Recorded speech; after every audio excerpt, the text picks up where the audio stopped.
Audio check. So bear with me as I wait for that. Wow, is the Cubs up 5-2? That's good shit. Cubs have taken the lead, so we'll wait for the audio check on YouTube. And once somebody comes in and gives us that, then we'll start the live off. Let me go ahead and get the other platforms going.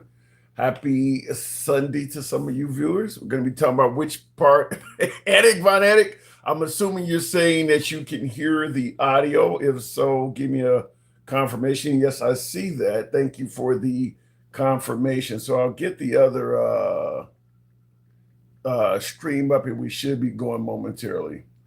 So bear with me. And happy Sunday to all you folks. We're gonna be live on the usuals: TikTok, Substack, YouTube, Clapper, and Instagram. So bear with me one moment here. We're talking about radicals. We're going to be talking about which party has the most radicals. And we're going to be obviously talking about President Trump has called off his strike on Iran. And I don't know what that amounts to, but I do want to hear from you folks on that. Talk about political credibility is another one I want to talk to you folks about. So we got a few things. Give me a minute to get this stream going. I got some of my cameras are all screwed up here, so we almost here. But bear with me. And good evening as you began filtering in. So we should be up in about a minute or less. I just want to make sure I get all of the hashtags and all of that other good shit in the right place. So, oops. We want to put that there. Okay, so let me see if everything goes up. All right, so we're going to be talking about, as you see, my live stream is titled New Shit. When I say new shit, we're talking about the fact that our political climate is somewhat reflective of new shit. And what I mean by new shit is we're not talking about what we traditionally deal with, moderate Democrats, moderate Republicans. It appears that the days of George W., Mitt Romney, John McCain, Bill Clinton, those days are over with. It appears that those days are over with, and we're starting to get radicals on both sides of the aisle. But I want to ask you folks, certainly today, which side of the aisle seems to be more radical? We're all, because listen, you're hearing a lot with Mamdani. You're certainly hearing a lot when it comes to the DSA, and we'll cover that momentarily. So you are hearing a lot of folks promoting fairly what you might refer to as fairly radical agendas. But is it only happening on one side, or is it happening on both sides? Which party is starting to appear too extreme? Because some folks are saying things are getting too extreme. I'll give you an example of what I'm talking about before we continue on. Many of you have heard this already, but we'll play it again. We talked about this a couple of days ago. Platform, and I want to ask you, just give me sort of a true or false on these. Abolish the Senate. True. Okay. Replace the presidency and Supreme Court as we now know them. Yep. Abolish ICE. Absolutely. Abolish borders and give amnesty to anyone currently in the U.S. illegally. As a long-term plan, yep. Defund the Pentagon. Absolutely. Abolish prisons, at least in large part. Yeah, again, that as part of a long-term program, yeah. Okay, so no prisons. Government or public ownership of most large corporations. Yeah, absolutely. So of your platform, and I want to ask you. Obviously, these are some radical positions. These are obviously some very radical positions. But I'm asking, even after playing a clip like that, which side is more radical? I mean, it's as far to the left as that stuff sounds, we're dealing with the potential of nationalizing elections and putting the Republicans in control. We're talking about military in U.S. cities, using the Department of Justice and the government to go at their adversaries.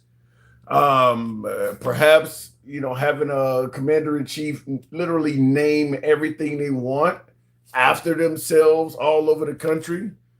Right now there's an argument of whether Trump intends to repay the folks that were held accountable for rioting on January 6th with our taxpayer money. We're talking about folks potentially suggesting that they would pursue a third term in office, denying election results, suing your own government for cash, banning opposition media outlets. So I'm asking a simple question. Which side is more radical? Which side appears to be more radical? Because there are radical positions coming from both the left and the right. I see in the comments, MXX says, I would rather be a pig farmer than a racist ass Republican. Damn. MXX, yikes. So we're going to be talking about certainly which side is more radical. But of course, we always come with more than one topic. But I really want to hear your opinion on, in terms of the radical nature of the parties, because you're hearing the right talk about how far left the Democrats are gone, and folks are suggesting that I'm not voting Democrat if they keep acting as crazy as they are. But as I'm pointing out to you, it's not like you're going to, reject the Democrats and somehow, some way escape crazy. That does seem to exist independent of the Democrat Party. But here is news coming out of the Trump camp just this morning. Breaking news from President Trump on the Iran war. Let's get straight to it. I'll read it verbatim. The USA is locked and loaded and ready to go against the Islamic Republic of Iran at levels of military terror, strength, and power not seen since World War II. Despite this, we have just been asked by Iran and other Middle Eastern countries to hold off any attack in that perimeters of a deal has been agreed to. This would include the immediate, complete, and total opening of the Hormuz Strait and an end to Iran's nuclear threat.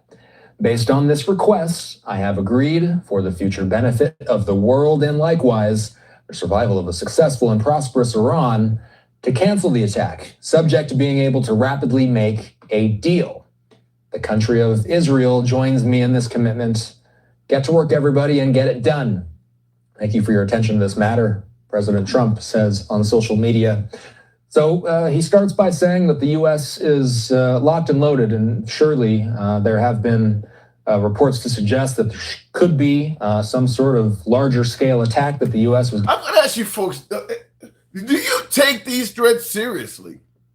I mean, Trump makes so many threats and then calls them off. And I mean, do you take his threats seriously anymore? Do you think the nation of Iran takes his threats seriously? Now he's claiming that he had threatened to, we know he did. We know he had threatened to seriously escalate the bombing of Iran, but he's saying, I have agreed for the future benefit of the world and likewise the survival of a successful and prosperous Iran. Now, look, I don't think there's anybody that believes that Trump is concerned with a successful and prosperous Iran. So that part, it was not even worth the characters typed in, but he says, I have agreed for the future benefit of the world and likewise the survival of a successful and prosperous Iran to cancel the attack, subject to being able to rapidly make a deal. Is there anyone that believes that Trump is going to be able to, or Iran is going to rapidly make a deal with President Trump? Or is this just simply another break in the fighting, and this is going to, a week or two from now, Trump's going to be threatening them again and the same shit, different day? But a successful and prosperous Iran, I don't think there's anybody that believes that is something President Trump is seeking. This last one, I got quite a bit of shit to go along with it in terms of names. You're going to, names that'll be familiar to you, but I'm going to play this quick clip because this is in the news, and I'll just tell you, it's starring former Fox News personality Judge Jeanine Pirro. So you already know what this is about, but I want to give you all the names to put this in context. In a stunning reversal, federal prosecutors dropping their felony case against former Olympic canoeist David Hearn, who had been charged with damaging the Lincoln Memorial reflecting pool. The government conceding new evidence only recently provided by the Department of Interior shows, quote, the damage was the result of a botched installation and not vandalism. U.S. Attorney Jeanine Pirro personally announced the grand jury indictment against Hearn. The National Park Service employees observed Hearn actually forcefully and violently pulling up and removing the bottom liner with both hands. Hearn forcefully denied those claims. I didn't think I'd done anything wrong, so I had no reason to think I was going to be arrested. President Trump had made the pool's more than $14 million refurbishment and repainting a major federal priority ahead of celebrations for America's 250th anniversary, repeatedly blaming the pool's subsequent problems on vandals without evidence. The beautiful reflecting pond where we did some job, somebody comes along and starts cutting it with a knife. Tonight, the pool is empty and still being refurbished. Hearn's attorney telling NBC News the federal government owes his client an apology. They don't just owe him an apology. They probably going to owe him some money. I'll tell you, is when you go after these people like this and nothing comes out of it, it's going to ultimately lead to us having to pay via tax money in regards to settlements to some of these folks, because you're damaging reputations. Isn't this what Trump went after media outlets and things like that for? Saying things that was wrong about him. Didn't he win a lawsuit with Disney for something like that, where he's suggesting that they made up stories about him or something that he didn't do, and he was able to win millions? Well, he's doing that to other people. He's doing the same thing. Now, first of all, if the reflective pool was vandalized, that should be between the suspects and the prosecutors that are charging them. President Trump should not be weighing in on this shit, because at the end of the day, you could taint a jury or whatever the case may be if it goes to trial. The president shouldn't be weighing in on this stuff at all. He shouldn't even be saying anything. But he's gotten involved in that case. And when I say I want to give you a few other names, I want to give you these names because you're obviously going to remember these, but I'll give them to you in context. And this also follows up with me suggesting that just like Trump sued entities that he believed was defaming him and saying things that were wrong about him, he's leaving the door wide open to these folks suing our government under the same conditions. Starting out with Minnesota Governor Tim Walz.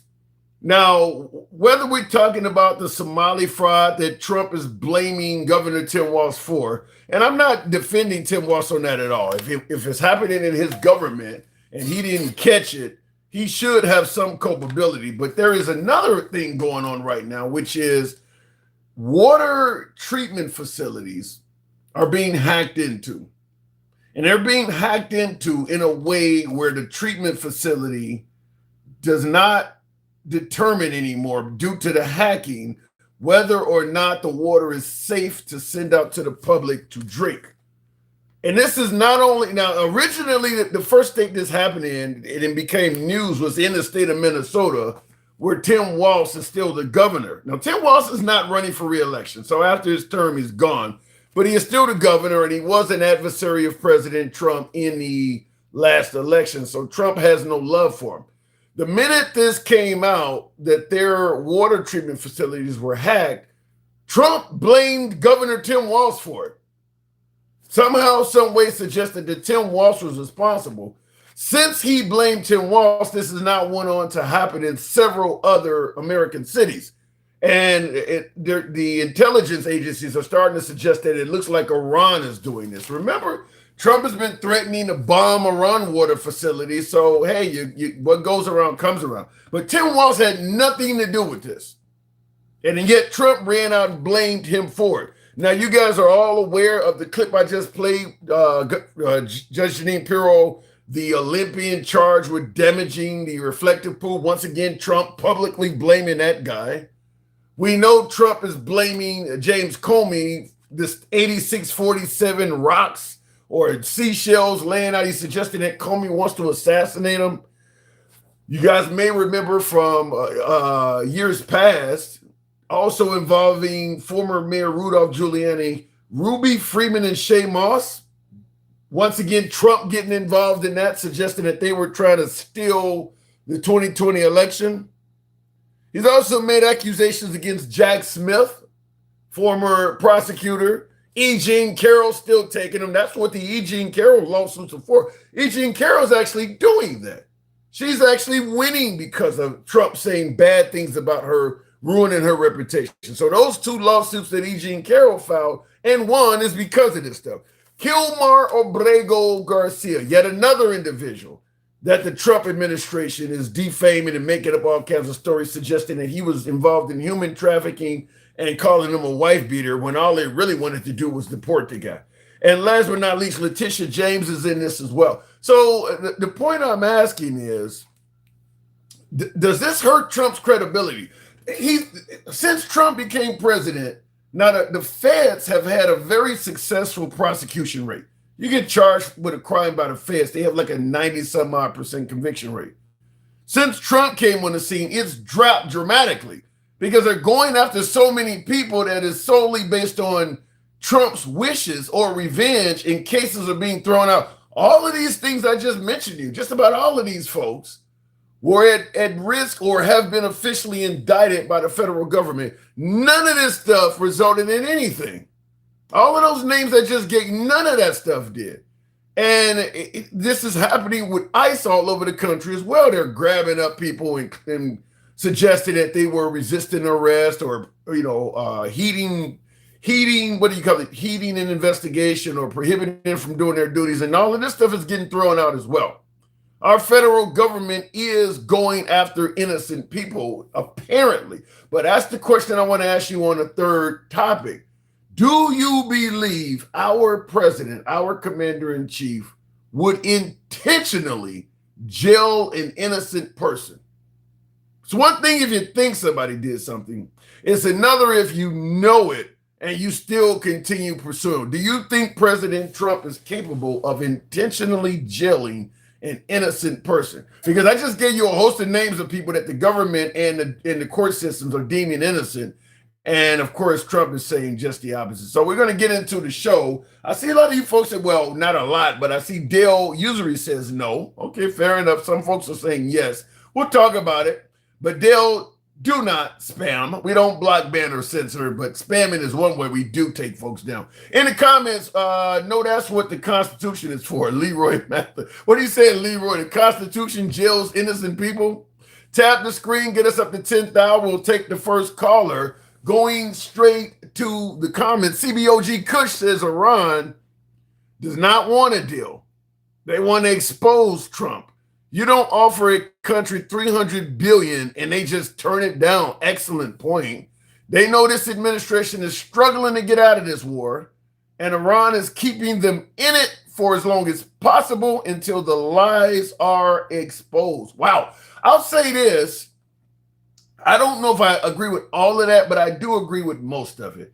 I don't know if the Iran government's goal is to keep Trump in the war until the lies are exposed. But I do believe, certainly your first point, there's no way Trump would offer them $300 billion in cash, basically a deal that was better than Obama's, some would say, and they turned it down. So I absolutely do not believe they would turn down a deal if they were seeking a ceasefire or a new deal with Trump. He gave them a pretty fucking good deal. So they clearly don't want a deal. But I don't totally agree that they're in it to expose the lies and things like that. I don't think outside of MAGA and conservatives in America, I don't think the rest of the world believes what Trump is saying anyway. So I don't think there's much to expose. I mean, our NATO member allies, you don't hear many of them outside of Israel saying that, yes, we needed to attack Iran. They were about to get a bomb. No, most of our NATO member allies already don't believe Trump because he said things that were inaccurate about them too. So I think what Iran is doing, and I've mentioned this in previous lives, is that Iran knows about our midterms. They know at least half of the country does not agree with this war. And if the Democrats win in the midterms, they're going to probably try to put Trump's hands behind his back as much as possible to limit or end the war outright. And they're going to start intentionally going after Trump and holding him accountable for things that the Democrat Party think is wrong. So it is by far in the best interest of Iran to keep the war going till the midterms and hope that Trump and the Republicans lose handedly in the midterms. And then the Democrats take control and start going after Trump and those Republicans. The Democrats is probably the best ally the Iranians could ever have. By proxy, of course. The Democrats don't like Iran, but they don't like Trump. So it's kind of one of those, the enemy of my enemy is my friend. So the Democrats do not like Trump. Trump does not like the Democrats. If Trump hasn't, obviously Trump hasn't bombed the Democrats, but he's done quite a bit of damage to the Democrat Party. He's done quite a bit of things to Democrat cities and stuff like that. So the Democrats have it in for him, and Iran knows it. Looking in the comments here, Trump couldn't keep Israel in line. That's why Iran doesn't trust him to hold up his end of the bargain. That's another good point as well. After seeing what Trump did to the JCPOA, why would you enter into a deal with that guy? I mean, why would you enter into a deal with him? I mean, if they got any access to our media, and tap the screen, I'll take the first caller on TikTok at 10,000. If they got any access to our media, which I'm sure they do, they know currently in this country right now, Trump is making deals in this country that he's not following up on, such as this slush fund that he wants to pay the January 6th rioters that were convicted and pardoned. Now, he's making it sound like that's not going to happen in half the country, and actually more than half the country probably believes that Trump fully intends to still do that. So your own people don't all trust you. So yeah, I don't see why anybody would expect the Iranians to trust him. When he's on television here every day, every news program is showing Americans in this country that believes Trump is not trustworthy. So go figure. Israel is forcing us into this war just like with Iraq. Israel's not forcing us into anything. Israel is, it's kind of like kind of like you get with a woman and she wants you guys to get a house. When you started dating her, you had an apartment. Now you guys are married and she wants you to upgrade. She ain't forcing you to do shit. You end up buying a home at her urging. She didn't force you to do it, though. You could have said no. Israel didn't force us to do anything. So I don't want to put it out there that Israel forced us to do it. And so somebody said something about the lighting. I don't know. It's got something to do with the device, obviously, because I haven't changed anything with the lighting over here, Chris. So I don't know why it's dark like that. I'll see what I can do when we get callers on. Are we at 10,000? Yes, we are. We're going to go straight to the box. Trump is going to patriotically serve a third term and fourth term before gracefully passing the presidency on to an appointee. It's what the founding fathers would have wanted. That's kind of, I'm assuming you're being a comedian there, Cap. First of all, Trump will be 83 in 2028. So he would serve from the age of 83 to 87 if he gets a third term. You're saying he's going to get a fourth term. So you believe he's going to serve from the age of 87 to 91. I'll tell you this, one of the things I don't want to ever hear from MAGA ever again is that we should have term limits or you should limit a politician's age before they have to step down. You guys are fine with Trump being president until he's a fucking 100. So I don't want to ever hear you guys talking about term limits anymore because there's a lot of you folks that are like, he can do it at 90. Yay, put him in there. Let me go back to the box. We'll go to Saint. Good evening, Saint. Welcome to the program. If it brings you up, I'm a Trump voter and I don't want this war, but I believe that had Kamala won, we would be worse off. Says 1984 isn't fiction. It's a good movie, by the way. I don't listen. I lean left somewhat more than you, obviously. I don't believe we would be worse off under Kamala. I think we would have a country being ran in a different way. I think there are certain aspects of America that may be worse. You certainly would not get the same immigration and border policies under Kamala Harris that you would under Trump. So if you want every single immigrant that's in this country illegally out, You're not going to get that under Kamala Harris. You're absolutely not going to get that. If you want to prevent new immigrants from coming here, which is kind of what Trump, you're not going to get that under Kamala Harris. So border and immigration issues, yeah, you're going to get far more what you want under Trump than you are under Kamala Harris.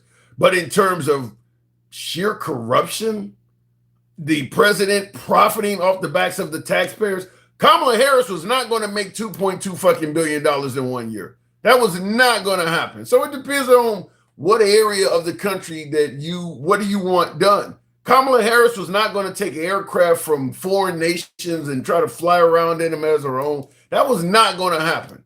So it just depends on what you're pointing out. What's more important to you as a voter? Let me go to the box. We didn't get a chance to bring up the last guest. Don't know what happened. We'll try with Mimi. We would have had hyperinflation under Kamala just like under Biden. I mean, that's an opinion. It's possible. It's possible. But remember, under Kamala Harris, she got on The View and said, I wouldn't do anything different than Biden. The time when she was on The View making that statement that I wouldn't do anything different than Biden, it's hard to suggest that the country right now is functioning better than it was at the time she made that statement. Our economy is not doing better. We are at war with no end to it. So it just depends on what you're using to judge things on. But towards the end of the term for Biden and Harris, it's hard to argue that right now our country is doing better than it was at that point. Stick, Darula. Good evening, Stick. Biden brought inflation down, says a pimp named Furback. Yeah, I guess it depends on what your metric is. Stick, good evening. Hey, what's going on, Tim? Not much at all. Not much at all. Just asking, which side has more radicals?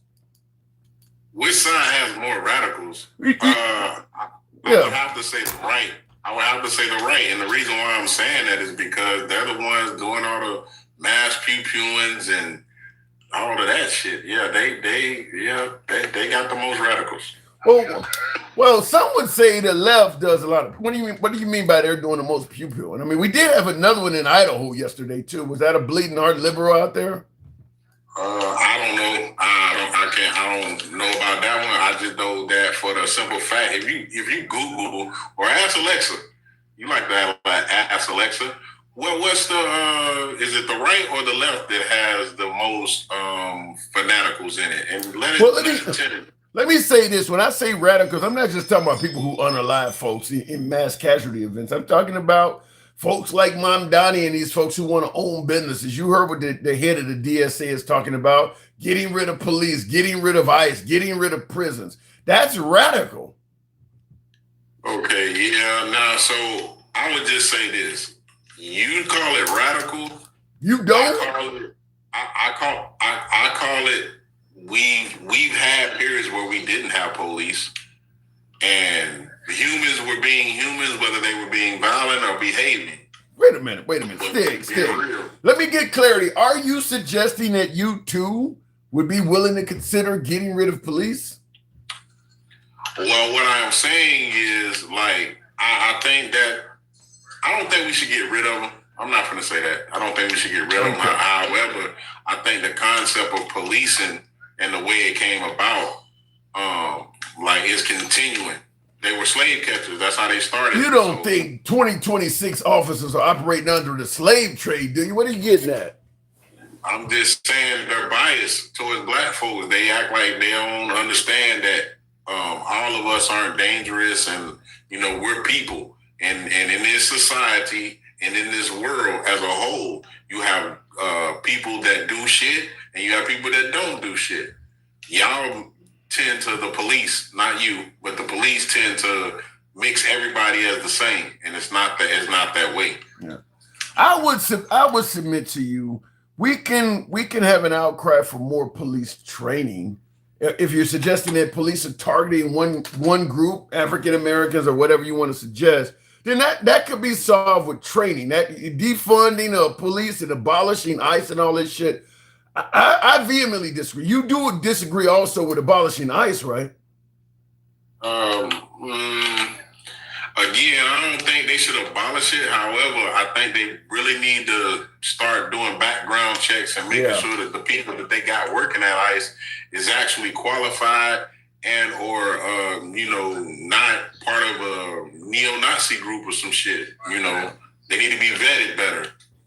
Yeah, I'm 100% behind additional training and vetting. I mean, just like you got a lot of folks on the right saying we need to see and know who's coming into this country. You need to vet them. You do need to vet who's going in the police department and into law enforcement as well. And you don't hear the right saying that, because I agree with you from a standpoint of it's pretty clear they didn't properly vet and train those who are working for ICE. I mean, that the number of mistakes and deaths in custody and shit like that in such a short period of time is unexplainable. I mean, ICE is fucking up, but I don't know if I don't agree with abolishing them. They are a necessary branch of law enforcement.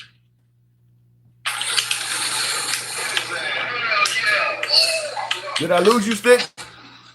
Yeah, no, you didn't lose me. I'm sorry, man. But no, I don't believe in totally abolishing it for the simple fact that they're needed in the sense to making sure that the border is what it is, and if they do have to pick up somebody that's actually overstayed and all of that, we need those services. I'm not going to say those services aren't needed.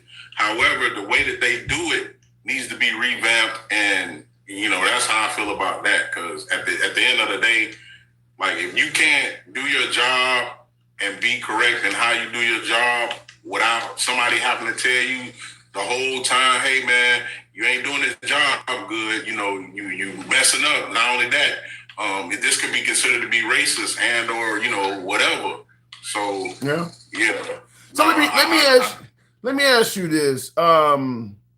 Okay, I get your take on that with ICE, but what about the fact that the Democrats, with this socialism, the push for socialism, do you think the term socialism, or even, God forbid, communism, do you think that's something that Democrat candidates should actively work to separate themselves from? Because you're now starting to have candidates that are opening, in addition to Mamdani, I think Michigan has one, Wisconsin has a candidate now. Do you think they should try to fight to separate themselves from that term? I don't know about fighting. I just think that people who, because I already know what they're going to try to do. They're going to try to say, see, that's communism. And communism and socialism is two different things. However, the things about taking away these three letters and these other law enforcements, the defund the police, number one, doesn't mean don't fund the police and don't have a police. Defund the police means direct the money that y'all getting in different areas other than buying assault vehicles and assault rifles and shit like that. Get some therapists, get some people that can talk some people down off of, buildings and windows and all of that shit. Get some people that actually can practice the word peace officer. Yeah, but and I agree with you 100%. But I think the problem is the Democrats didn't get ahead of this back when defund the police first started coming out. Just like when Trump in his first term, he was talking about, we're going to build a wall and Mexico's going to pay for it. And the Democrats were saying, see, Mexico is not going to give you a check. When in reality, his plan was, we're going to increase tariffs on Mexico and use the money from the tariffs to pay for the wall. It's not that Mexico's going to write a check directly. Hang on, but hold on, hear me out. I'm just simply saying that how you can take somebody's stuff and twist it. Everybody knows what defund the police means. It means exactly what you said. Just like what Mexico's going to pay for the wall. People actually knew what it meant, but to demonize the term had more value. Now the Republicans were able to get out of the Mexico's going to pay for the wall because Trump just makes so many other fucking promises that don't come true. You don't have as much time to focus on one of them. But in regards to defund the police, it's still hurting the Democrat Party, even though everybody knows exactly what you're talking about. We don't want to just give them money to buy new ARs, to buy MRAMs and all kinds of weapons of violence. Give them money to learn de-escalation skills. It's exactly what you're talking about. But the Democrats are not good at getting ahead of this shit. Do you see what I'm saying? See, this is the thing. It's funny that you know that I know that. And it's weird that everybody else seems to not know that. And I watch the same thing that they pretty much watch. But however, like you said, if you're gonna be a person that watch Fox News all day, if you're gonna be a person that doesn't pretty much tell you any of the policies and they just spin a narrative, then by all means, you are the one that is watching somebody that is harmful to you, pretty much, because they're not giving you the other side and its fairness and all its. You're saying Fox News is harmful to its viewers? Yeah, it's harmful. If you got them spinning a narrative that's absolutely not true, and they tell you, well, we're entertainment, because they don't want to get sued and they don't want to lose no money. Yeah, then y'all harmful. Then y'all need to stop doing that shit. It should be against the law for you to say Fox News when your ass is Fox Entertainment. Well, because you're telling them lies and you're able to do it because you're saying I'm not news. I'm not up here to report a true story. I'm up here to spin a narrative and make it look like this. You're basically a bigger MAGA Reacts. That's all you are. You're propaganda outfit. You're saying a propaganda. Yeah. Now, listen, I don't disagree with you. Fox News obviously is not being honest with his viewers. I mean, the 2020 election is a perfect example. They have certainly been that way. But before you continue, I got a viewer in the comments. Terry Dawley says the new Democrat Party means exactly what they're saying. Get rid of the police, and they will completely open up the border, and our children will pay the price. How do you respond to that? How I respond to it is that's some bullshit. They know it's a lie. I know it's a lie. You know it's a lie, and it's all good because at the end of the day, Tim, the everybody knows the truth on what's what and who's who. You feel me?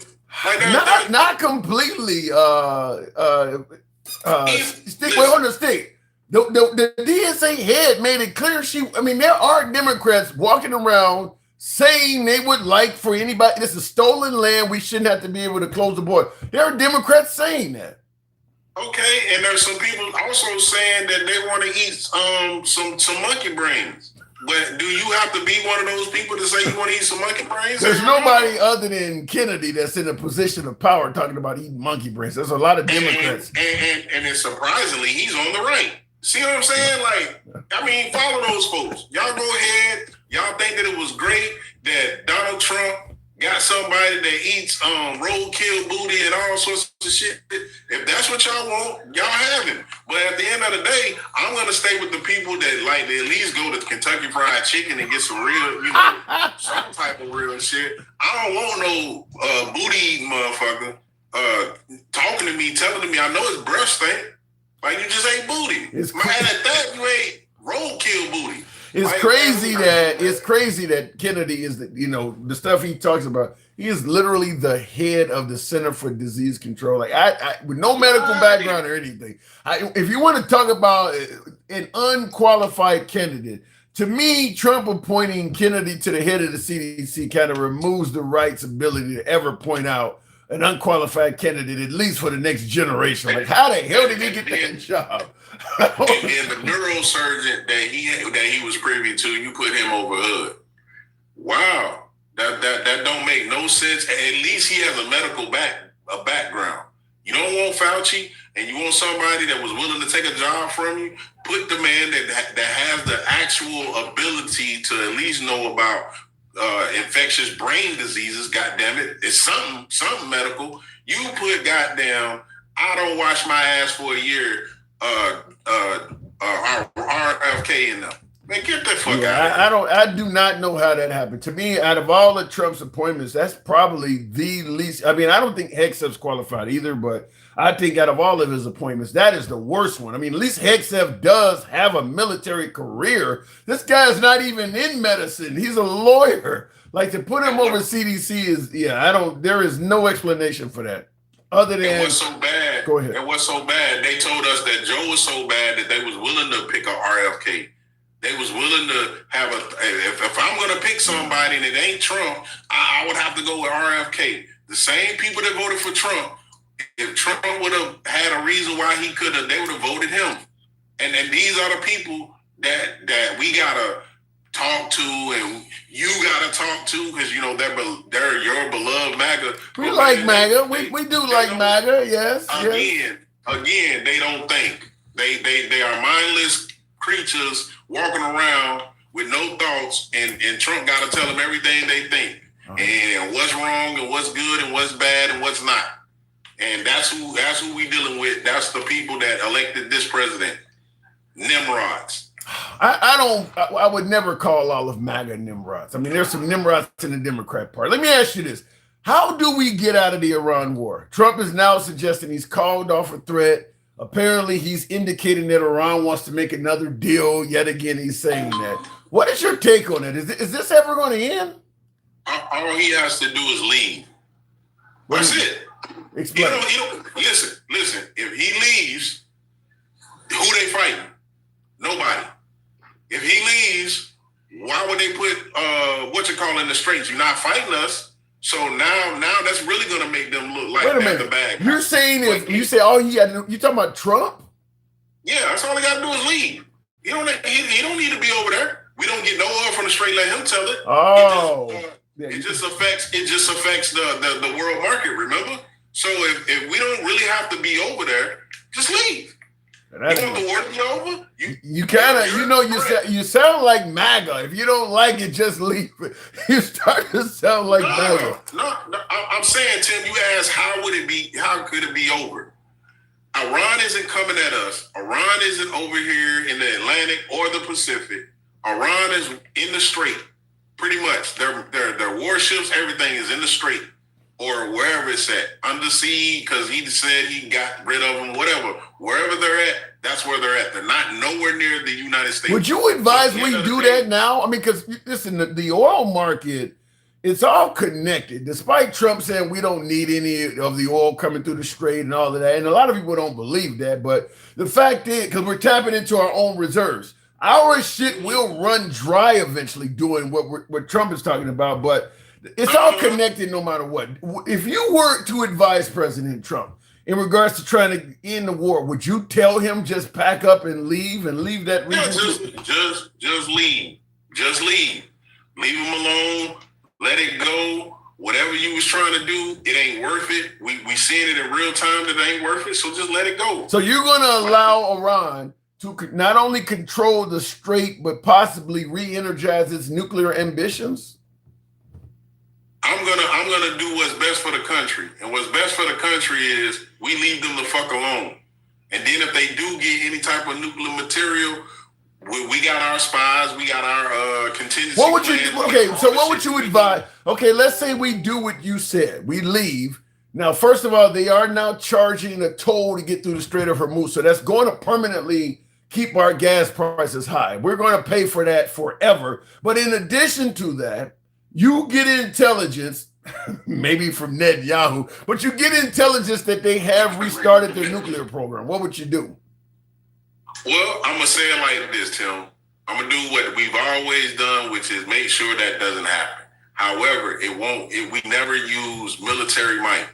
We use our thinking tanks, and we use secret missions and anything else that we had to do. However, it never included using the Navy and doing this. If we had to do airstrikes, we did airstrikes, and then we came out back, went to the base. That will be viewed as a loss, so I got to move it on. But before I do, I want to read this comment real quick to you. Great Cloud 6052 says, Trump is liberating Iran. He gave Iran a chance. He said at the start of this to the Iranian people, I'm giving you a chance to take freedom. The people haven't done that yet. He warned them. What say you? Yeah, I mean, the people was never on his side in the first place. So I don't even know why he was talking about. He tried to put it in their hands. Like, they took the weapons that you gave them and didn't do right. You said it yourself that you was upset. Why are you still trying to say, oh, it's the people? No, it's you, motherfucker. Leave the region. We won't have a problem. I guarantee you, 9 times out of 10, Iran, if they leave the region, they will not try to make everybody pay a toll. They will not do that. I don't believe that. The threat is gone. They left. They gave it up. So we're going to just let this shit go, and we're going to go back to what we used to do. Now, will the price go down immediately? Fuck no. However, it will go down because now we're back to normal. We're back to regular business. Okay. That's all we got to do. Get back to regular business. And that's all Trump got to do is just leave them fucking people alone. All right. Stick, I appreciate you coming through. Thank you. And by the way, help your boy with the hat, mustache, TikTok cap goes. I got to start out by saying I disagree that if we just leave Iran, they're going to eventually open up the straight tax free. I think they're going to take, just like listen, Israel does not want to give the Palestinians and the West Bank all their land back. If you get into a conflict and you make victories during the conflict, you don't normally give those up after the conflict. America's a perfect example. We keep shit after we win wars and conflicts. Iran, I don't know how much they said. You're talking billions of dollars per year. Billions of dollars per year. If you're charging those ships coming out of the Strait, $1-2 million a pop, each one that comes through, they're not giving that up. If America leaves, they're keeping that. I think Trump has exposed us to that going forward, and I don't think we're ever going to get that back. I think he's permanently lost that. Only way you're going to get that back is, I guess, violently. You'd have to have bases somewhere out there. I mean, you could station ships, I guess, in the waterways, and it would just permanently be a threat of violence. But as Stick said, we need to leave. So, and in regards to my viewer who said that Trump is liberating Iran, that is comical. That is absolutely comical. How can you be liberating the country and making statements like a whole civilization is going to die tonight? We're going to start bombing water plants so that the people are dying of fucking thirst. I don't think there's anyone in Iran and Stick was right, my last caller. I don't think there's anybody in that country from day one that thought America would liberate them. Just a few months before going into Iran, we were threatening to seize Greenland. We're also threatening to fuck with Cuba. We just took out the leader of Venezuela. We've bombed Syria. We've bombed Nigeria. These people don't see us as liberators. You seem more like dominators. There's no way in hell the people of Iran thought, well, if we stand up and fight against the Ayatollah, the Trump administration is going to come in here and view us as heroes and shit like that. They've seen this already in Iraq. Under George H.W. Bush, Desert Shield, Desert Storm, the early 90s, we convinced the Iraqi people to rise up against Saddam Hussein. Unlike the Iranians, they did it. And we left. We didn't provide them any assistance. We left. That's why when you hear George W. Bush, the son, talking about we had to go back because he was killing his own people. Yeah, he's killing the people that you convinced to rise up against him.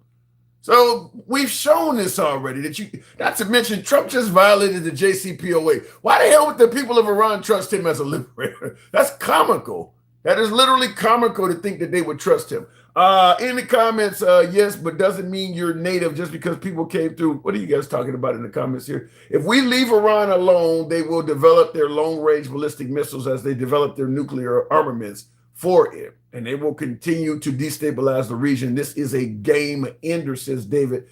Partially agree once again. I do agree if we leave Iran, they're going to continue developing long-range missiles and shit like that. And if there's any incentive they've ever received, it's this new war we got going on. Tap the screen, get us up to 25,000. What Trump has done has given them more of an incentive now than ever to strengthen their military capabilities. So, yeah, they're absolutely going to do that whether we leave or not. I disagree with your statement that they will continue to destabilize the region. My opinion, nobody's doing that more so than us. We are really destabilizing that region. Just about all of the conflicts that's been in the Middle East, the United States has been smack dab in the middle of it. We are probably the most destabilizing force to that region. I would say even more so than Israel, because Israel would not be Israel without us. We are the destabilizing force in that region. It's not Iran, it's us. Now, Iran does its own job in it, but we certainly destabilize the Middle East more than Iran, in my opinion. How many Middle Eastern wars have we been in? We've been involved in more Middle Eastern wars than most Middle Eastern countries. So, yeah, we are more destabilizing in that region, in my opinion. Looking in the comments, I don't give a fuck how long your ancestors have been here. Leon Hudson, you guys in the comments are going crazy with each other. Let me go back to the box. Tap the screen, help your boy with the hat mustache, tick-tock cap goes. I think some people are hearing that. Denkel, good evening. Welcome to the program, Denkel. Can you hear me? Can you hear me? Yeah, loud and clear. Yeah. So, well, in addition to talking about Iran, though, I asked a question earlier because I gave a host of names. We know now that the Trump administration is no longer going to be pursuing charges against this Olympian that was accused of, desecrating the reflective pool, vandalizing it. I'm talking about, in addition to this Olympian, Trump got the Justice Department going after everybody from Kilmar Brego Garcia, Letitia James, Jack Smith, Ruby Freeman won a ton of money just like E. Jean Carroll did. Do you believe that Trump is capable of deliberately trying to jail someone he knows is innocent? Oh, of course. Of course. We know because his whole goal is the cruelty.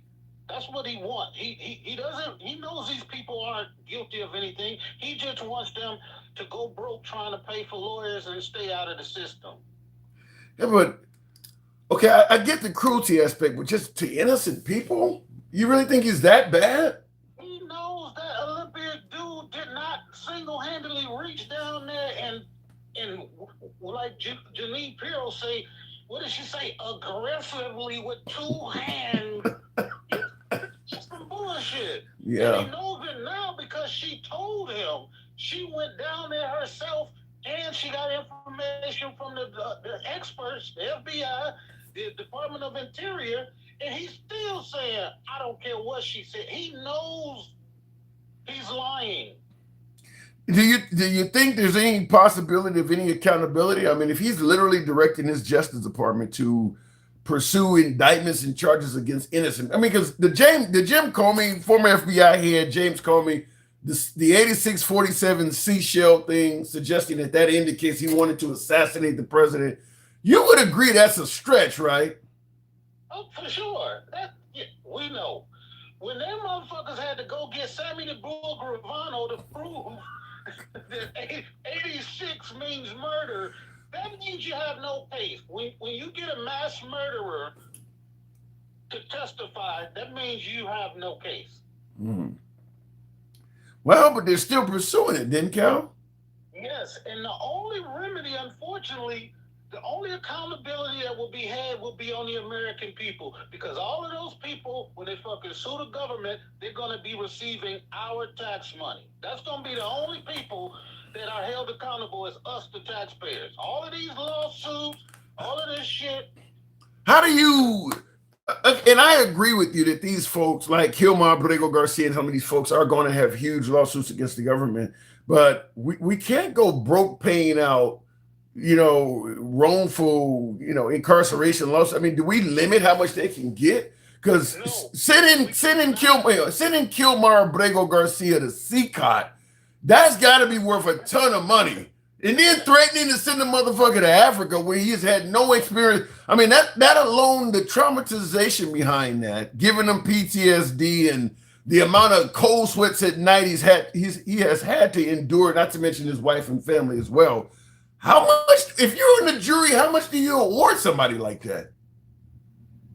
I don't know, but unfortunately, that's the way our rules and our laws are set up, because nobody's answering that same question when Donald Trump sues the government for $10 billion for releasing his taxes. Nobody batted an eye. They just said, damn, that's a lot of money. That is crazy that Trump's taxes were leaked and he sued and was able to recover, what was it, over $1 billion in damages? Yeah. People are running around talking about, that was wrong when they released his taxes. He's suing your dumb ass. The people that's saying that, he's suing us. When they say the government, for him, it seems like there's some separate pot of money that he's getting. But no, that's all tax money. Now, MAGA is certainly more than capable of noticing corruption. God knows they pointed it out constantly under Biden's administration with Hunter Biden. Why is MAGA okay with this man recovering over $1 billion simply because his taxes were released? Because they said that's what happens to rich people. When billionaires do stuff, it's just okay because they used to getting that money. You've heard a bunch of people say, yeah, they don't care if he's shorting the stock market or nothing because that's just what rich people do. I don't know. You think they would have okayed that if Biden's taxes had got released and Biden was trying to get $2 billion in taxpayer money? You think they would have said that's just what rich people do? Man, they got mad because his son got a job in another country. Yeah, the Burisma thing. Yeah, and he paid all of the taxes back, and they still wanted to prosecute him. And then the comments, I got a viewer in the comments, English McCormick says, at this point, I ain't even mad at Trump no more. Like the saying goes, old habits are hard to break. He been at this shit he been at this shit a long time. The left should lock him up. He's committing crimes in the open. So he's saying that Trump ain't even trying to hide it no more. That's what it is. And we get to that point, but his people have already, they got to that point a long time ago. They just say, we don't care whatever crimes he commits because you guys are bad. That's how they frame it. They even blame us. You the reason why he got elected because y'all. But that may be true. Is there not some validity to that the liberals have went fairly far to the left? Maybe they are the reason Trump got reelected. No, I don't believe that. If going far to the left means electing a black man, yeah, maybe we did. Well, Trump came after Biden, though. I mean, after Biden's term, listen, you got folks that are open. Let me ask you, I ask this to you plain and simple. If a candidate is running for office and openly claiming to be a socialist or communist, would that disqualify you from voting for them? No. You're okay with socialism? Because the psychology of the shit is the same for them as it is for us. I regret to say it. But when they went so far to the right, where they was talking about kicking out American citizens in this country, and it was okay when American citizens get shot dead in the streets, they were okay with it. Yeah. So now we always talked about it in the beginning. We said, remember the pendulum always swings back. So all of this socialist shit, I expect it. I expect people to be open to it because we so fucking sick of the right acting like they right ain't motherfucking so far to the right that it's off the fucking map. So yes, now you getting what you didn't expect was the left is going too far to the left. Well, I got a viewer asking, where has socialism ever worked? Please give me an example, or else it's just some made up thing in your head, some utopia. So he's saying, why the hell would you entertain socialist candidates? It's never worked anywhere on the planet, is what he's indicating.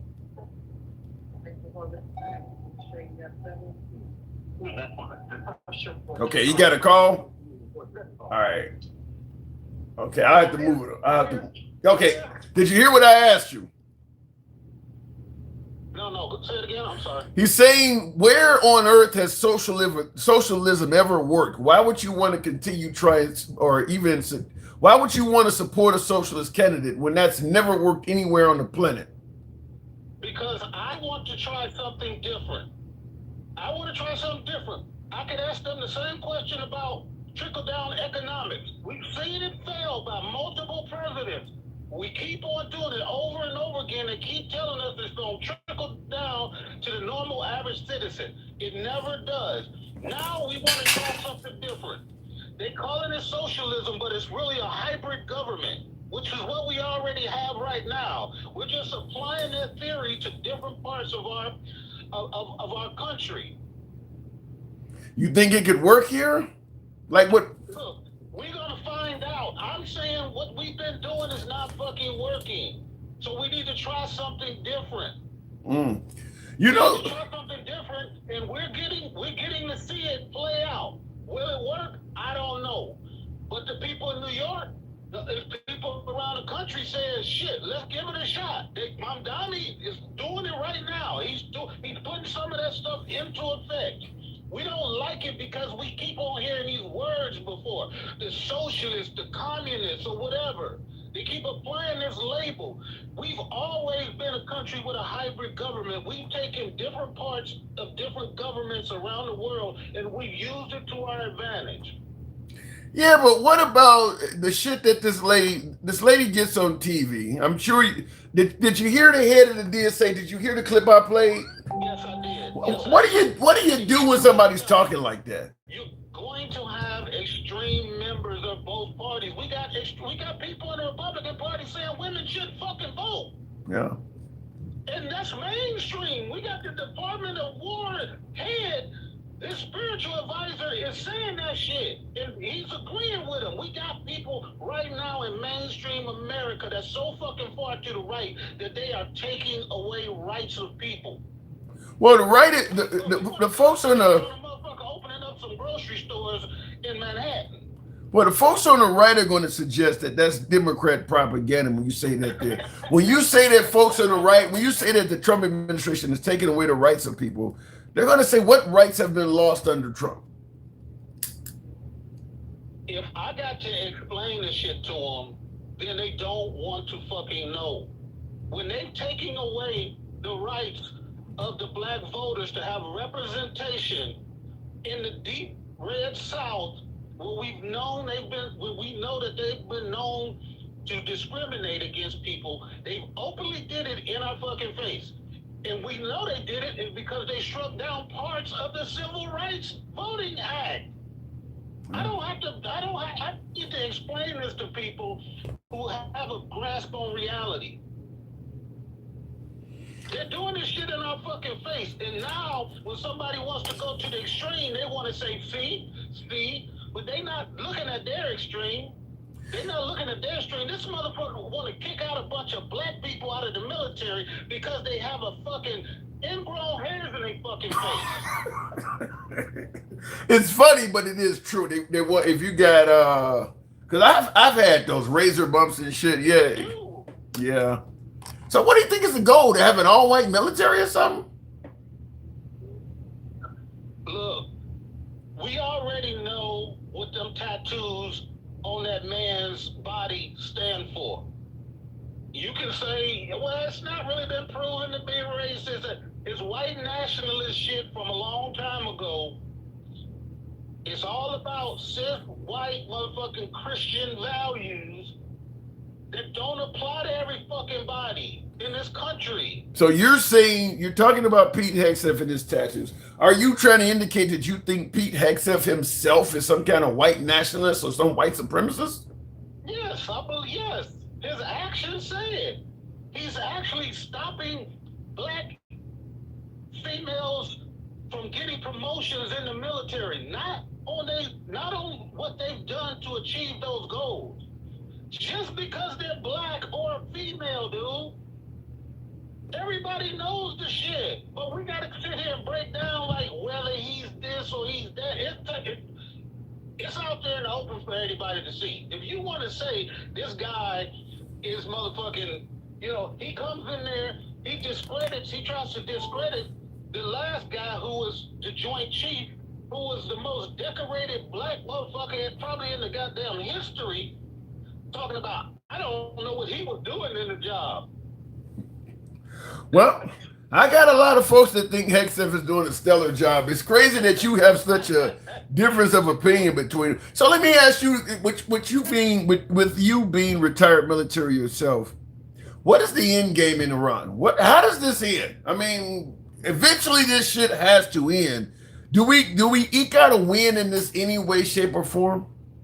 No, because if we could, we would. He got us into this shit. He listened to people who had their own motives, and now he doesn't know how to get out of it. He goes day to day saying his own is off, his own is off, his own, we're going to destroy him. Now he's talking about we want to make a deal. We can't trust them. This and that. All he's doing is manipulating the market to keep the people in America from really revolting against him. Because if we get $5 or $6 gas, before November, it's gonna be a real fucking. Do you think there's any chance we would possibly see $5 or $6 gas before the midterms?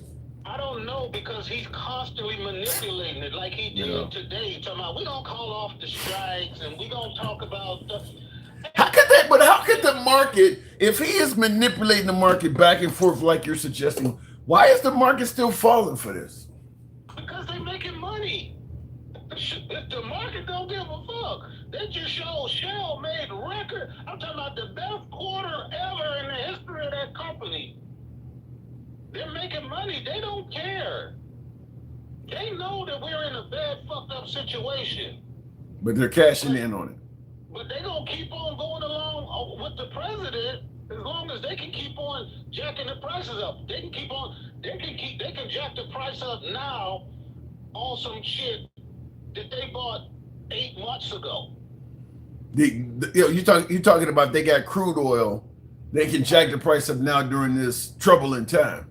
Right, they got stocks, because you know the stock market is about the futures market. Like what we can see today when they say, okay, oil is $80 a barrel or $95 a barrel, that's a futures market. But if you bought oil 8 months ago, because remember, those companies have their own reserves too. So the oil that they bought 8 months ago or 6 months ago before the war, that they bought for $2, for $45 or $60 a barrel, they can now sell for $95 a barrel. It's a fucking shell game. Well, hence the name. I mean, it's almost like they should pass I guess, listen, my pro-capitalist folks do not like regulation, but there should be a law that's required that if you purchase the oil at that price, you got to sell it at whatever the going rate was for the time you purchased it. You can't mark it up and put the American public in jeopardy by doing that. That should. But they can't do that because those are international companies. You could do it if we threaten you like Trump does. Look, international my ass. If you want to sell to the United States, you can follow this rule, or you take your shit elsewhere, and we'll deal with other countries that will follow these rules. He can't do that now. Remember, they done gave him $1 billion. Remember, before the election, he said, if y'all just give me $1 billion, yeah, he ain't about to do that. You make it sound like our president is for sale, Denkel. Hey, for $19.99, no. How much is them fake gold coins he's selling? I don't even know, but he does have a coin with his face, but his face is on the front and the eagle is on the back or something like that. Right, yeah, they look gold, but they're not actually gold. Well, let's just say it like this. He is a successful businessman. He's been the most profitable president in U.S. history. It's just for him, not necessarily for us. I got to move it on, Denkel. You're depressing me with some of this shit. Certainly saying that the president would intentionally jail an innocent man. That's depressing. You just see him try to jail the goddamn. We talking about a damn Olympic athlete. Yeah. They were talking about trying to get him the max, talking about giving him 10 years for touching a piece of goddamn. And if he could do it, he would do it. Wow. That's crazy. Sleep like a baby, too. That's crazy. All right, I got to go. Denkel, thanks for coming through. That shit's depressing, but I appreciate you coming through, man. In the comments, King Mo says his subscription is live to 100,000 a month for information. Is that what, now Trump has this thing on his social media account where you pay money to get his post truth, but it used to be called tweets. They're called truths now. Is that how much it costs? $100K? If so, that is crazy. Is that what they're charging for that? Wow. So you pay $100,000 a month and you get Trump's post ahead of everybody else, which, as my last caller was talking about, market manipulation. So if Trump is threatening, like right now, he was threatening to have a major escalation in the war, and now he's announced just the opposite, which is going to make a huge difference in markets, things like that. I mean, the market's going to change dramatically based on him calling off that strike. If you could get access to that information before everybody else, it would be of value, because people are going to be making moves based on the perception that an escalation of war is about to happen. You know ahead of time that that's not going to happen and it's going to be called off. Wow. That is hard to say that's not corrupt. Hard to say that that's not helping individuals that want to be corrupt. That's making money the artificial way. Cheating for it. Looking in the comments, tap the screen. Help your boy with the hat, mustache, TikTok cap goals. Pretty fucking low right now. Stevie D says, LOL, that's it for 1%. Who's got 1.2 million a year for a subscription? A lot of people do. Stevie, the people that are making a killing off the market, a lot of them got that $1 million for a subscription. If you know that money is going to turn into a win for a lot, they would not. They would look. He's getting rap artists and shit that'll pay $1 million for a pardon. You can make a fortune off of that information. So yeah, you would have no problem finding people that would come up with $1 million for that subscription.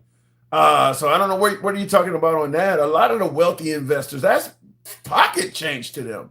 That's pennies. When has Trump ever been honest, says retired fireman. Well, wasn't he honest in suggesting his goal was to make America great again? What about that? And by the way, I do want to get, if I can get some of my MAGA on here. I don't know how fortunate we'll be to get any MAGA on here, but this photo came out from MTG, former Georgia Congresswoman Marjorie Taylor Greene. I don't know if you can see it. You probably can't see it real clear, but it has Marjorie Taylor Greene, and at the head is Tucker Carlson. They claim they're starting their own new movement. You think it'll have any success? Now, Tucker Carlson has millions of followers. I suppose he could team up with Alex Jones, who is also no longer a fan. Alex Jones is calling for Trump to be kicked out of office by Article 25 or whatever. So there are a lot of folks on the right. These are not liberals by any stretch of the imagination whatsoever, and not even to the point where MAGA can spin it. These aren't rhinos. Marjorie Taylor Greene and Tucker Carlson are not liberal. There's not a liberal bone in their body, and they're not rhinos, but they do have a huge following. I don't believe Candace Owens is on Trump's side anymore either. Neither is Megyn Kelly. All of these folks have millions of subs and followers all over social media. Could they possibly band together and cause any harm to the MAGA movement? Or better yet, let's say President Trump, because I do believe Trump and MAGA are independent of each other to some degree. Trump is when you see MAGA, when you see the MAGA hat, you think of Trump, but Trump and MAGA are starting to kind of be separate because MAGA is about making America great again. It's hard to make a good argument that that's what Trump is doing because most of the stuff Trump is doing is international. And it's not necessarily making America great. I mean, it's hard to suggest that what we did in Venezuela has somehow made America great. I don't think what he's threatening to do in Cuba would make America great. Greenland, I don't think that would make America. So he's not really doing a lot here in America. And these folks are saying that we want somebody that's going to put America first and not get involved in all this overseas stuff. So we'll see if they have any power to do anything to the Trump movement. I'm going to suggest they probably don't, but we'll see. In the comments, MAGA has liabilities. Socialism, Egyptians, Greek, Roman, early Christians, all socialism empires. Really? So you said MAGA is lying. God mind says liabilities. I've never heard of that, but you said you lie so much you got a condition known as liabilities. He's saying that Egyptians, Greeks, Romans, and early Christians all utilized socialist governments and that they worked. So go figure. I'll tell you my opinion on it is, and tap the screen. I'll take the next caller at 30. Help your boy with the hat and mustache, TikTok, cap goes. I don't think most Americans know what socialism, communism even is. I think that most Americans are just using this stuff as a way to demonize folks on the left. And to some degree, it's successful. So I can't argue with them doing it, but I don't think they really know what it is, because I played the clip on last live of Trump calling Kamala Harris a socialist, communist, Marxist, and fascist in one sentence. You can't be all of those. Socialism and communism tends to be left. Fascism is far right. One person cannot be all of these things at once. So it's pretty clear Trump doesn't know what this stuff is. He called her a socialist, communist, fascist, and Marxist. Nobody can be all of that simultaneously. Looking in the comments, they don't know the actual definition. Most are too lazy to even look it up. Yeah, that's what I believe it is. I believe it's and because when you think about Obama running for office back in 2007, they were adamant that Obama was a socialist. We had Obama in office for 8 years. America did not come close, remotely close to being a socialist country. The dude just wanted to give people health care. There's a whole lot more that socialism involves other than just giving health care to your citizens. So a lot of people don't know what it means, in my opinion. Looking in the comments, we'll go back to the box. We'll make it happen with, what does that say, Percy Thomas? Good evening, Percy. Regular liberals need to call out these radical libbies. I'll tell you this, I don't think they're going to do that. Just like, and I'll say it from this standpoint. Yes, it does appear that the liberals are propelling radical candidates. Defund the police, leave the borders open, abolish ICE, get rid of prisons, like the head of the DS. It does appear that the left is appointing or championing and gathering around radical candidates. But I don't think the left is going to do that for the simple fact of, I think just like Denkel, my last caller, said, people want something new. That's why they went for Bernie Sanders in 2015 and Donald Trump. When Bernie Sanders lost, or the Democrats prevented him from winning, however you want to look at it, a lot of Bernie Sanders supporters went and voted for Trump. The two-party system is what they've grown tired of. So telling the Democrat candidates, you guys need to stop promoting radical candidates and put another moderate in there. They don't want, the young crowd does not want moderates anymore. They're not doing well under those folks either.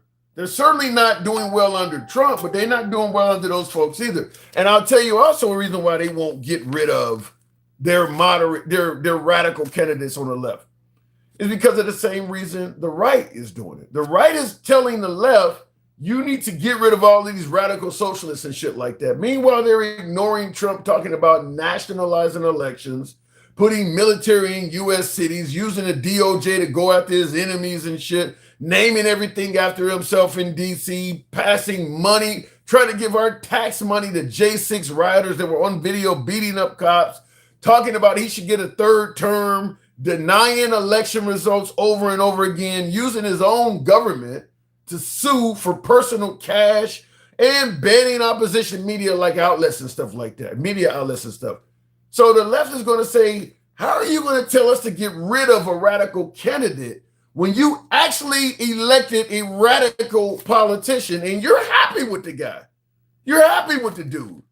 So how are you going to tell us that our side won't work when you put in a radical politician? And there was a whole lot of folks when Trump was talking radical shit on his way up that said he couldn't win. And here we are. But fact is, Trump and MAGA are also radical. They just favor what they're doing and they don't like socialism or capitalism. But you do have folks saying women can't vote or shouldn't be able to vote, and women, if you terminate the life of the unborn, you should qualify for the death penalty. That's radical shit coming from the right. Politicians are doing that. So it's going to be hard to tell the left, you guys need to get rid of some of these radicals, when the right seems to have no problem with the radicals they have. And their radicals are in office. They're not running for office. They're there already, and they like them. So you're probably going to have a hard time with that. Top Dog, good evening. Welcome to the program. Can you dive in? Top Dog, good evening. Yeah, what's up, Sam? What's up? You got something wrong with your mic or something. Okay, how about now? Something loud. What about now? All right, we're trying to make it work. We're trying to make it work. What's up, Tim? Not much at all. Not much at all. So what brought you on? What am I getting wrong? Oh man, what are you talking about today, Tim? I've been on hold for about 2 hours now, so I kind You've been on hold for 2 hours and you don't know what we're talking about? you all over the place. Okay.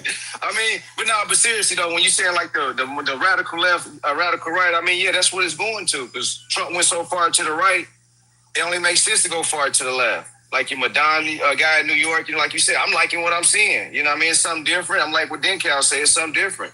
Mm-hmm. You know, we'll see if it'll work. It's not guaranteed, but hey, it's something different. We tried it the different ways, and let's just see. Yeah.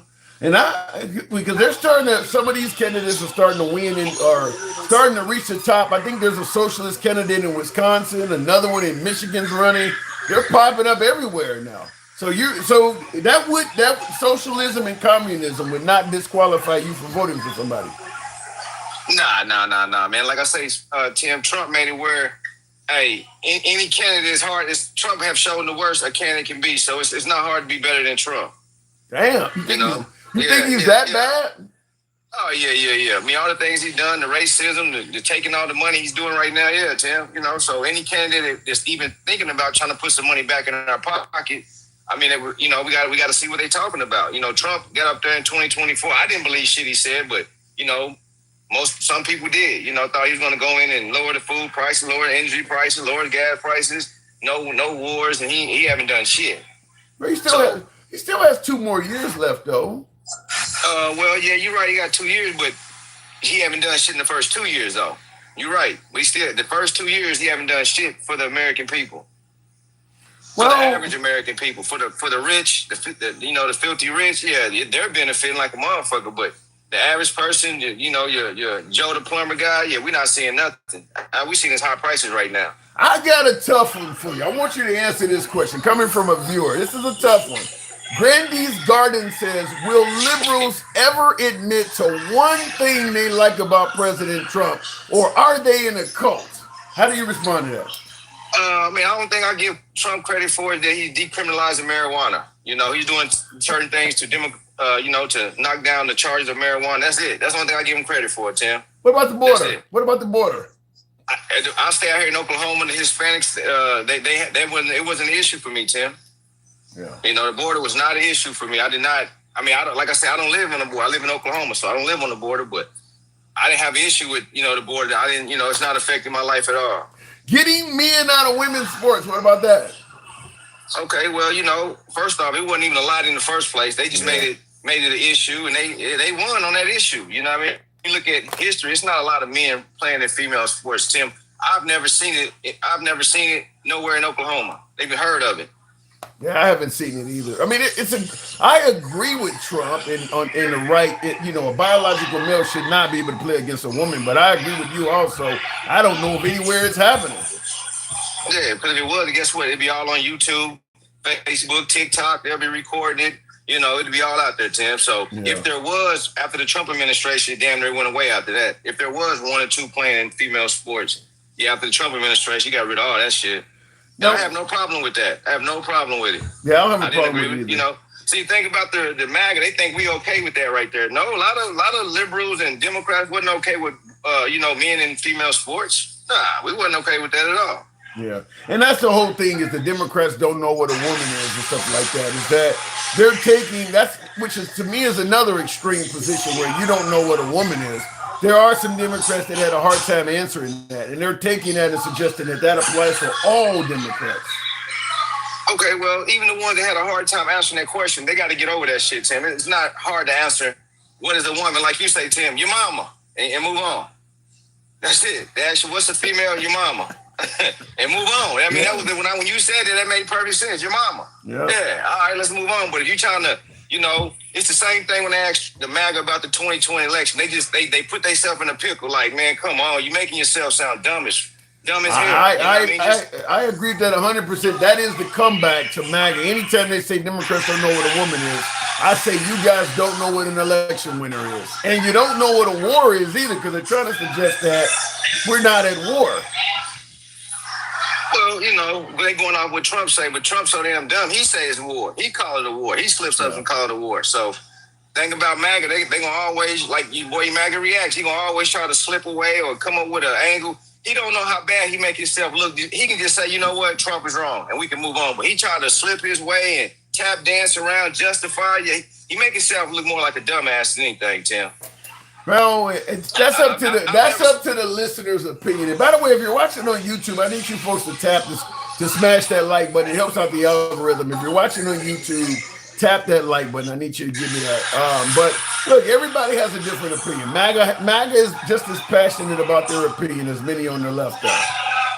Well, yeah, you're right, Tim. But some shit he say, Tim, you know, like he tried to say yesterday that you can have two opinions on one subject, two opposite opinions on one subject. Like that don't even make sense, you know. So MAGA, you can't get through to them. They just like Black MAGA, man. Their mind is made up, Tim, and hey, they riding with it. You know, Black MAGA riding. They gonna stay with him because, you know.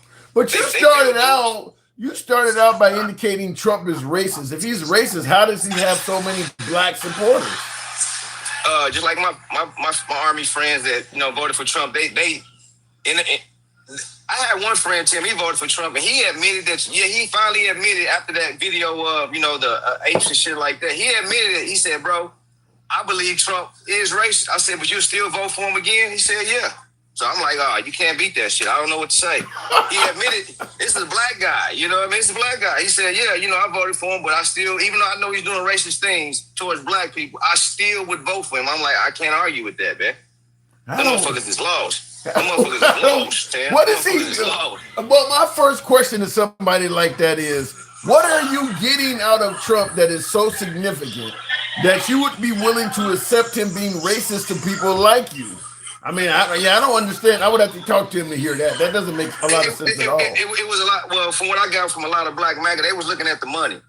They was looking at the money, thinking that Trump can bring money in. You know, that they believe what he said. You know, he's going to give them the tax cuts, you know, put more money in their pocket, and they believed it. So they voted basically their pocketbook. That's what I get from a lot of Black MAGA, the ones that I know. They voted their pocketbook. Like, I'm going who I think going to put more money in my pocket.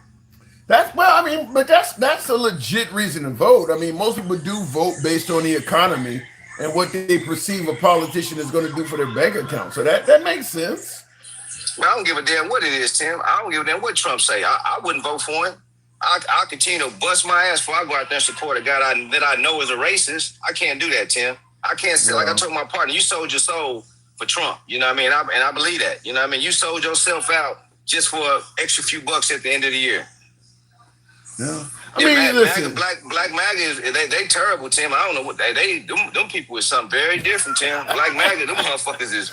I gotta get away. I gotta get away from them, Tim. I can't even be in the same area with them. Just the way they think and the way they talk is bullshit. What have you seen that is concerning from black people that vote for MAGA? What have you seen that make you say that?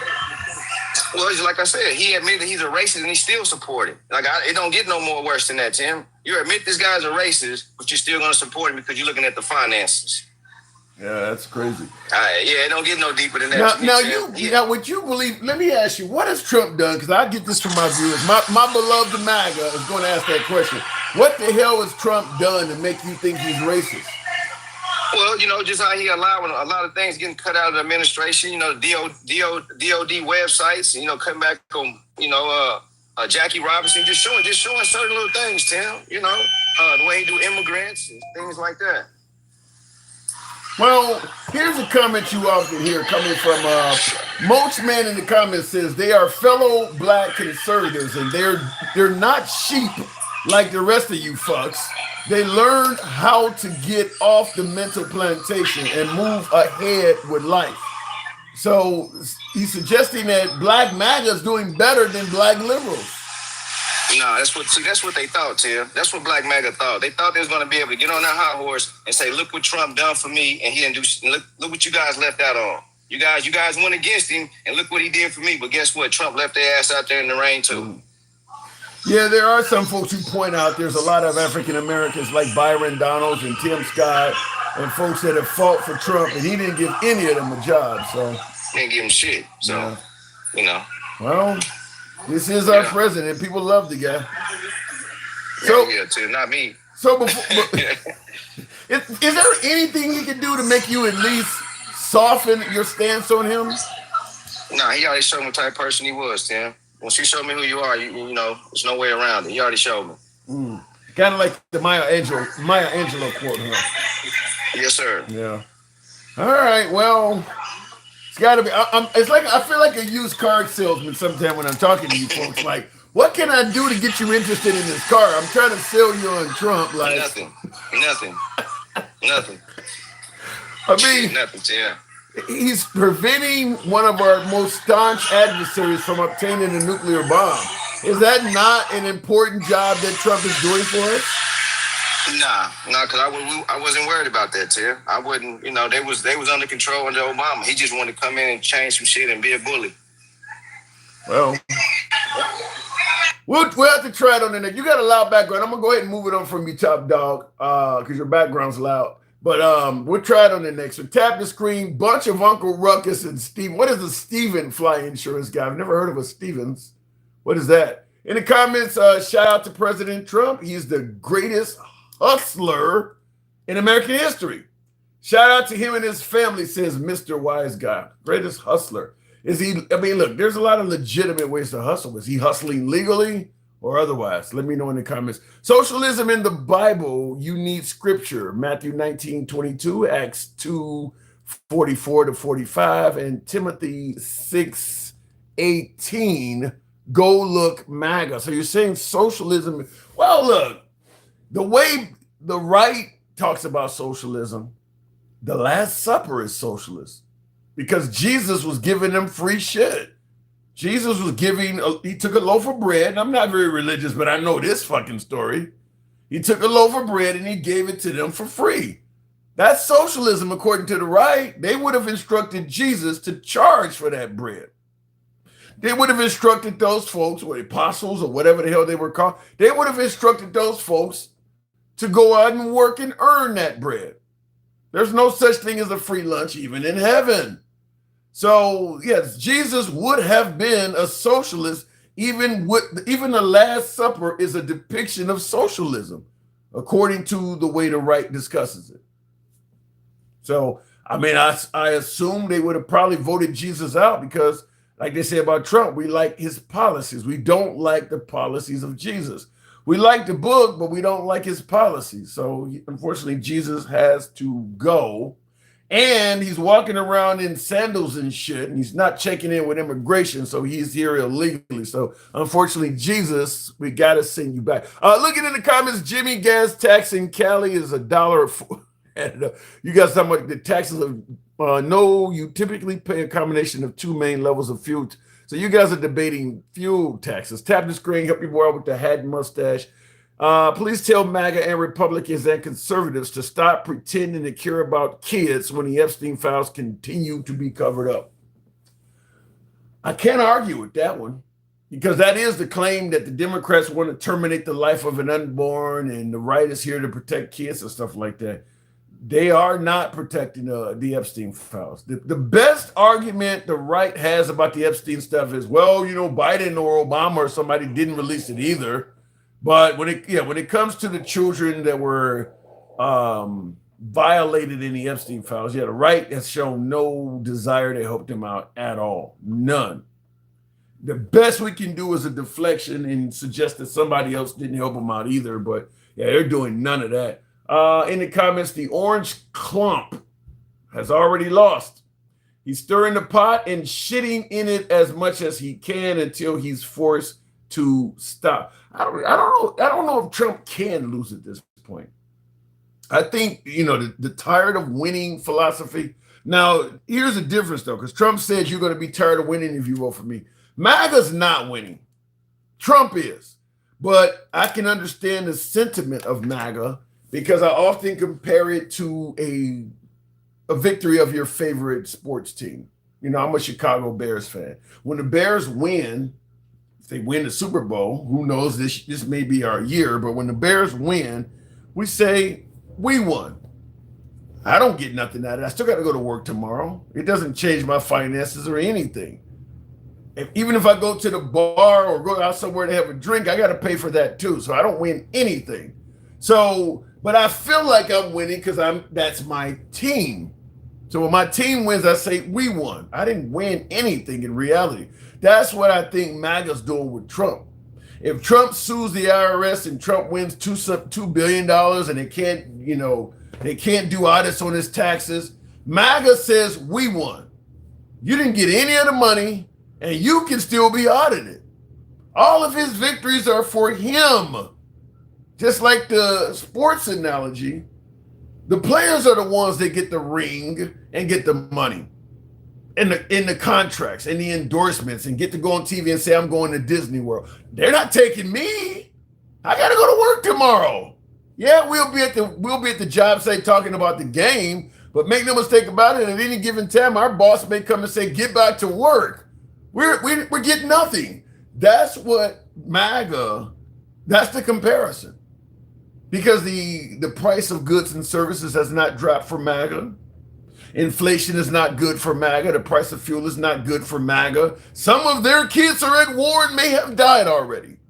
They're not winning anything, but their team is. So they look at it that way. So they proudly wear the MAGA hat, like I may put on a Bears jersey or a Bears cap and walk around saying we won last year. That's pretty much all it amounts to. That's why I understand MAGA claiming victory, because they identify with the team and understand it ain't about me, it's about him. But we want him to win. In the comments, the combined direct state and federal, you guys are still talking about gas. I can't even read that comment section no more because you guys are arguing over California gas taxes. You're not on a team. These politicians get wealthy from your ignorance. Okay, look at it that way. They feel like they're on a team. They feel connected to Trump. So to them, it's a team. I support President Trump. And nothing wrong with you supporting him. You can support a guy. You still, look, there's people who supported, I supported the Cubs for years. They kept losing, but I supported them. So you can support them. I'm assuming that if the Democrats come in power, start holding them accountable for stuff, you'll still be supporting them. Makes sense. Only President Trump is winning. Healthcare is about to be disastrous with Dr. Oz at the helm. Remember I said that, Tim, when the news breaks. Yeah. So that's how the winning is. MAGA's not actually winning. They're actually rooting for Trump, and that's where it's coming from. Going back to the box, we'll go to Unapologetic. Tap the screen. It's just no love at all today. Help your boy with the hat mustache, TikTok cap goals, if you will. We'll go back to, what was it, Unapologetic, I think it is. Yeah, here we go. Good evening. Welcome to the program. Finally, you got a part of it right. Unapologetic. Good evening. What's up, Tim? How you doing? I'm doing good. What am I getting wrong today? I always like to know that. You know, you've always liked that devil advocate shit, so you get a lot wrong every day purposely. Okay, well, I need you to help. I need you to cue me in on what that is. And before you do, Gen X says, you genius liberals want to try something new and live in a so-called socialist nation, then move. So let me ask you right off the bat, Unapologetic. Does a candidate running as a socialist or communist disqualify you from voting for them? I mean, no. So you would potentially vote for a socialist or a communist?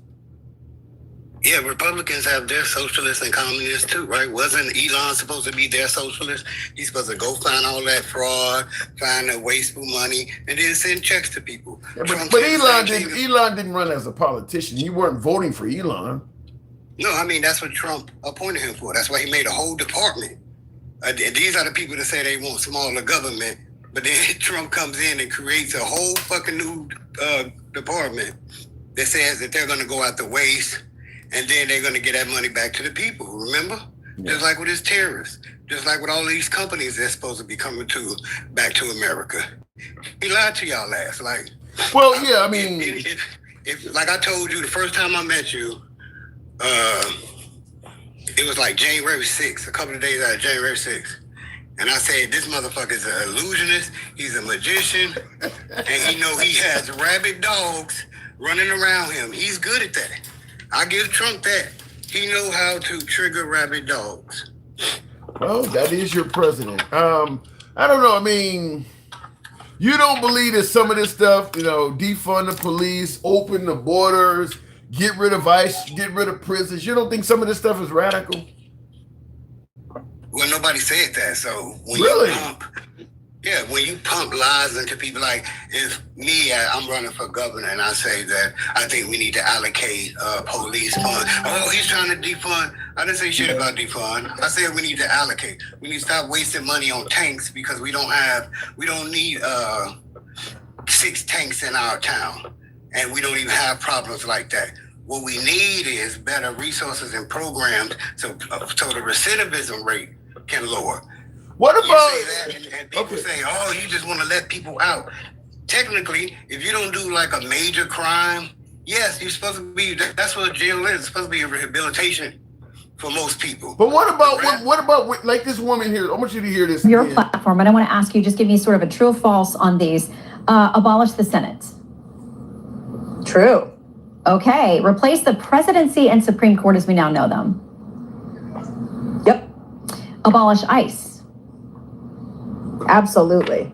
Abolish borders and give amnesty to anyone currently in the U.S. illegally. As a long-term plan, yep. Defund the Pentagon. Absolutely. Abolish prisons, at least in large part. Yeah, again, that as part of a long-term program, yeah. Okay, so no prisons. Government or public ownership of most large corporations. Yeah, absolutely. What if she was a candidate? Would that disqualify you from voting for her? Yeah, that's gonna disqualify damn near 98% of everybody. Like that even Democrats are. Again, we have far left people who think of this utopia in America, unimaginable utopia, but I don't even know who she is. She's not even well. She is the co-chair. She's the co-chair of the National DSA. This is this socialist, Democrat socialist organization. I mean, it's big. Yeah. It's almost like a little mini DNC, Democrat. Now it's like a mini DNC group, kind of like the Heritage Foundation, where the right. Yeah, these are the people on the left that I said. We always talk about how the left, we have so many factions on the left, and that's why Democrats, it's hard for them to get elected, whereas the right, you can go up there and say, I hate trans, I hate immigrants, and you get a vote. It's easy to be a Republican. Whereas a Democrat, it's so many factions. Like, think about like her. She knows she's not going to win. So who is she going to vote for that's as close to her views? And it's damn near no Democrat. And they always sit out on these elections. And that's how Trump won this time. Yeah, well, she's kind of, and I see in the comments somebody says, is she running for office? No, but she is the left-wing version of the Heritage Foundation. The Heritage Foundation and people like Charlie Kirk with Turning Point USA, they were not running for office, but they were promoting far-right shit. Certainly Project 2025 is about as far right as Taliban type shit.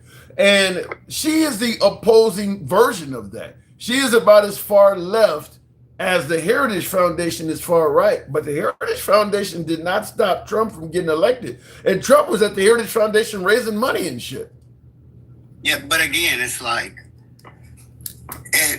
with socialism and communism, if you listen to somebody who's people like her, if you notice, they always say this is their long-term goal, because it's not like they want to switch the country into socialism or communism in, 2 terms. They're talking about 30, 40, 50-year plans they have for the country to basically, so we don't have to worry about healthcare, universal education, things like that. That's where their utopia ends, which is not a bad thing.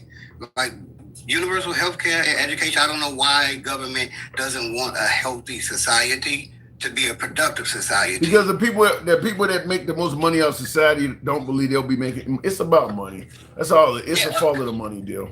And that's why, I always say it, both sides take that money from big pharmaceuticals, from rehabilitation, all that, jails, everything. So we understand that. But for anybody to blatantly act like because a lot of people do that after they don't have any more talking points about the Republican Party, because the Republican Party is just shit. Like, they don't have any legislation. If you think about it, Trump passed one piece of legislation last term that was Well, tax cuts. he's leading. Yeah, I mean, he's governing by executive order. There's no doubt about that. I mean, he don't really need to fight with Congress if Congress is just going to stand by and say do whatever you want. So we pretty much just kind of left it up to one man. We can say whether or not you want to call him a king or a dictator or whatever, but the fact is that's kind of what we've got. I mean, one man is leading this country. I mean, there's really nobody else making laws. He's doing it by himself. Congress is not even involved in it. Well, it's not, to me, I really don't give a shit that all those lackeys are just kissing his ass and doing what he say. Because I told you when I first met you, these are rabid dogs that's coming in next. You know what I mean? Because he had people that opposed him last time, Barr. He had people to tell him, like, no, we didn't find anything. No, we're not doing that. No, I'm going to officiate this. I'm going to, he hated what his vice president did, called him cowardice. Mad when the Supreme Court didn't go with any of his cases. And I told you, I was like, his next group that's coming up is going to be the Heritage Foundation, and these people do not care. Like, they're not, they're his rabid dogs. That's what I'm telling you. He opened up the gate, just like his supporters. They haven't got anything out of him winning. They don't need, even immigration. Why are they so happy then? Every show I get viewers that still say Trump is the best president we've ever had. What is leading them to suggest that if you're claiming they've gotten nothing out of Trump? No, they don't like Democrats. They don't like black people. They don't like brown people. They don't like most Asian. They don't like people. Again, I told you not to bring it like that, but America has come to another boiling point where race does matter. You think MAGA don't like black and brown people? I'm not saying MAGA. No, I'm not saying that. I'm saying that we have people in high positions in our government who targets black communities specifically, like the Heritage Foundation, okay. Blanche, Trump. When Trump has an opportunity that he's around, Trump is like that dude that just wants to fit in. If a black church invites him, he gonna show his ass out. You know, if a racist group calls him there, he's gonna show up there. Trump just want to be seen, and he noticed that now in America there is a harsh, deep faction of racism within our administration, and he put more in. So you believe Trump has actually exacerbated racism? You think it's made it worse? I mean, when you come in and you use DEI and things like affirmative action, and you see your administration doesn't want to admit, but you see that it targeted black women, it targeted black neighborhoods, it targeted black material in the Smithsonian, black material that kids learn in school. You're telling every damn state that they want to pass legislation and policies to not make white kids cry about slavery. Like, what else do you, like his first term, you know, we could have just go off of pretty much how racist he was in his past. But this term, oh, come on. You can't tell me he's not cracking the whip at the black community. I don't care what anybody said. Purpose. Is there anything that can sell you on Trump? What can he do to make you have a more positive opinion of him? I would say drop out, but then we're gonna have fucking fans up there. Nobody want his ass up there. But I gotta disagree with you. I actually think when it comes to pointing out extreme candidates, I don't think JD Vance would be as extreme as Trump. I don't think nobody would. Out of all of the 9 candidates that ran, from Nikki Haley to Chris Christie to Vivek Ramaswamy, I don't think none of them. I don't think we would have been at war if any of them. I don't think any of them would have made $2 billion in a single year. I don't think any of them would be like with ICE and all. Maybe DeSantis is a bit extreme in some areas with immigration, but for the most part, I don't think any of them would be as far to the right as Trump is. I think they, all of them would have, simply because Trump is not running the country right now. The Heritage Foundation is running the country. If people don't know, I remember when me and you were talking, and I said that if people don't look up Project 2025 and compare it to Agenda 47, then we're going to be having these conversations like we have it right now, where a Heritage Foundation has passed over 50% of what they wanted, and now they're adding to that list. And we're being ignorant and just thinking that this shit is not okay, people. Like, this man has been held liable for sexually assaulting a woman. This is our president. That's why I tell people I don't give a shit if the Democrats run R. Kelly. I'm still voting Democrat. You can't tell me you can't tell me shit about the Democrat Party anymore. You can't. No, Tim. Every day I hear Democrats this, Democrats that. I don't give a shit what the Democrats do anymore. I don't care about no dark money. I don't care. We just need Democrats. At least Democrats leave people the fuck alone. At least Democrats, when they say they're going to give you handouts, so you fucking get your handouts. At least they leave Social Care alone. They leave Social Security alone. They leave the education system alone. I'm not saying that education is better under Democrats, but it is. And the economy is better under Democrats, but it usually is. But again, at least Democrats don't mess with your damn lifestyle. Trans don't have to worry about damn bathroom, creepy ass good old boys at the bathroom. We don't have to worry about chud builders blowing up on the internet. Y'all think that's a coincidence that a bunch of white T-boys think it's okay now to just go out and antagonize black communities? It only happens on the Republican people like Trump and the Heritage Foundation. Y'all think that's a coincidence? Strong statement. You're not the first I've heard to suggest that out and out racism has increased significantly under Trump, but I don't think it's a coincidence. I think it has become, I don't know, acceptable. I mean, because at the end of the day, I always make the same statement. Unity starts at the top. And we can talk about Democrats trying to attack Trump or what Democrats have said about Trump. Trump is not seeking unity. The only difference is the right is defending it by saying, well, y'all fucked with him first, so he should be able to get revenge. I'm just simply saying we're never going to unite if we literally have division coming out of the White House. If you want to give him an excuse for why division is okay, we can have that discussion. But as long as he is being divisive, yeah, this country is going to deteriorate in the manner you're suggesting. We have a problem in America with the mental health, and we that's why I think we should have universal health care, because we have a mental health problem. We have a lack of education problem. We have adults who, and again, I don't want to talk about people, but most people in this app don't even remember, and they wasn't even paying for rent and having a job during the Obama days. Like you. I know you were working when Obama was in office. Working when Clinton was in office. Again, and a lot of times we're on this app, we're talking to people who haven't even lived through that. So having Trump and the Republican Party, if you notice, they have to repackage themselves every decade. Tea Party, the tall hats, they got to keep repackaging the bullshit because they have to keep targeting the same community of uneducated and bitter Americans who lack the sense of politics. They're like most people who vote right now in the Republic, they don't care about politics because they don't want any. I'm a hard worker, and then Trump saying, well, I'm putting more hours on. Yeah, I could work those hours. I forget raising my family and forget, I want to pay for my own health care. He got people literally saying that I'll be a fucking robot. I don't want anything for my vote. That's capitalism. That's capitalism.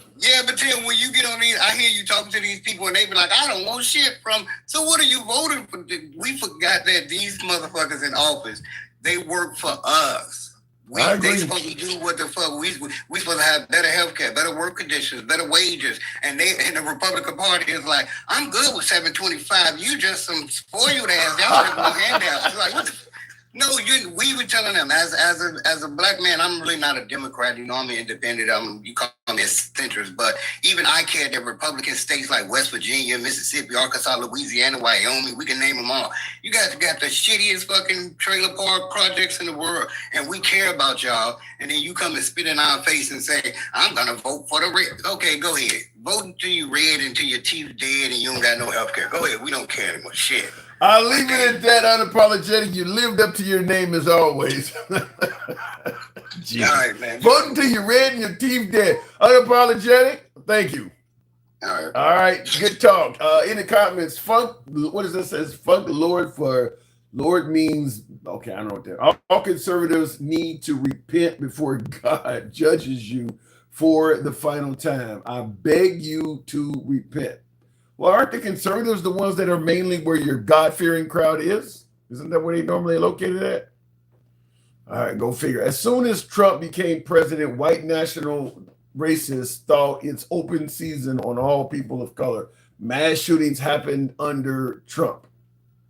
I'm assuming there were plenty of happening under Biden as well. I don't know. Did mass casualty events go up when Trump got elected? I don't know. I wouldn't blame that on Trump. I have health care because I pay for mine, says Gen X. Now that's one I don't like. I don't like the lack of empathy, and that does seem to be something that is far more prevalent on the right.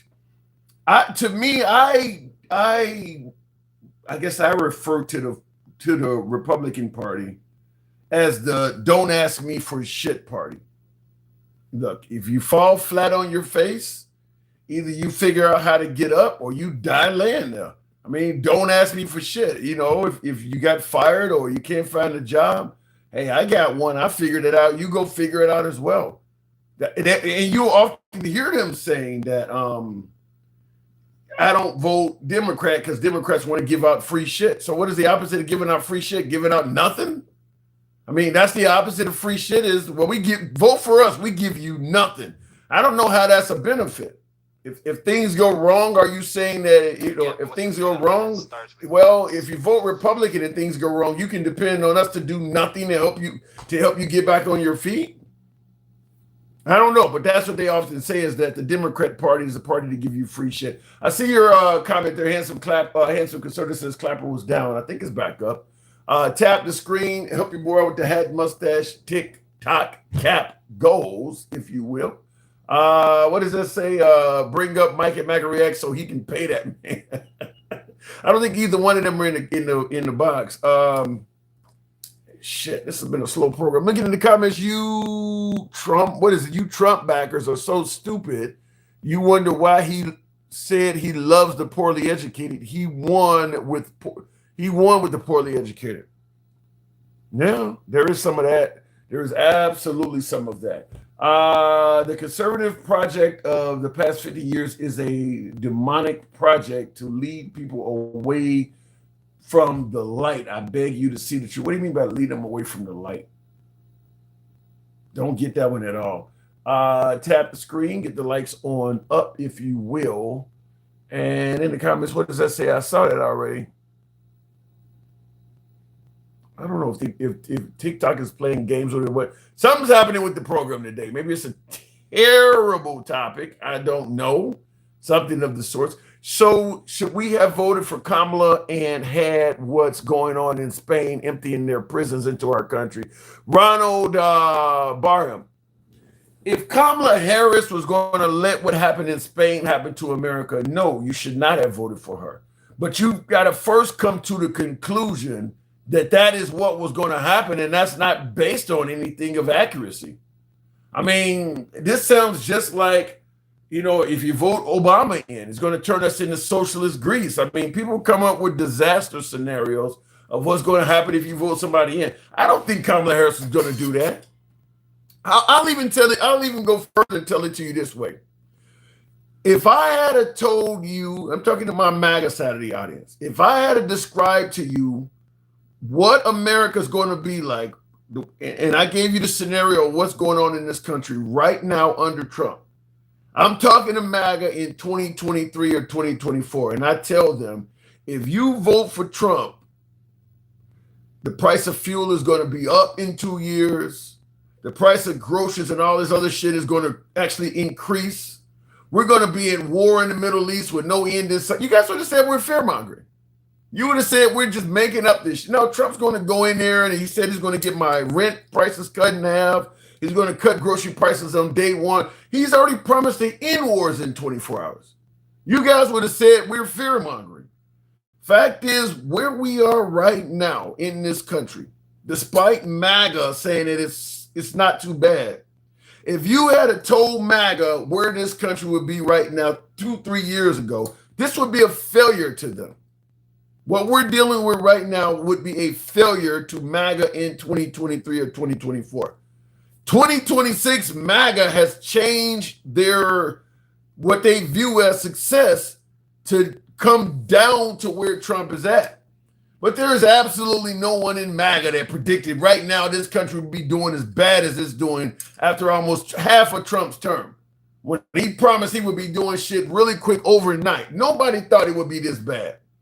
And considering how much control the Republicans have, you can't really blame the Democrats. Because it ain't like the Democrats are shooting down and preventing Trump from doing what he's doing. He's doing it all by executive order. So you're literally getting the country that Trump wants you to have. And it's a disaster compared to what you expected 2 or 3 years ago. It's just that you favor Trump and you've actually reduced your expectations to fit him into the window of success. You know, it's like you want to show somebody your 1-year-old can now walk. So you put a bottle on the ground and you're telling the kid to come walk to it because you don't told them, I saw him take 30 steps. So you put the bottle 10, 15 feet away from the kid. The kid is barely able to do 2 or 3 steps, but to make it look like a success, you move the bottle closer to the kid so that now your friends think, well, see, he showed me. No, the kid didn't do what you said he could do. And that's where Trump is. Trump is failing in the eyes of MAGA.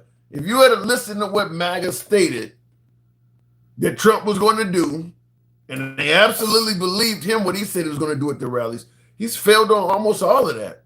That's why you got the likes of Marjorie Taylor Greene and Tucker Carlson and some of them coming forward and saying, this dude ain't delivering. This guy's not. But MAGA is holding on because for MAGA, the definition of delivery has changed to fit what's going on right now. Trump could start another war and they would still say he's doing successful. But the guy promised to end all wars. In the comments, if universal health care happens, all MAGA is going to be on it like Obamacare. MAGA is largely the majority of policyholders. I actually believe that. Yeah, I mean, healthcare is unaffordable for most Americans in this country. If you're not making 6 figures, healthcare is a hefty expense, particularly if you have an injury. It's a hefty expense. You need to be making a fairly decent income for healthcare to not be a concern because most of us get it through our employers, and there's no guarantee that when they renew the contract they have with your healthcare provider, that it may not get worse. That's what always happens. Every new contract, every few years, your premiums go up, your coverage go down. That's what most employers are doing. So it's getting worse and worse each time. Your contribution to it is going up. Your employer's contribution to it is going down. And what is covered is also going down. It's getting worse and worse. You look at healthcare for Americans 10 years ago, it was better than it is now. You go back 10 years back into the 90s. When I worked for AT&T as an engineer in the 90s, we didn't pay anything towards it. They gave us healthcare as an employee. You went to the doctor. There may have been a copay or two, but nothing came out of our salary to pay. Now it's hundreds of dollars come out of your salary every paycheck. Going back to the box, we'll go to Travelman. Good evening, Travelman. Welcome to the program. And folks keep saying, let's keep doing it this way. That's why socialism is catching on, is that the opposition is saying socialism is bad. Let's keep doing what we're doing now. And people are like, fuck that. Travelman, good evening. What's up, Terry? Not much at all. Not much at all. I just came and did my gifting to you and everything, and I caught a little bit of unapologetic when he was speaking, and that's pretty much all I got. What's your topic for the day? Well, we're talking about radical candidates. I'm asking which side has the most radical candidates? You got socialists and shit coming from the left, but you do have some of Trump policies and folks supporting Trump on the right. Which side is operating as the most radical regime nowadays? So you're saying that the Democratic Socialists are the better radical? Have you not heard the DSA tape I've been playing or clip I've been playing? You mean that lady that was on Fox News? Yeah. Man, you know what? You know what? That is, I'm assuming that's an intelligent lady. How can you be so damn stupid to get up there and say shit On Fox of all places. Of all places, you're gonna get up on Fox News and you're gonna let them talk you into saying some stupid shit like that. Yeah. You know, even though MAGA has absolutely no idea, number one, what socialism is, and number two, what a democratic socialism is. They have no idea. It's all the same to them. You know, they've been communism / socialism trope. It's the same one they use, similar to when a Democrat get elected and they coming for your guns. Yeah. And every year a Democrat gets elected. Every time a Democrat gets elected president, the gun manufacturers make a lot of money. Yeah. Right?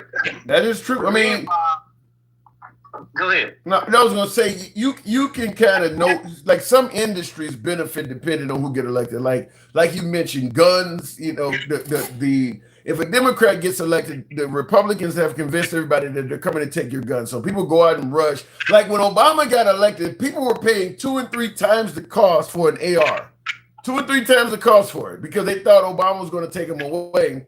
Just like when the Republicans get elected, if you invest in the penal system, if you invest in the prison system, that's the time to do it, because you expect the Republicans to increase in the incarceration rate.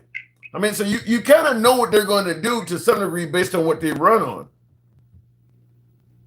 So are you saying that the Democratic Socialists of America, that they want the government to take over different business sectors?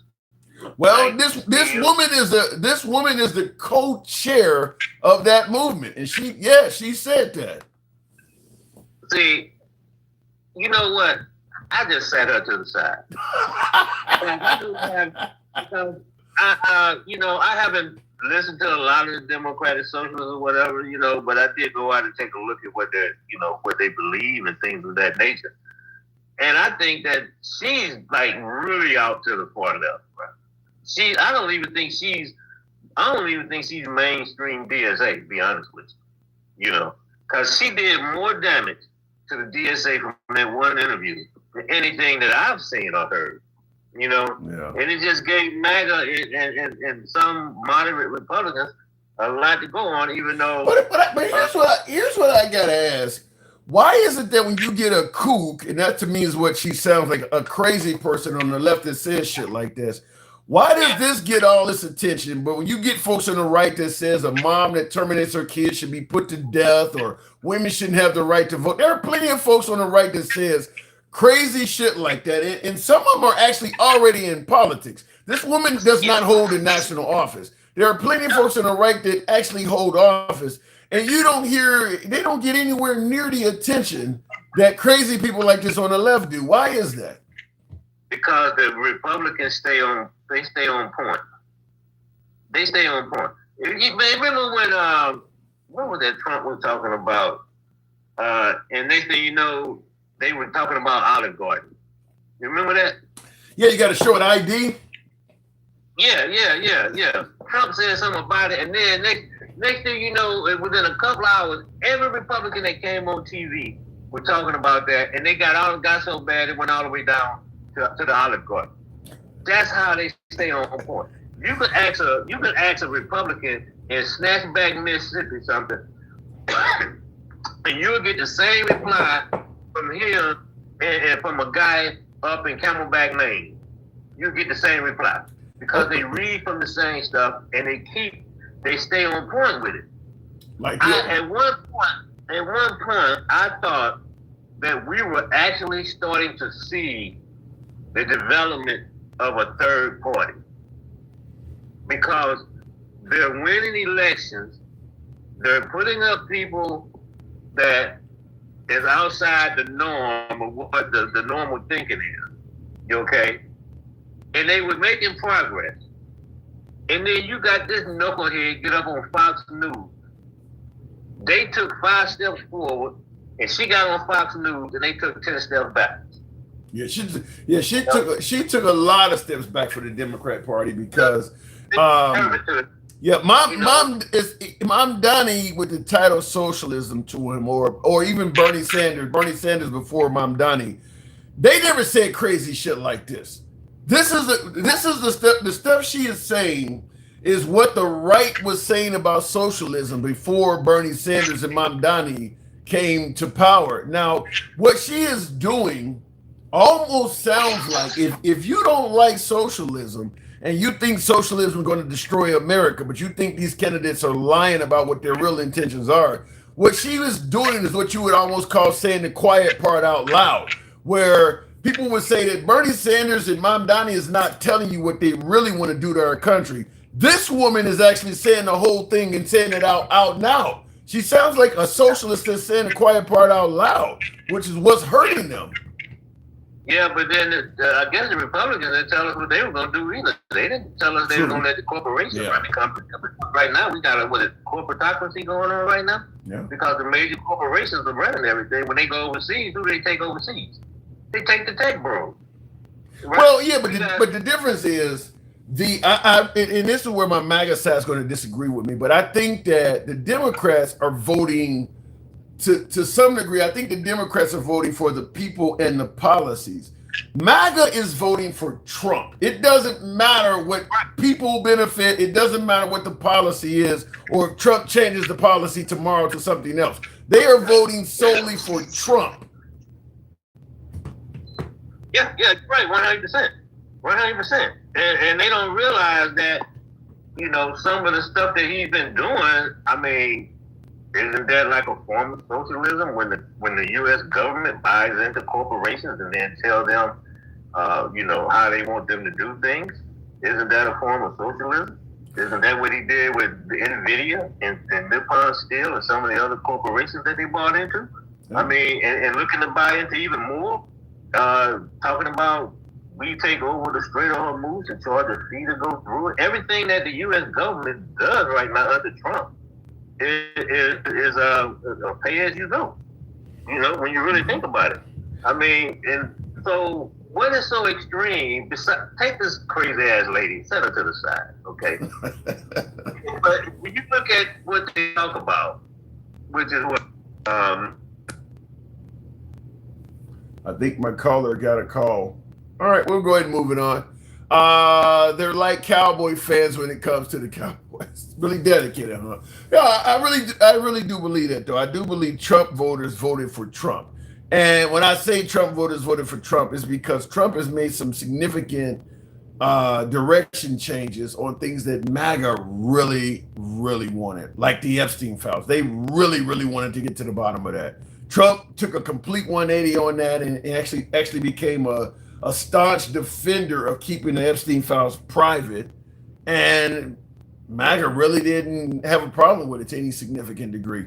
The same thing with No New Wars. Trump not only went away from the No New Wars claim to labeling the Secretary of Defense, the Department of War, or the Department of Defense, changing it to the Department of War, and literally just attacking people constantly. He's only been president for a little bit less than 2 years, and we've had conflicts in over half a dozen countries. I mean, we can talk about Iran, we can talk about Syria, Nigeria, we can talk about Venezuela.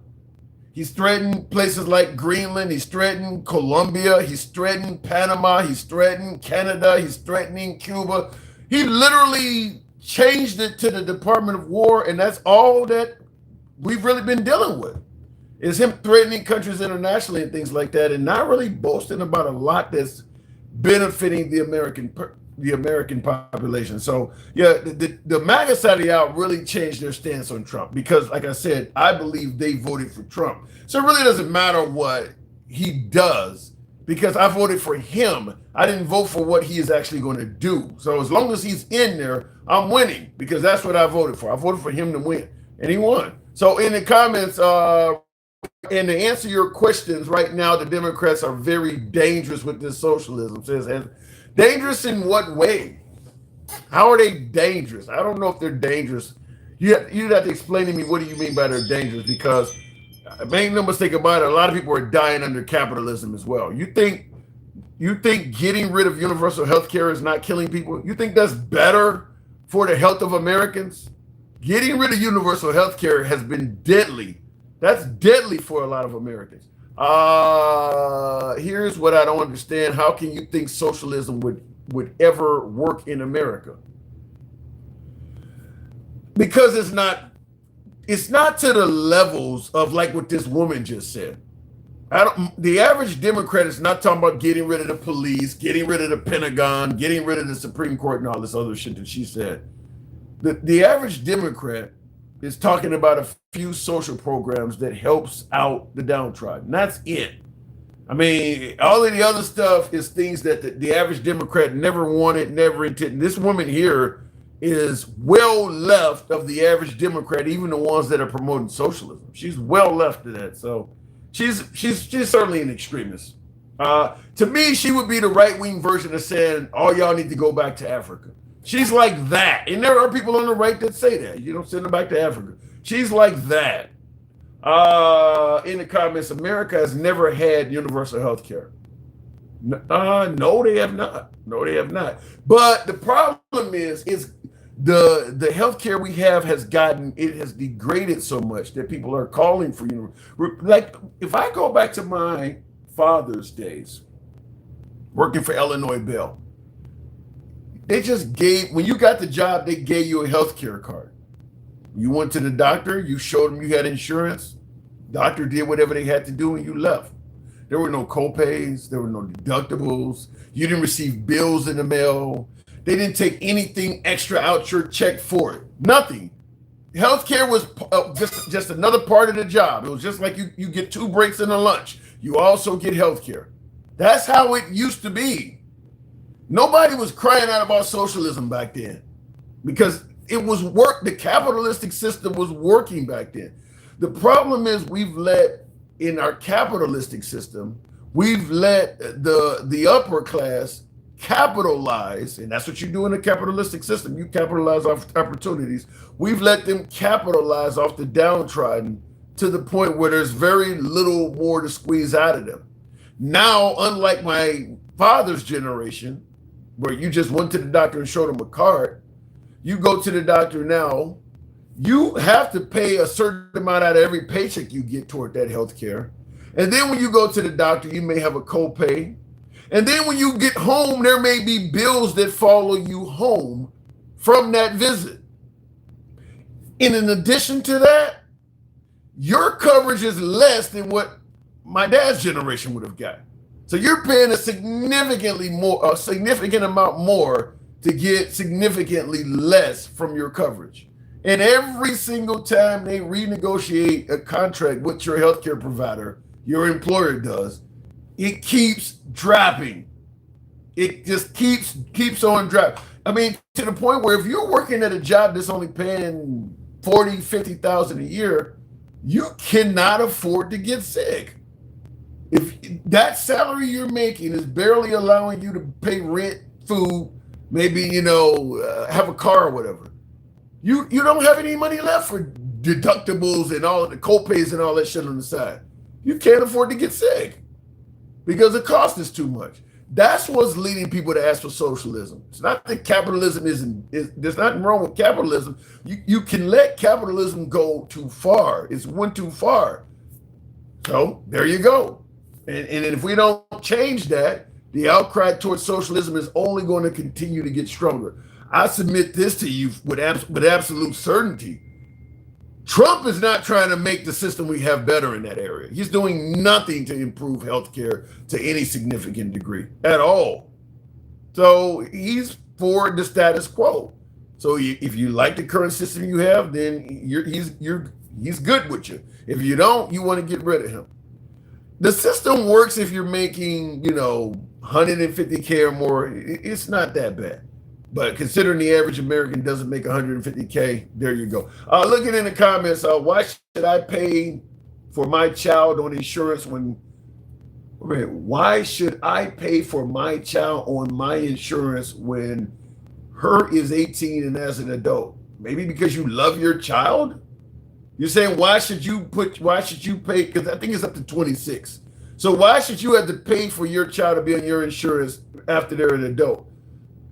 Damn, that is what it, I've heard people say, why should I have to pay for other people's kids?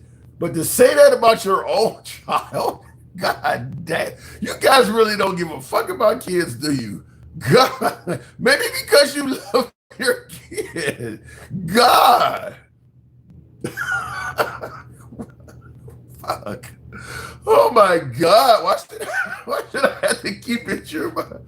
Because you love the fucking kid. Jesus Christ! I wish your kid was on here to see that. It's okay. Socialism is always voted in, but it always gets removed by what? Somebody said it's okay. Socialism is always voted in, but it always gets removed by a gun all throughout history. Well, I'll submit this to you. We're one of the most capitalist countries on earth, and that's where all the guns are being used. The countries you guys claim that are socialist, Norway and Finland and all this shit, people ain't getting shot up like they are. You want to talk about, what did they used to call it, going postal? When you came back to the job site and you blasted that's some American shit. No, so it ain't got nothing to do with socialism. Capitalism is what's leading people to get blasted. That's who's doing all the blasting is the capitalist. It's the socialist. We go back to the box. You got that one backwards. I'm still laughing at, why does my child have to be on my insurance if they're over 18? That's cold. That's cold. Gangsta grandma. Well, that's typical white trash right there. That's cold. They don't even give a damn Jackson, about their thank you. kids. Yeah, that's one of the cold. That's cold. I ain't seen too many statements that cold to say that about your own kid. They say that about everybody. What are you talking about? They don't give a damn about kids. The only time they give a damn about it is when we're having a baby. And the only reason why, only reason why they do is because they want to force birth people. How about this though, Gangsta Grandma? In the comments, one of my viewers said, to say that about your own child is correct because your child needs to figure out how to live life when you're not there. That's your job as a parent. So once your kid turns 18, it should be fine. You shouldn't have them on your insurance past 18 because they need to figure out how to learn, how to be prepared for life when you're not there. They're dumb. What the? I told you that the spoiled milk biscuits are fucking insane. The spoiled milk biscuits are lot. That's why he won. At 18. You got idiots like that. At 18. The spoiled milk biscuits. That's why the kids are cray-cray and they're peeing up school to shit. Look what they got. Look at what they live. I feel bad for the white tea kids, for real. I really do. Well, but see, I had my kids on my medical.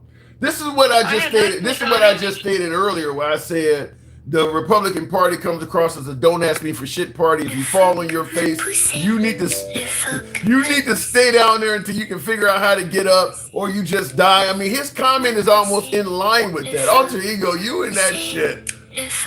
Well, I mean, that is what it is. That's what they do. And then you have the far right, the far left telling, "Oh, we're not going to have the po-pos no more." I mean, I wish we couldn't have the police, but we have to have the police. We have to have the cops. Why would you? Yeah, exactly. So you agree this woman is crazy then, right?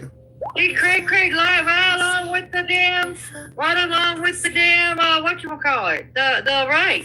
Like you can't just get rid of ICE and shit, you know what I mean? Yeah. Is that an actual song that you can actually download on YouTube? La fuck my pussy. What is that? What is that?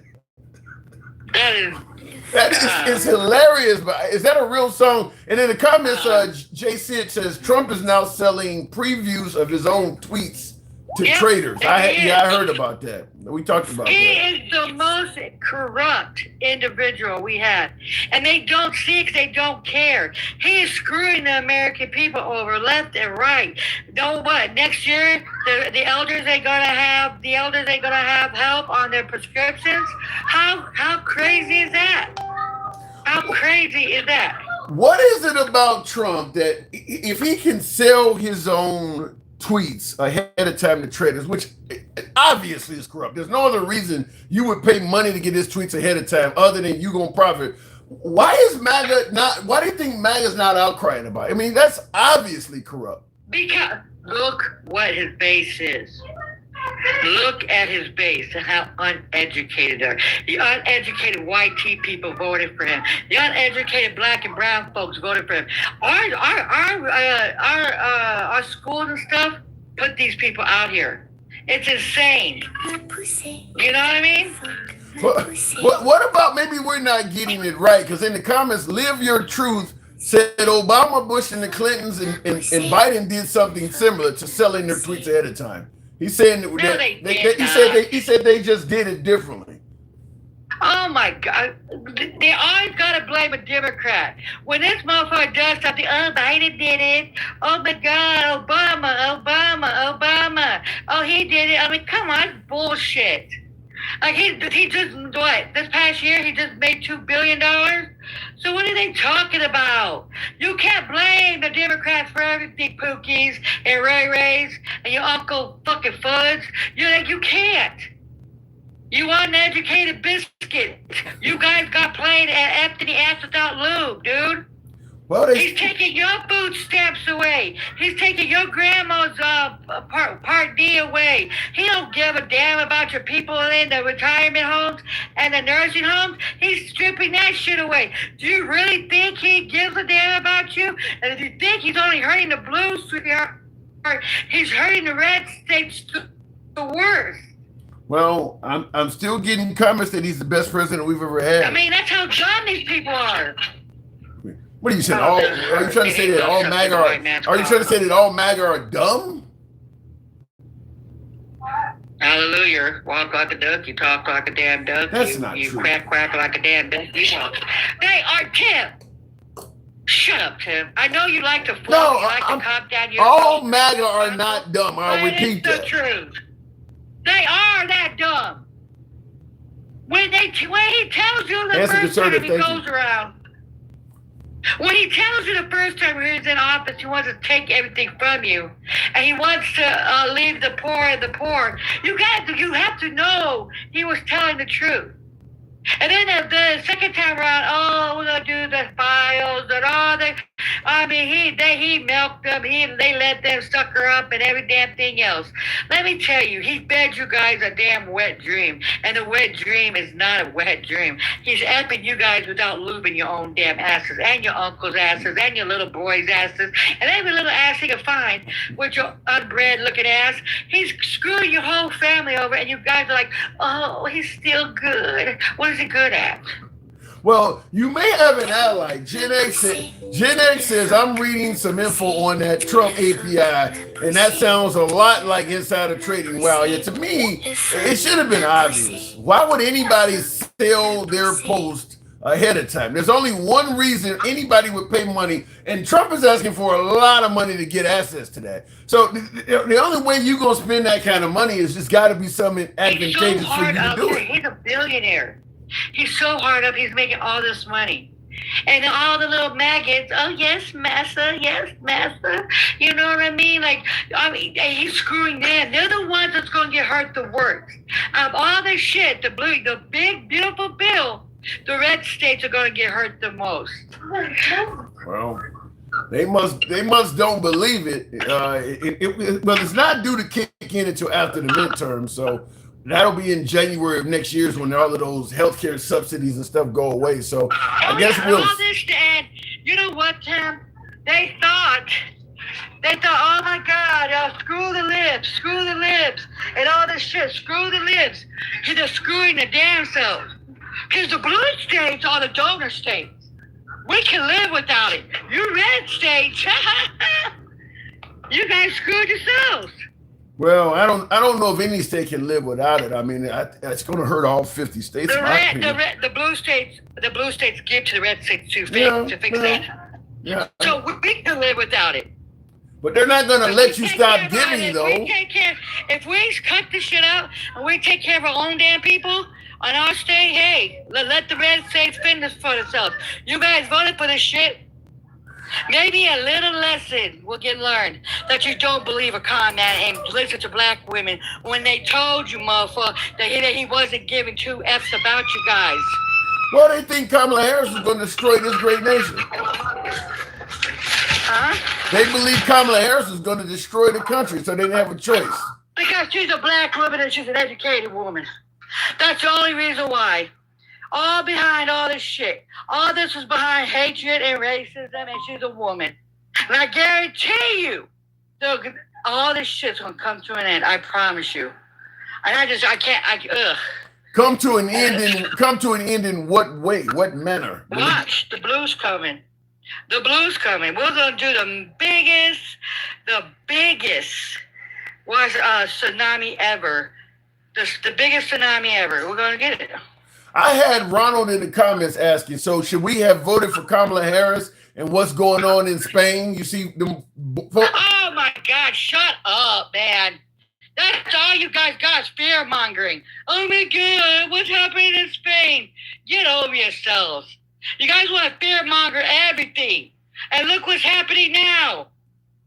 Look what the hell is happening now. Well, the border is. So booming. A country that did not ask for the shit. If they would have kept the shit together, we wouldn't be over here booming shit. The people's more worried about booming. You know what I mean? We can't feed our poor people, but we can unalive kids and shit. Do you know that they threw a 2,000-pound bomb I heard on a about it on the residential family. and unalived a 2-year-old and the whole family? Yeah, I heard about it. What kind of crap is that? But you know the little unflavored biscuits, the dried out biscuits. Oh yes, he's trying to save us. Get over it. I got a strong opinion for you. Listen to this one. This is Handsome Conservative. He says, I'm not for people dying, but I bet a lot less people died in Iran so far than women getting pregnancy termination. So he's saying that you can talk about Iran all you want, but the Democrats are allowing women to terminate the lives of the unborn. So that the Democrats are the real killers. Okay. What? We have autonomy of our own body. What law has a man's body ever got told that we tell you to go get a vasectomy and shit? No, you guys want to control women. You guys want to put us back in the 50s and the 40s. We had no damn rights, or we couldn't even go vote. You guys ain't even trying to strip that shit from us. Get your ugly, screwball, looking, four-headed ass out. And go back to Europe where you motherfuckers came from. And go control those fucking women. Don't come into a black and brown country and tell us what we could do with our own damn bodies when it's not even your damn body. Nobody wants your interbred looking kids. That's why you guys want us to have kids so bad, because nobody wants your interbred, uncooked looking asses. Nobody wants to F you guys. Nobody wants your damn kids because you guys are psychos. You guys are interbred today. You guys don't even know who your mama and your papi is. It could be your uncle. Well, oh my God. Well, I got a more stronger statement. He says, no, we put the babies in you. We just want to make sure we don't want to put nothing in us that's uncooked, unflavored, and nothing. Even your own white tea women that, oh, by the way, that has the most ABs that are married. Yeah, but what about his point, though? Gangster grandma. Yes, that is Gangster Grandma. Oh, God. Gangster grandma, how you doing, Oh, God. Unflavored protein gonna talk to me. I'm gonna die. I need to go get drunk. Tim, what are you doing? All I'm saying hold on, he's talking to you. Was that less people have died in Iran, which is terrible. It's terrible that anybody's died. but less people have died there than in an abortion clinic where Well, you guess go what? to have You your uncooked, care. flavored, mayonnaise-looking twit. Do you realize it's your own damn women that unaliving their so-called fetuses? It's your women. Go talk to your women. 56% of ABs are white women that are married. Go talk to them. Don't talk about the brown asses. Don't come after our asses. We don't want Hold on, hang on, Gangster. You call it health care, but there's a body that does not leave that building when you do. It's called a baby. It's not a baby. It's a zamzoli. It is a fetus. When it starts having a heartbeat, it's a fetus. And guess what? Guess what? 6 weeks, it's gestation. It can't live without us. So it's not a baby. It's not a fetus. It's a zola. Somebody got whacked. Let me ask you this, okay, so Grandma, in regards to what he had typed in. What about the notion that if a man has impregnated a woman, that man should have some say-so in preventing his baby from being slaughtered? It's not slaughtered. It's not a baby. It's a zygote. Let's comprehend, okay? What is a zygote? A baby cries. A baby is outside the room putting diapers and shit on. That's a baby. A zygote is a zygote. It's a bunch of cells that don't do nothing. That's in our bodies doing nothing. That is a zygote. Okay? You can't live without a woman. It's a zygote. And then it becomes a fetus till 24 weeks. After 24 weeks, they could give an emergency cesarean to save your baby. Let me ask, okay, hold on. 24 weeks, it cannot live out of our body. So listen me with the bullshit. And most abortions, not all abortions, but most, that they have brain patterns and a heartbeat, even though they're not fully formed. That's a baby. They're alive. And I'm sorry if it's in your body, but you're the ones carrying it. We're the ones giving it to you. That's how it works. God, I guess I would have an AB if a white man got me pregnant, I would run to the clinic. But what about his point that if a man and woman got together and the man don't build at a couple ultrasounds, and at this point he don't hurt the heartbeat of his child and all of that. You can't talk to the woman. I'm not all women. If it was me, it's my body, my choice. I don't need to answer to a damn man to tell me what I could do with my body. I'm the one that's going to carry the damn thing. See, I'm the one that carries the damn thing for 9 months. So who gives a shit? You gotta go talk to your homie and say, are you going to have the baby or not? That's what you guys gotta do. What the fuck? He said you didn't do it on your own. That man was involved in that also. What the fuck did I just say?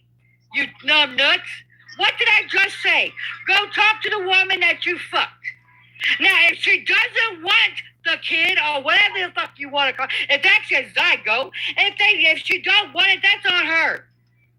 Like, come on, we're talking about our damn body. I understand. Like, good God, you know what? You know how sickening men are nowadays? You know how sickening men are and how nasty men are? They want to control our damn bodies, and it's sickening. How many babies you ladies kill every day on a daily basis, because it's a lot more than people that are dying in Iran right now. So don't act like you got some love for life when you're killing it on a daily basis. Wow. Okay. You want a cookie?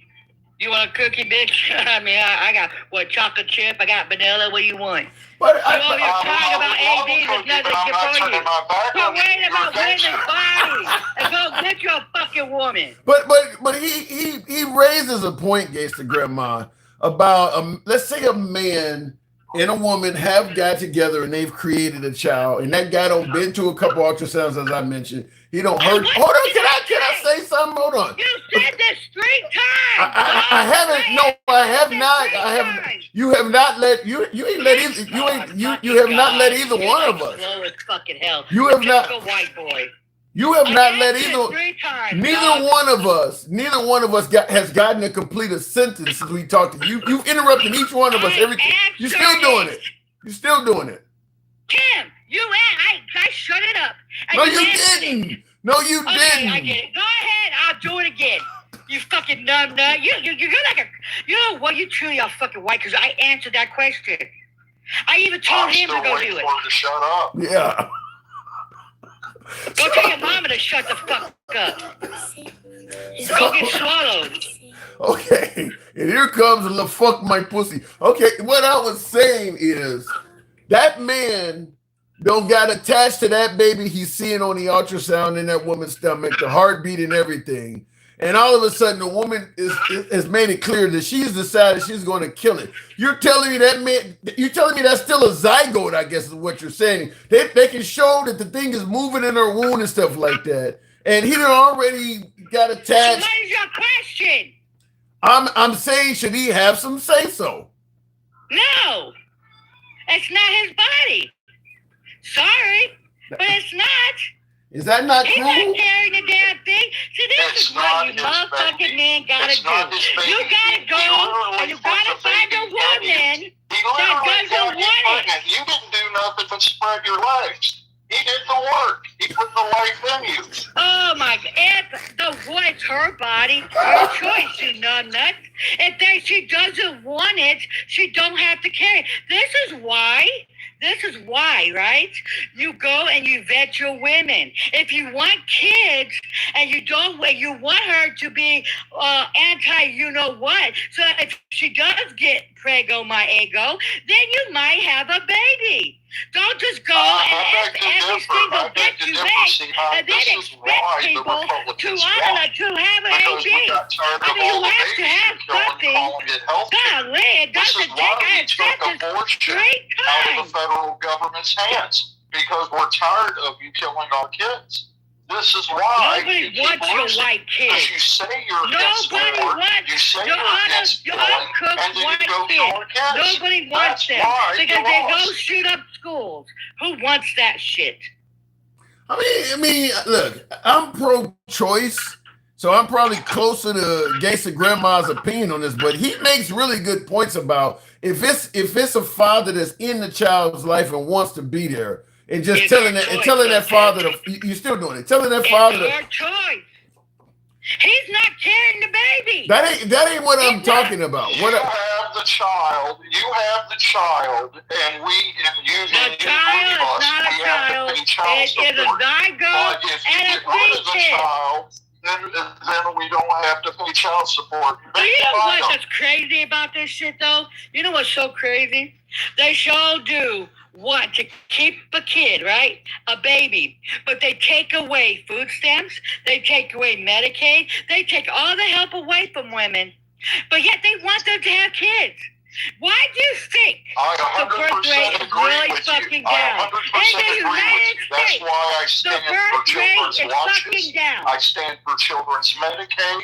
I stand for food stamps. No, you don't, because they're cutting it. That need the help. They're I cutting stand it. for anything Tim, that will are they protect not that cutting child, children's Medicaid? except Are for they the not women that cutting go and children's Medicaid? butcher them and call Tell it him to women's shut health. the fuck up. You're talking over him so much, I'm barely hearing him. I can hear him. Like I said, they're cutting the children's Medicaid. They're cutting it. They're cutting Medicaid. They're cutting Medicare. They're cutting food stamps. Amos in the comments hearing this conversation says this is the reason a lot of black women are single. Yep, it is. We don't want kids.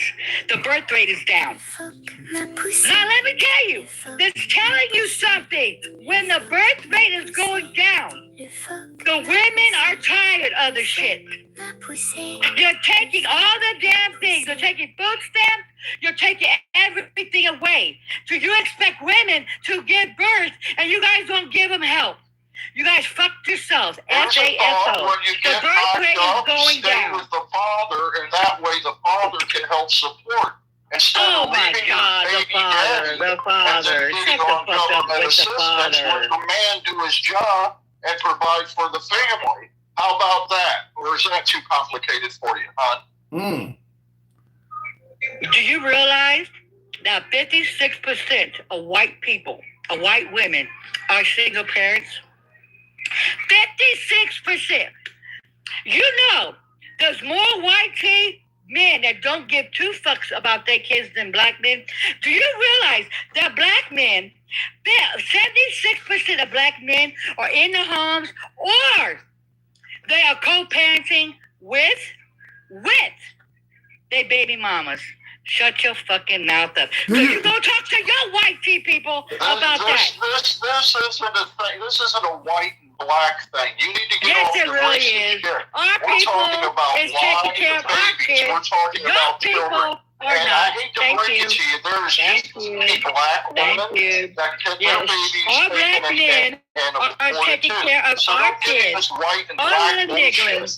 Okay, Yes. we're talking about children, not race. How is this fucking racist? I'm telling the fact that your white men are How do you feel? Let me ask you something, Gayson. Let me ask you. If you're talking about women, women should have a choice. How do you feel about child support? What if the dad wants to opt out of being a parent? Should he be allowed to as well? Go sign your right to him, and then you're a fucking deadbeat bitch. But hey, I go more power to you. So do you? Okay, wait. You're saying if the guy signs his rights away, he's a deadbeat bitch. What if the woman? Okay, wait a minute. If the woman terminates that child, which is allowing her to avoid her. Oh, see, this what you did not hear everything I was going to say. You just started talking over. You're talking over. You don't even know what I was about to say. I know what you're going to say. Okay, but can you at least allow the sentence? Can you're talking? Yes, you crybaby white tea ass. Go get you some fucking damn napkins and wipe your white tea tears. Oh no, go get your little bitch that's on the phone right now. Okay, I don't know if we having a conversation. Every time Go ahead, you start to talk, it's the same thing. It's racism. White, black, it's the same bullshit. It's not racism, it's facts. How's that racism? That your men are walking out on your women's lives. How is that racism? The court's forced us to pay child support. I'm saying, I don't give a fuck about child support. I don't have it. Stay with the man that knocked you up, that you spread your legs for, and let him take care of the baby the way that he is supposed to by providing for it instead of killing it. Yeah. But you're too worried about your choice. Let's start worrying about the baby's body and the baby's choice, because that's the choice that you keep neglecting. It's not the one for the love of God. It's a zygote and it's a fetus. It's not a baby. So what I wanted to ask you before you interrupted me, Gayson Grandma, is this. You said if the guy outside of paying child support, he's a deadbeat ass bitch. What I want to ask you is, if a woman, I cannot ask you one damn question without you talking over. I can't. You talk over everybody that talks. I cannot even finish the sentence. I agreed with you. You don't even know you didn't agree with shit. You don't know what I'm even about to ask you. You don't even know. Go ahead, crybaby. God damn. Go change your diaper. So we gonna host the show together, and you gonna talk over every guest? Oh, shut up. That's what you're doing. God damn. Okay, cry. Damn. The point I'm asking, you said if a man outside of paying child support, he's a deadbeat ass bitch. What I'm asking you is if a woman terminates the life of a child, which basically removes her responsibility, do you believe women having abortions are deadbeat ass bitches? No, it's her body though. Tim, paying child support and having an AB is totally different, Tim. It's totally different. How? Yes, it is. How? Okay, comprehend this, okay? I mean, I know you motherfuckers, especially dropouts, your mother smokes something with you guys because you guys don't comprehend. That thing is in us. That thing is taking nutrition. That ain't got nothing to do with what I just asked. Yes, it does. No, it don't. We control our own bodies. You know, if it was outside and they want to go get child support, yes. Go ahead, do what the fuck you gotta do. But when it's inside of us and it's leaching off of our bodies and taking shit from us, it's totally different. Some women don't want one. A baby. Some women don't want it. Yeah, I hear it. Did you hear her say it's leaching off of her? It's sucking It's the nutrition different. from her. It's not But who a the fuck baby to wants her. to watch It's a a kid fucking anyway? I parasite. would die. This is the kind of shit that we have to deal with. It's a fucking parasite to them. They've lost their fucking minds.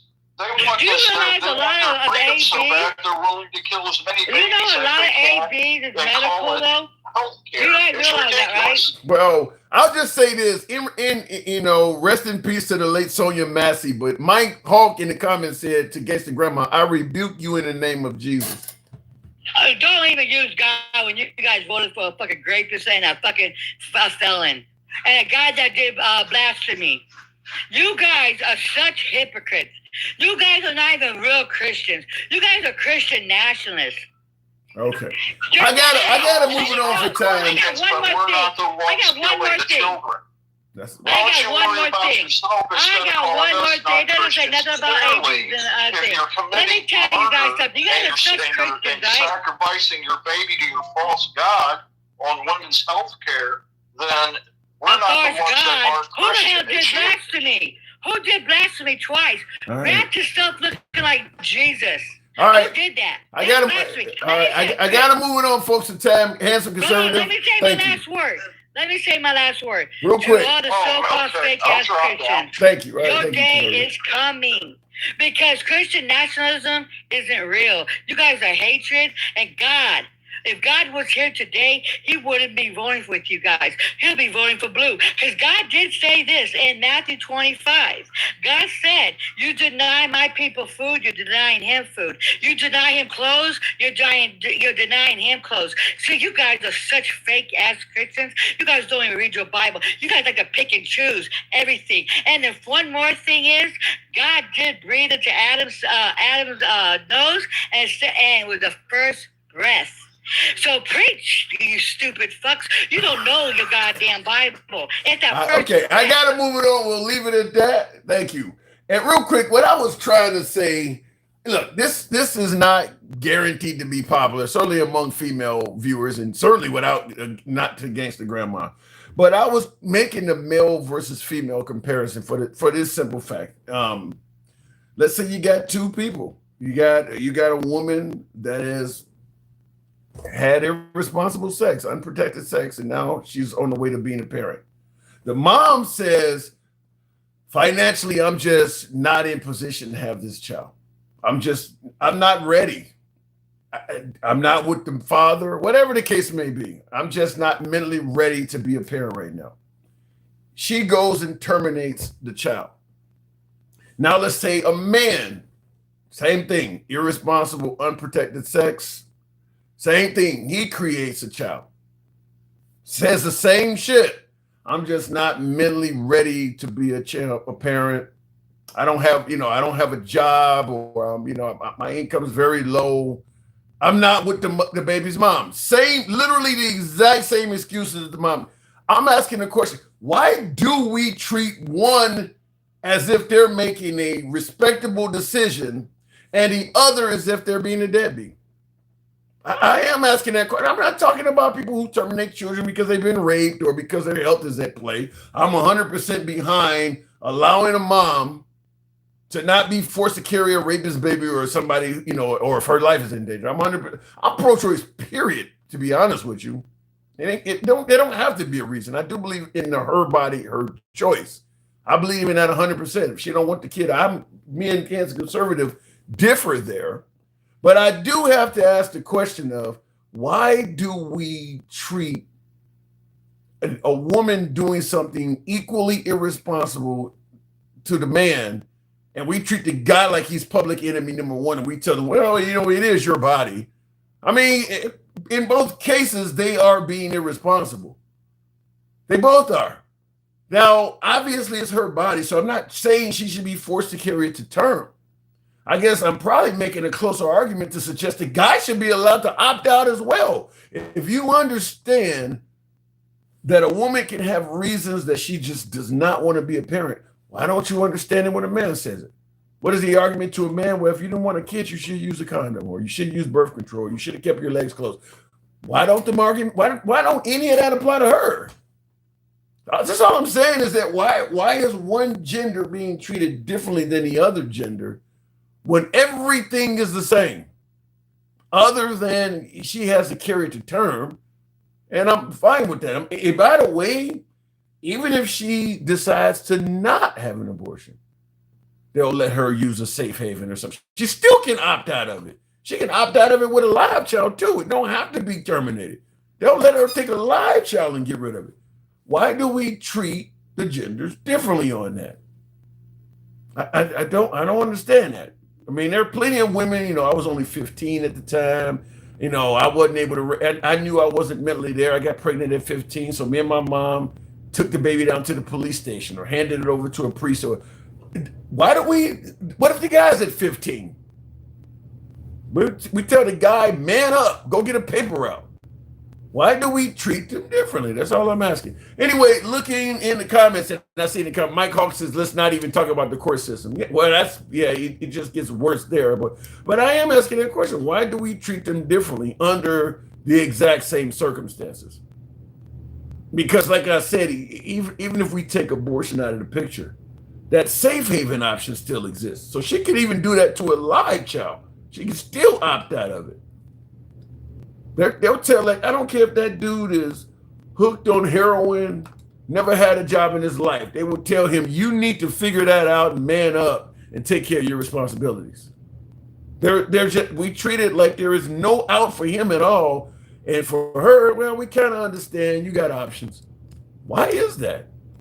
Looking in the comment section, because the women that keep the baby don't want them in, but want the money, says Hanson Conservative. Yikes. Ooh. And I got another viewer. TRRS says child support is not for nails and weaves.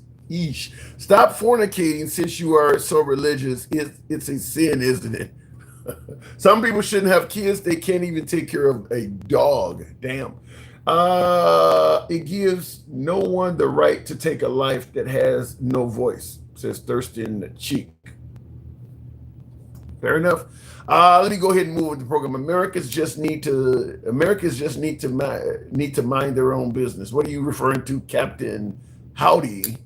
Help me out with the hat, mustache, TikTok cap goes. There's just none of that today, huh? None of that today. Looking in the comments, ask God to reveal himself to you. Okay, you guys are getting very religious on me now, huh? Okay. Sperm cells versus eggs, morals versus inmate tendencies. We are debating the exact point in time when a human becomes a human. No one even knows why we derive from stardust and how. Look, I'm pro-choice under the guise that if you're not going to help that person with the upbringing of that child, you shouldn't have any say-so in it. That's my opinion on it. If you're not going to help them, you shouldn't have any say-so. And it is very costly to have a kid. We were just talking about healthcare before we got into this stuff. Even if a woman got a decent job, she's going to incur some good expenses to have a kid. All of those, sometimes you go to the doctor before, thinking you're having contractions or all of that. They charging you for all of that shit. You're going to have some contributions out of your pay. It costs a lot of money to have a kid. So, and then of course, once the child is born, then there's charges to be added on. So it does cost money.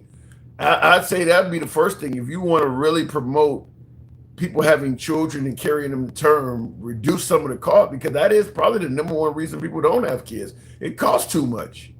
It costs a lot of money. Shout out from Chicago, murder capital. Chicago is definitely not the murder capital, Gypsy.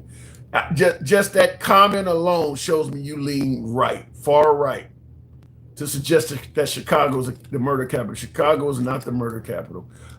It's definitely life-changing. It's something that should be thought of ahead of time. True, but things happen. Prophylactics don't work. Condoms break. Nothing is 100%. I mean, even if you think it out, even if you actually sit down and say, my job has gotten well, you're about to come out of college and you got a nice job lined up, I think we can go ahead and have a child now. There's no guarantee that one of y'all might not get fired or laid off by the time the baby is delivered. Even if you think it out, shit go wrong. Not to mention some of the stuff that the politicians do, like what Trump is doing to healthcare, the drastic changes it's going to undergo starting next year. So all of a sudden, all of the plans you thought out are not working as much anymore. Think about all of the federal employees that Trump fired. You think some of them didn't have young kids? I got a federal job now. I'm making good income. I'm in a union, got good health care. We should be in a good position to have a job now. Elon comes along, boom, that person's unemployed. So even if you actually sit down and think it out, it may not. I mean, shit happens. You still may not work. Tim, my cousin spent $80,000 to try to have a baby and failed. She chose adoption. Well, your cousin got cake to do that. But that's different. That's somebody choosing. You know, you're actually going through what, in vitro, or I mean, that's different though. Abstinence doesn't work when you get graped. That, to me, that's a different argument though. And I don't believe anybody should be forced to carry a baby to term if they've been assaulted. But I do believe that it's kind of one of those crutches that folks on the left use. I don't believe the average woman terminating the life of a pregnancy has been raped or that her health is in danger. Most pregnancy terminations, if what I've read is correct, and you guys can correct me if you will, but in most cases, it features a woman that just had unprotected sex and decided she don't want the child. That's the makeup of most of these. It's not people that's been raped or they're going to die if they don't do it. That's where people run, because that's an extreme position that, in my opinion, everybody can get behind. But the reality is not that. That's not most of the people. Now in the comments, Dark Son of Yemen said, you said bullshit. So what are you saying is mostly rape victims? So if you go to Planned Parenthood, most of the people sitting in there are rape victims with health problems. Let me know. Let me know. Maybe I'm wrong. Let me go back to the box. We'll make that happen with Dark. You let me know, Dark. My point was, Dark, good evening. Are you there?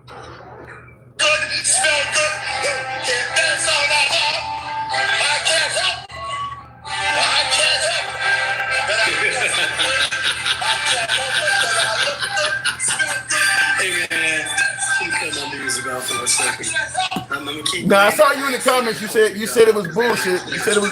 Cut your music. Cut your music. Cut your music. Yeah, that's bullshit. Correct me. Tell me that. Correct me. Give me the accurate version. I don't believe that Planned Parenthood is full of women sitting there just choosing to go get a damn AB because that's what they want to do. But you do realize that scheduled ABs are not counted, are actually put into the elective number, which outweighs and pushes that number a hell of a lot farther. But to me, that's neither here nor there, because until a man can carry a baby, we need to shut the fuck up about what a woman does with it. How about we do this? All you men that are out there talking about, oh, women shouldn't have an AB, and you want to control these women's bodies. How about we start with this? Every man born from now on should have a mandatory vasectomy, and then you don't have to worry about it. It's cheaper, it's reversible, and it stops you from having that problem. So you're gonna just stop the whole progression of the species. Well, no, we're not stopping it, because a vasectomy is reversible. So when you're ready, maybe you can. Maybe. I mean, it ain't guaranteed. Look, once you do something to your body, reversing it doesn't always work. Maybe it's reversible. No. But a woman, when a woman gets pregnant, she takes on the responsibility of carrying that child, and she risks her life as well. Her body does not always go back to how it was before, i.e. stretch marks, i.e. postpartum, i.e. problems with her digestive system, i.e. Pregnancy or diabetes during pregnancy, all of those things. Nevertheless, the 9 months she got to sit there and carry and nurture that child, so we can cut it off excuse the pun, cut off at the beginning. Why not? Then you wouldn't have dudes running around performing grape.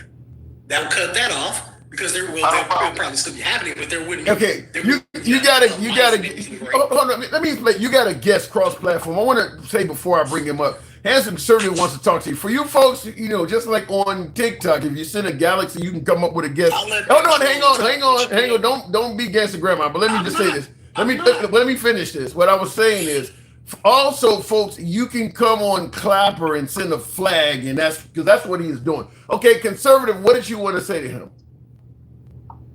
Well, here's the problem I have with what he just said, and I'm going to try to be as respectful as I can. But when a man, when a woman can get pregnant on her own without a man putting the seed of life into her, then we'll shut the hell up. But until that time comes, we have a say in it as well. You can't tell a man that he isn't allowed to have an opinion on his child. That's democratic. IVF does not exist. That's nonsense. You're voting to kill children. Don't tell us we don't have a choice. Well, now he's just basting it. He's saying that doesn't in vitro fertilization exist, but you do realize that's still a man is still required for that other half, though. Dark. Is he? So there's no sperm bank? Yeah, men have to get to that. Okay, but do they have to have anything to do with the child?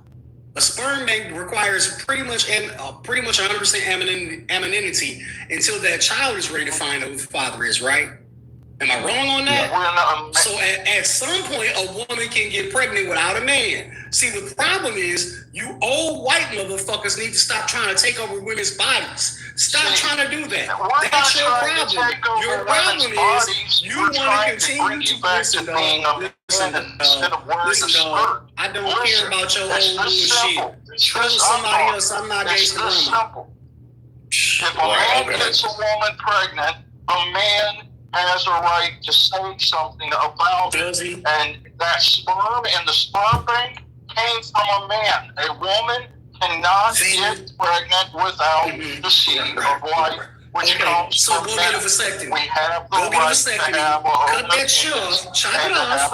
Just go cut the line off. Take off your high dress and put on your slacks. Go cut the line off, bro. Chop it off. Cut off the line, get a vasectomy, and stop worrying about it then. Then you don't got to worry about it no more. Because the thing about it is you old motherfuckers is worried about other people's bodies, not about your own. So if you're worried about your own fucking body, go get a vasectomy, stop worrying about it. You're allowing to be killed and you're voting for them to be killed. You're worried about the children. You're the one that has the problem. You care about the children, okay. You can keep that bullshit to yourself because you know I don't believe you. You can suck it. That's what you can do. I could give a fuck what you believe. You think I give a fuck about your old ass? I've always cared about the kids. You like 40, 50 something, sound like you 70. Go get a bitch, dog. Find something to do. Fuck out of here. I don't care. I mean, I don't care, bro.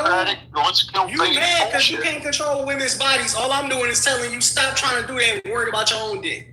Stop trying to do that. Worry about your own penis. Worry about your wife's penis, about your wife's vagina, and leave the woman's alone. As they walk out of the fucking building, you fucking cunts.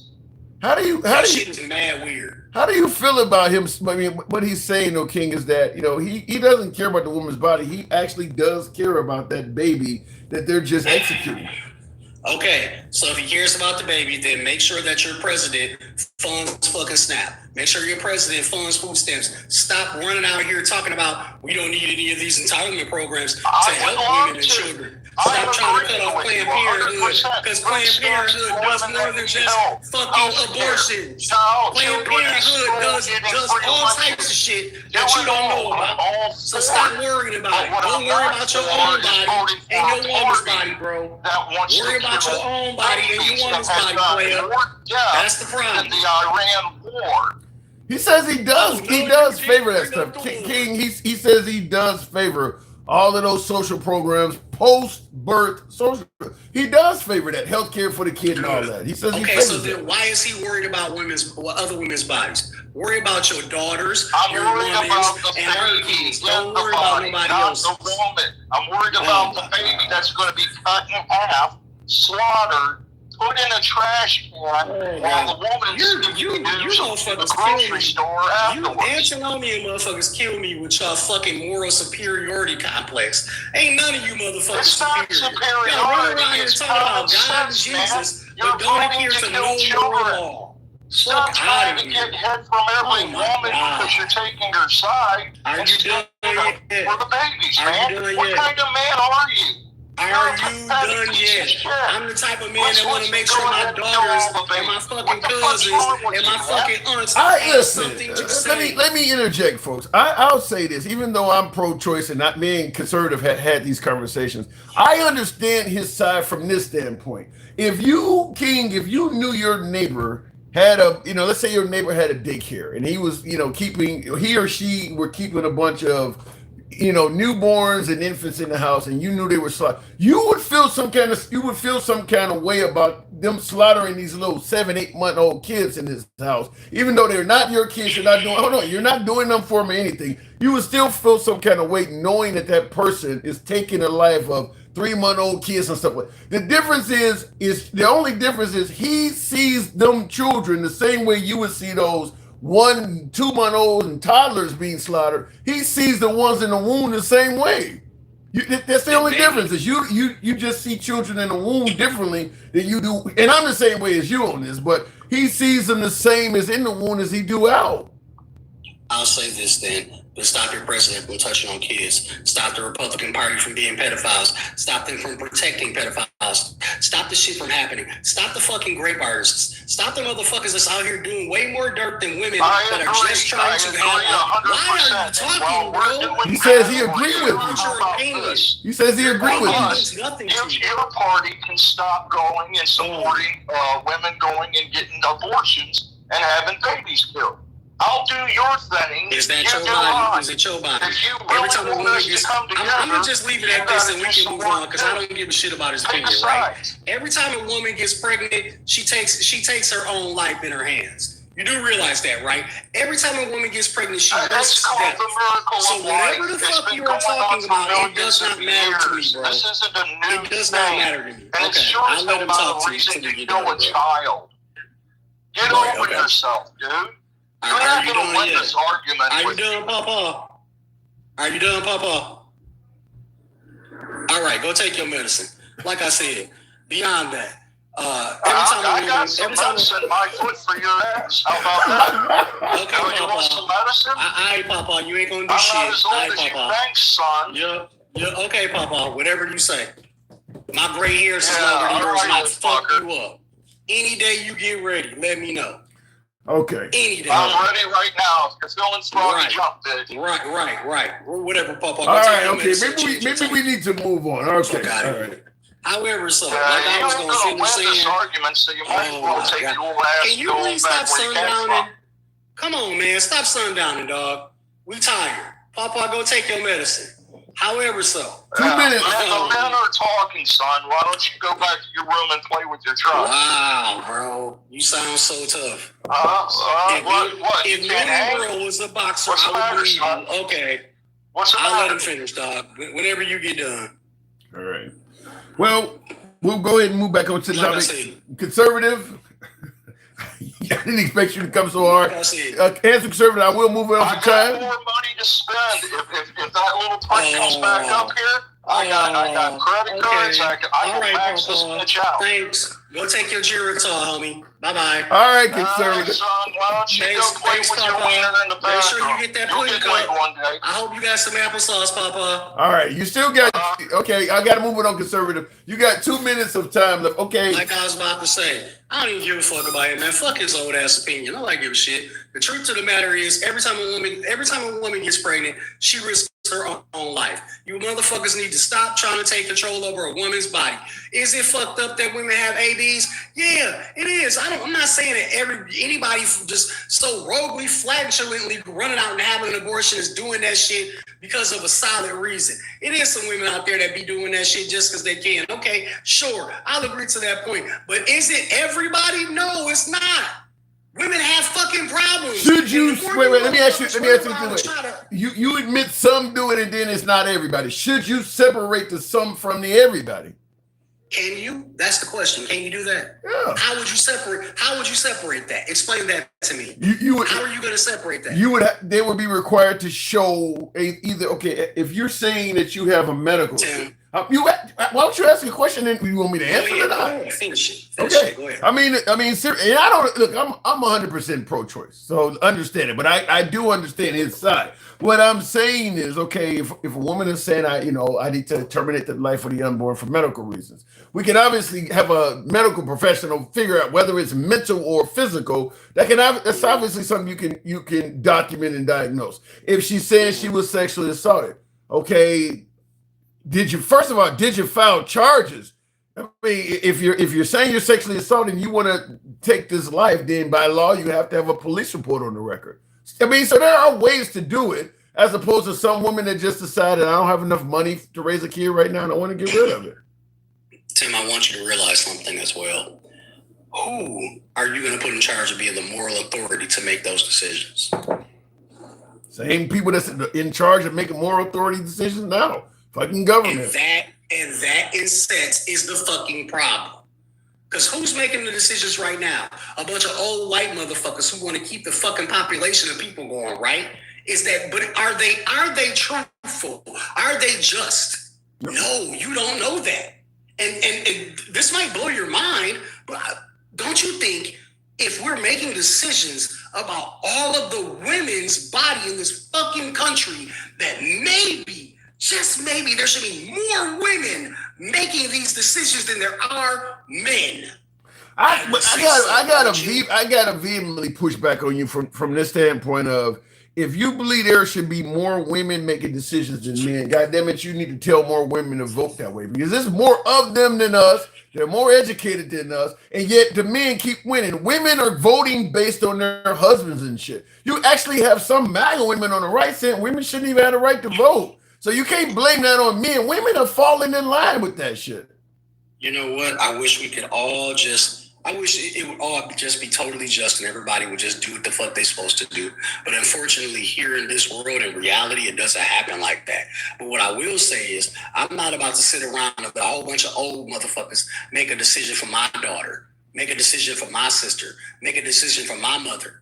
I'm not about to do that, because the same way you motherfuckers feel about, women are having abortions, it's the same way I feel about you trying to make a motherfucking decision about a body that ain't yours. Period. I'll leave it at that, King. And wait. I also want to say, hey, yo, MAGA Reacts, pay Mike his money, fam. Don't be a fucking welcher. You lost the bet, pay the fucking money. And I'm going to stay on your ass until you fucking pay him. You bum. Just like Trump. Don't pay your fucking debts. You fucking bum. How do you know the man ain't gonna pay him? Come on, now the man may pay him. He just spent the last 2 motherfucking days trying to prove Mike wrong. You ain't proved him wrong yet. The numbers say what they say. You fucked up. Pay that man his money.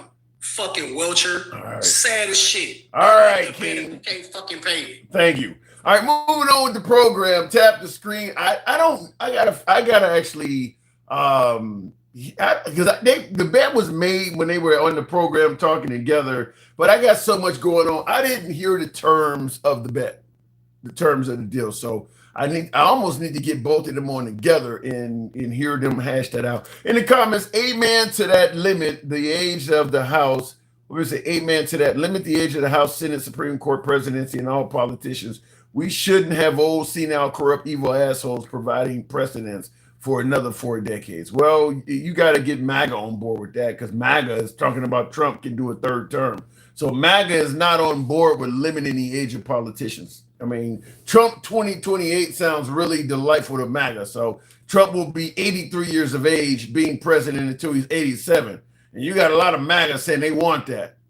Even if it's not up to and including suggesting we should change the Constitution to make it happen. So MAGA has no desire to limit the age of politicians if they're asking for that. He damaged the pool. Obama needs to pay his contractor to what? What the fuck is that all? Why is Obama? Do we have a tad bit of Obama derangement syndrome in here? Why is Obama name coming up? He's been out of the White House for 10 years. Why is his name even coming up? Abortion should be a woman's constitutional civil rights. Damn. Godmind says that abortion should be a woman's constitutional. So that may, that came close. I mean, Ruth Bader Ginsburg, if she had I mean, the Democrats should have done it. I'm just going to say that. If the Democrats believed that, they should have codified it, because it was no secret that the Republicans wanted to reverse it. They've been trying to reverse it forever. So when the Democrats were in power, they should have done something like that. But there you go. And that will eventually happen. I do, because the right is going to go too far to the right. And it just like right now, Trump is in there because they say the Democrats under Biden went too far to the left. We got Trump now, and he's absolutely going too far to the right on stuff. So eventually that probably will happen. Is there will be some kind of law that codifies a woman's right to choose. It will happen eventually. All it really takes, to be honest with you, is the women wanting it and voting for it. Because you got plenty of men like my last guest, King, who believes a woman shouldn't be interfered with, her choice shouldn't be interfered with. If the women just all stood up in unison and voted for it, that alone would probably be enough to get it in most states. And then, of course, you're going to have at least 20 to 50% of the men also being in favor of it. So all you got to do is, if the women believe that their body should be left up to them, just vote for it. It's too many of the women. Despite what my last guest was talking about, old white men trying to interfere with women's bodies, there's a whole lot of women that are pro-life. It ain't just old white men. There's a whole lot of women that voted in favor and celebrated rolling back Roe v. Wade. So it ain't just men. There's a lot of women involved in that too. Trump just doing what he wants to because Congress doesn't have a backbone. Yeah, there's some validity to that. Let me go back to the box. Mike Johnson says there is not enough time to change the amendment that would give him another term, and by the time they do, Trump wouldn't probably be with us any longer. So get over that stupidity. It ain't us getting over the stupidity. It's him saying the shit. The stupidity is him saying it. Selling Trump 2028 hats and telling folks that, yeah, I could probably run for a third. That's what it's stupid. It ain't like the Democrats made this shit up out of thin air. The man is selling Trump 2028 hats. So some of that's on him. I got the two parties up. I got Mike and MAGA Reacts. Now, we'll start with MAGA Reacts. MAGA, you're saying you don't owe anything. Explain. Well, I have my proof. I have my receipts. I counted, because we found a bunch of websites that were saying 20%, 60%, 100%. And I didn't know which one to fucking believe, so I found a website that lists every single vote that he voted on. What did you get? Wait. First of all, what was? So did folks know what bet was made? It was, I think, the terms are $50 or something. But what was the actual terms of the bet? What did you bet on? That Joe Manchin voted with the Democrats at least 90% of the time when he voted. Because we're talking about Liz Cheney, how she voted like 95% or 94% at the time with fucking Trump. I said Joe Manchin also voted like 90%. I said at least 90%. So the bet was 90%. And what did your research? What number did your research give you? I got 94%. That sounds awfully high. To be exact. That sounds awfully high. And Tim, now listen, Tim. We can go through and count it together. We are not listening. Together, vote by vote. Listen, all we gotta do is count the times he didn't do it. You're an idiot. I gave you the website yesterday. I told you to count for yourself. Listen. I told you in our direct messages, and that's why I turned my camera on. I told you when you kept going back and forth with me, you're still wrong. Now, this is what you did. You went to voteview.com and you went through and you counted manually by yourself. That's what you did. But did you exclude his absent votes from your number? Yes or no? Yeah, absent votes don't count. He didn't vote. Did you against? That's not what I asked you. No, they go against. No, an absent vote. Why they go against? Why they go against? A lot of times they don't even count either way. Are you going to let me talk or not? Okay. An absentee goes down as a no vote. Period. Look it up. You're wrong. So if you have absentee votes, if you're counting them in your number's already flawed. Period. So let's start there. That's number one. Number two, you also have to let me finish.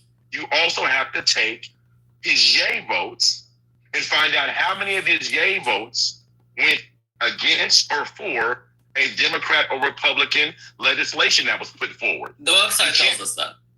What'd you say? The website tells us that. I know that, MAGA Reacts. Did you use that in your number? Yeah, when he said nay vote and he said yes, when the party says no and he said yes, it's using my number. That was part of it. But I'm talking because that about actually was against the party. Your number of how many? Of what? Like the total numbers? Your total number is complete. I don't know how you count. 1,400 times. He voted 1,600. Party. He voted 1,600. He voted 1,614 times. That's what he voted. Where'd you get that number from? I got from the same. times. From the same. 1,499. If you count the times he was independent. You just asked me, and I'm going to tell you from the same source you kept pointing out. Not only did I check that, I checked multiple sources. I did this before. And now another thing: are you counting confirmations and nominations? Yes or no? I'm counting all the votes. In your number, huh? I'm counting all the votes. So you're not just counting, listed on this website. But again, the legislative numbers are what you're supposed to be looking at, not nominations. We didn't say that. We didn't say anything about that. We didn't say anything about absentee votes. We said how many times did he vote with the fucking party? You didn't hear me. This is why you don't listen. This is why you don't listen. I said you don't count nominations, confirmation, judges. We didn't say that during the bet. That wasn't part of the bet. Time out. You know why you can't count them? Because those aren't on his agenda.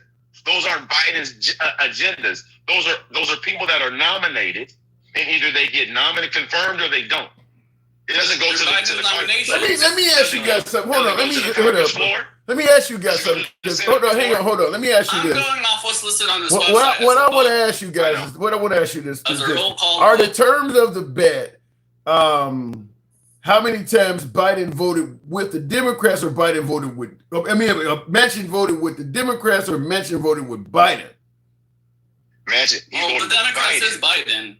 No, but go ahead. It's Biden, but it's pretty much the Democrats. It's a 4-year span, bro. It's a 4-year span where Biden was in office. Yes. You won't find a source over 87.5%. You're not using the aggregate, MAGA Reacts. Your number is flawed. I'm just telling you. You can sit there and count. The real question is, how do absentee votes count? I don't think they count either way. They count as no's. Let me respond. Let me respond to that. I'll respond to that. Hold on. MAGA Reacts. MAGA, hang on. If Trump wants to Save America Act passed, and the Senate or even the Republican Congress are voting, if a Republican member votes absentee, how does Trump view that? I don't know. It depends on. You do know. If Trump wants to save America, you're telling me if Trump wants to Save America Act passed and one of his Republican Senate or Congress votes absentee, you don't know how he would view that. It depends. If it stops it from passing, then it's negative. But these votes only go on the fucking thing if they're gonna pass. So why would if a Republican votes absentee against something the Republican wants, that's as good as a no. That certainly is not help. That helps the Democrat side out. That means he was sick that day and they didn't need his vote. There's a lot of times for the person who's sick and they don't need their vote. They call it a soft no strategy. Need his vote. Tim, here's why they do it. It's a soft no strategy because Manchin was the king of this, right? He was the king of this because he was in a purple area. God damn! Can I finish?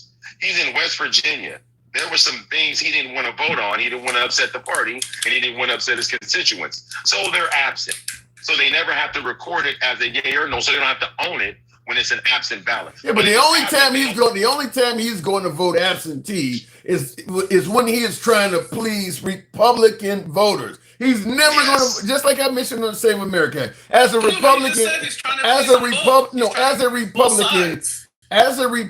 you're never going to vote absentee when you're trying to get Republicans on your side. You're only doing that to help the other side. That's a no. I don't know why you even try to pretend like you don't realize that. He just said it. It's so he can please both sides. No, you ain't Because it pleasing doesn't both matter to sides. No, he didn't Yes, say you both do, sides. because it doesn't stop the vote from passing. He If didn't it say- stopped the vote from passing. He didn't say then both he would be sides. going against it, but it doesn't stop the vote from passing. You're never going I mean, both to. sides do this, and it's not going You're against never it. If going it to stops vote the out. vote from You passing, just be going rambling. against You it. just rambling on, but you're never going to vote absentee and please both sides. Yeah, I did it. You get me. What the hell would you vote But you don't absentee piss on? And off both please. sides. You don't piss off either sides either. Bullshit. It still passes, But- and you can say you didn't vote Hey, for Tim, it. he's Or basically he what could he's be just telling sick. you. What he's telling you is he counted the no's. He counted the no votes to his number, and you can't count them. Yeah. I already know. I kept telling him in our direct messages, "You're wrong," and you thought you were gonna come up here and get me in a gotcha. I do my homework. You just on said this I was shit. wrong. You didn't say why. You telling me it's wrong. I didn't have to tell you. You always tell I me didn't have wrong. to tell you now. I'm I telling tell you you now. the sky is blue, and you would tell me it's fucking wrong. I'm telling you now. I didn't have to tell you in the DM. I'm telling you now in front of 187 people, your numbers are wrong. Anybody on this 187 Let's people count them in here, together. all that. Let's count them if together. You think we're about to sit up here and count? Right, everyone- 1,600 You're votes. out of your damn mind.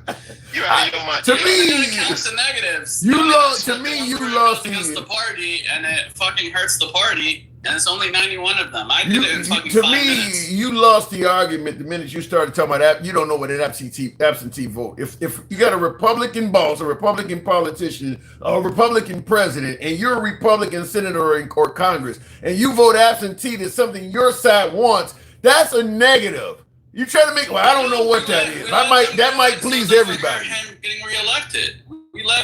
We let the person do it, so it doesn't hurt him being reelected, and it doesn't affect the vote because the vote passes anyway without him. Yeah. So it's a win-win Right. or a loss-loss. It pleases and doesn't please both That sides. makes so he doesn't get yeah. in That trouble makes no and sense. doesn't fuck. It makes You perfect said- sense. Why else would they do it? Why else would they do it? You said you wanted Tim to decide. You went through and counted everyone, and you didn't Okay, even if have to Tim do that. decides on your side, I'll fucking do it. I'm waiting until we haven't finished debating here, buddy. Well, I'm done. The very sites you went to, votersview.com, but did you go to Government Facts? Did you go anywhere else that would have shown you graphics to what I said versus what you're saying? Did you do that? Counted them manually. I put them in Excel. And you want me to count your, and you think we're You can going count to trust yourself. a manual? You can count yourself. This is why we don't do manual counts in elections, dummy. Because people like Yes, you we do. have a counting problem. You can go count yourself. You can count all the nays, all absentees that fucking. Has I don't even know the anyone in the final chat? number, to be honest with you, with absentees, but. Anyone? I know you don't. And if you don't know the absentee votes, you can't give me a number. No, I know absentee votes that went against the party. It that doesn't caused matter the party if you don't to know lose the a vote. If I you know don't know absentee votes that just didn't matter because it didn't affect the vote. Maggie reacts. If you don't know the absentee vote, then your number is flawed, right, Tim? I mean, it's pure. I mean, I've been looking on the internet. No, I actually counted them. If you want to know the absentee votes. I've been looking on the internet since you guys have been talking. It looks like it's less than 90. I mean, the best I found is a site that says 60 to 90%, but you're making it sound like it's over 90%. So I can't find any site that. Even with everything that Michael I'm just said, telling you what like, I'm seeing. giving him all the points, it's 87.5. But even that number, I really want to go through and make sure it's correct.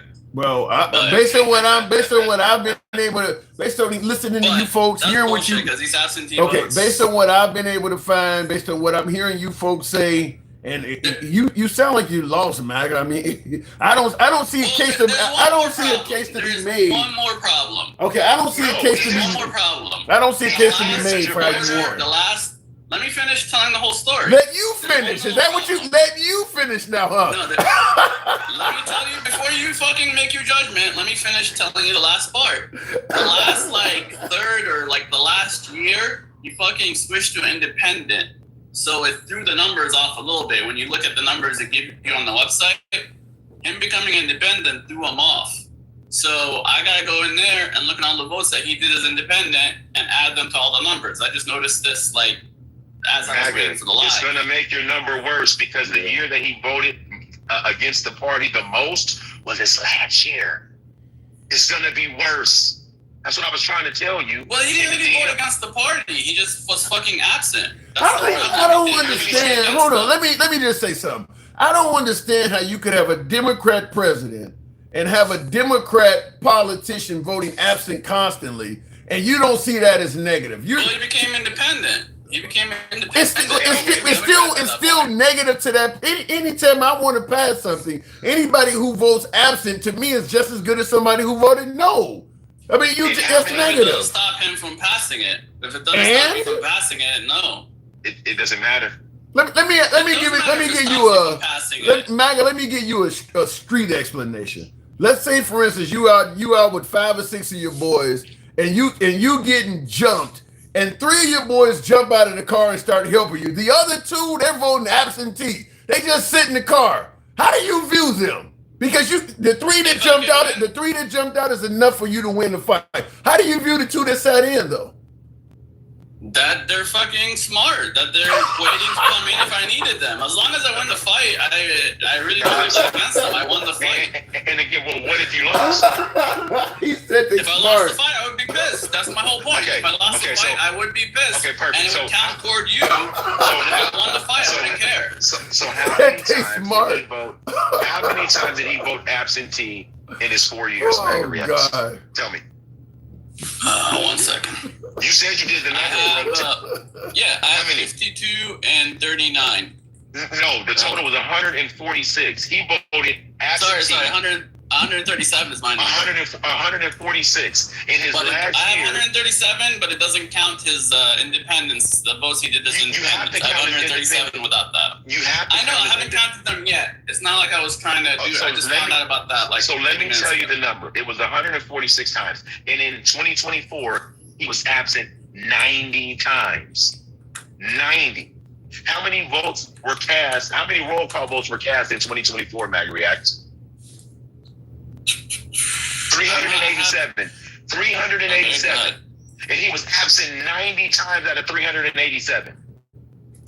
Okay, and how many times did that actually affect the vote? How many times? That ain't got nothing to do with it.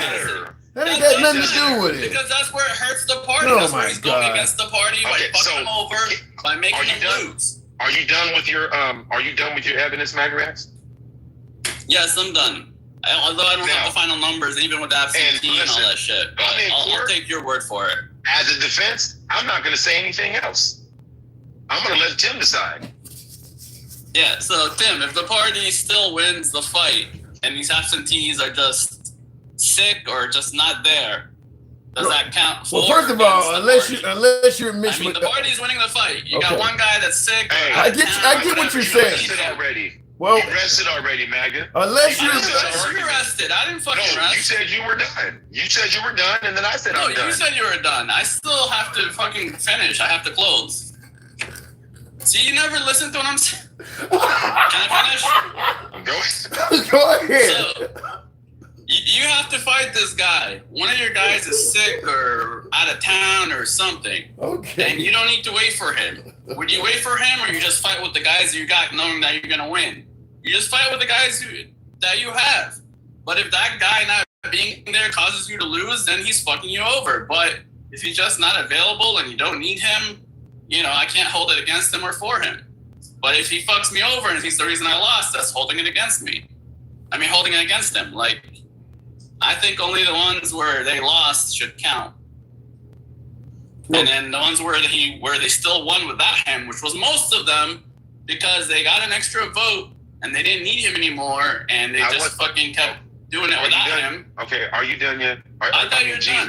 What are you doing? No, I just need to move on, bro. I got shit to do. I'm asking you any questions before I finish. Okay, well, no, just. Do you have any final questions for me, Tim? No, and then we're done. No, I don't. I want to hear. Go ahead and make your whole statement. If you got questions in it, add them in there. Then when I respond after you close, I'll answer your questions.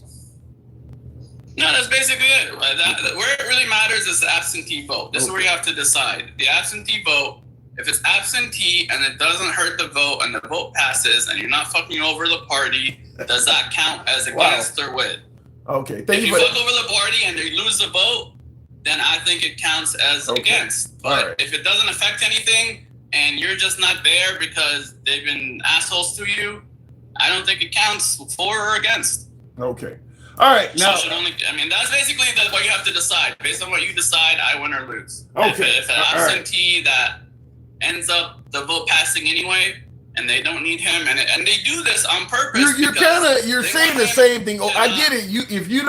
If the absenteeism didn't count, you're saying the same thing over and over. And I get your point. You're driving it home, but they all do this. I get it. You're making the same point. You're making the same point over and over and over again. They like to do this because when it comes to election time, the other side can't say that he voted for shit that would hurt him in the elections. So they always do this. Everybody does this. So when it comes to election time, they can't be like, oh, this guy voted for this bill, and this is the reason you guys shouldn't vote for him. So it helps them during the election. It helps them keep him a Democrat or keep him independent of voting a Democrat, which was what he ended up being. So it's a political stunt, but it's not really going against the party because the party actually supports this because they want you to keep winning in a fucking purple area. It's like a trick they do so they can keep winning in a purple area. Anytime we don't need your vote, just vote absentee, and this way you can keep winning in this purple area, and the people running against you in this purple area don't make you look bad by saying you voted for all this shit. So it's Your Honor, I object. Your Honor, you said the same thing 5 minutes ago. Listen. I'm not. You basically said the same exact thing 5 minutes ago about why they do this. I'm talking to you guys. Ain't gonna ever fucking close by the time. What do you got, Mike? What are you saying? I just want you to reach your verdict so I can go make my Moscow Mule. That's all.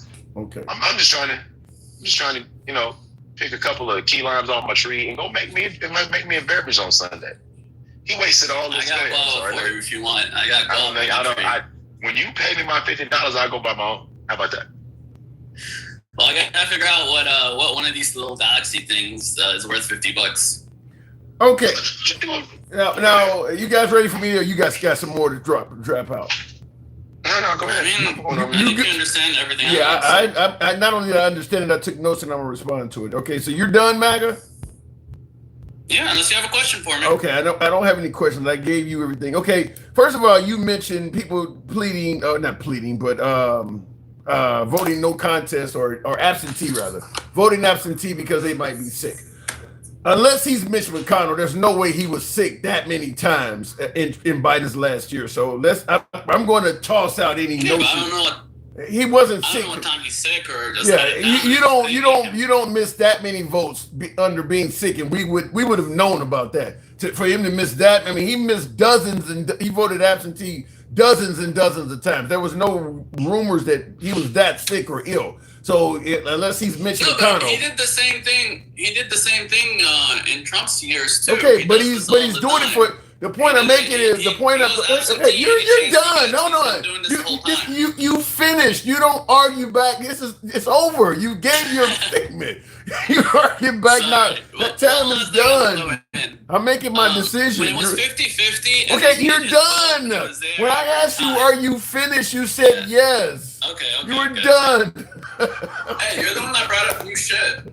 Well, I'm going by what you're saying. What you're trying to bring up. If he done it during Trump's term or whatever, once again, he was doing it for some other reason that had nothing to do with illness. The point I'm making is I'm going to toss out illness because there's no indication that he was that fucking sick. But it's not going against the party. That's the question. We're talking about illness right now.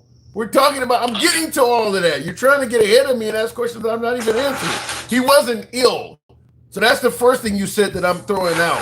Now, the other issue you said is it doesn't matter if it doesn't affect the vote. So even though he won absenteeism, it just like I gave you the example in the car, if two people sit in and you still, the three that got out and helped you, that's the point I'm making on that one is, if you're sitting in the car and you don't know if the dudes who got out can handle the situation or not, you just sat in ahead of time, I don't give you any credit for it. Did he know ahead of time that voting absenteeism on each one of those votes was not going to make a difference? He automatically knew that ahead of time. 100%. They always know ahead of time. No, they don't always know ahead of time. No, they don't always know. Because they talk about it on Fox News and MSNBC and all the channels. We always know. Right. We always know as long as you get Kristen Sinema or Joe Manchin, you don't need the second person. Okay. You know, they always know. And when they needed him, he was there. Okay. Well, I'm going to simply say that if I need help, I give credit to those who stood up and helped. Those who chose to go absenteeism, even if I didn't need them, I don't give them the same credit as somebody who helped me. In fact, the other side favors that more than I do. If I'm president, I want my side of the aisle to vote in favor. Just like I don't think Trump would support any Republican that's voting absenteeism on anything he wants. Now, you also... Can I answer that real quick? Yeah, go ahead. Both sides feel the same about this because it keeps them in the game longer by staying elected in purple areas. It keeps them in the game longer so they can keep voting for them. And I'm about to respond to that. And that's my next. And that's the next set of notes I got on here. You said in regards to it being a political stunt. So that way, if they vote absenteeism, nobody can say they voted yay or nay or something. I'm going to disagree with you on that because if you vote absenteeism on the Lincoln Rally Act, I guarantee the Republicans are not they're going to view that as bad. Same thing if getting men out of women's sports. If you vote absenteeism on that, they're going to view that as bad. They're not going to view that as a political stuff. That is just to the Republican Party voting absenteeism on the Lincoln Rally Act. It's just like voting no. They're not going to see that that is bad. Then why do both sides do it? I mean, even Michael agrees that that's how it works. Yeah, but they do it. They do it for the reasons I just stated. They do it because maybe they're getting back at the commander in chief or the person that it's usually going to be viewed as bad to the person that wants that passed. They talk about it on TV. They talk about it that they're doing it so they can keep winning in a purple state. I gave if you. They keep winning in a purple state. The Democrats have a vote there that they could fucking. I've made my decision. You lost. All right. I mean, I kind of knew you were gonna give it. Well, when you come up and say, you can't just give up, Tim. When you try, yeah, fair enough. Points, but what do I send you? What fucking animation do you want, Mike? Send me 5 Interstellars. What's an Interstellar? You'll see it.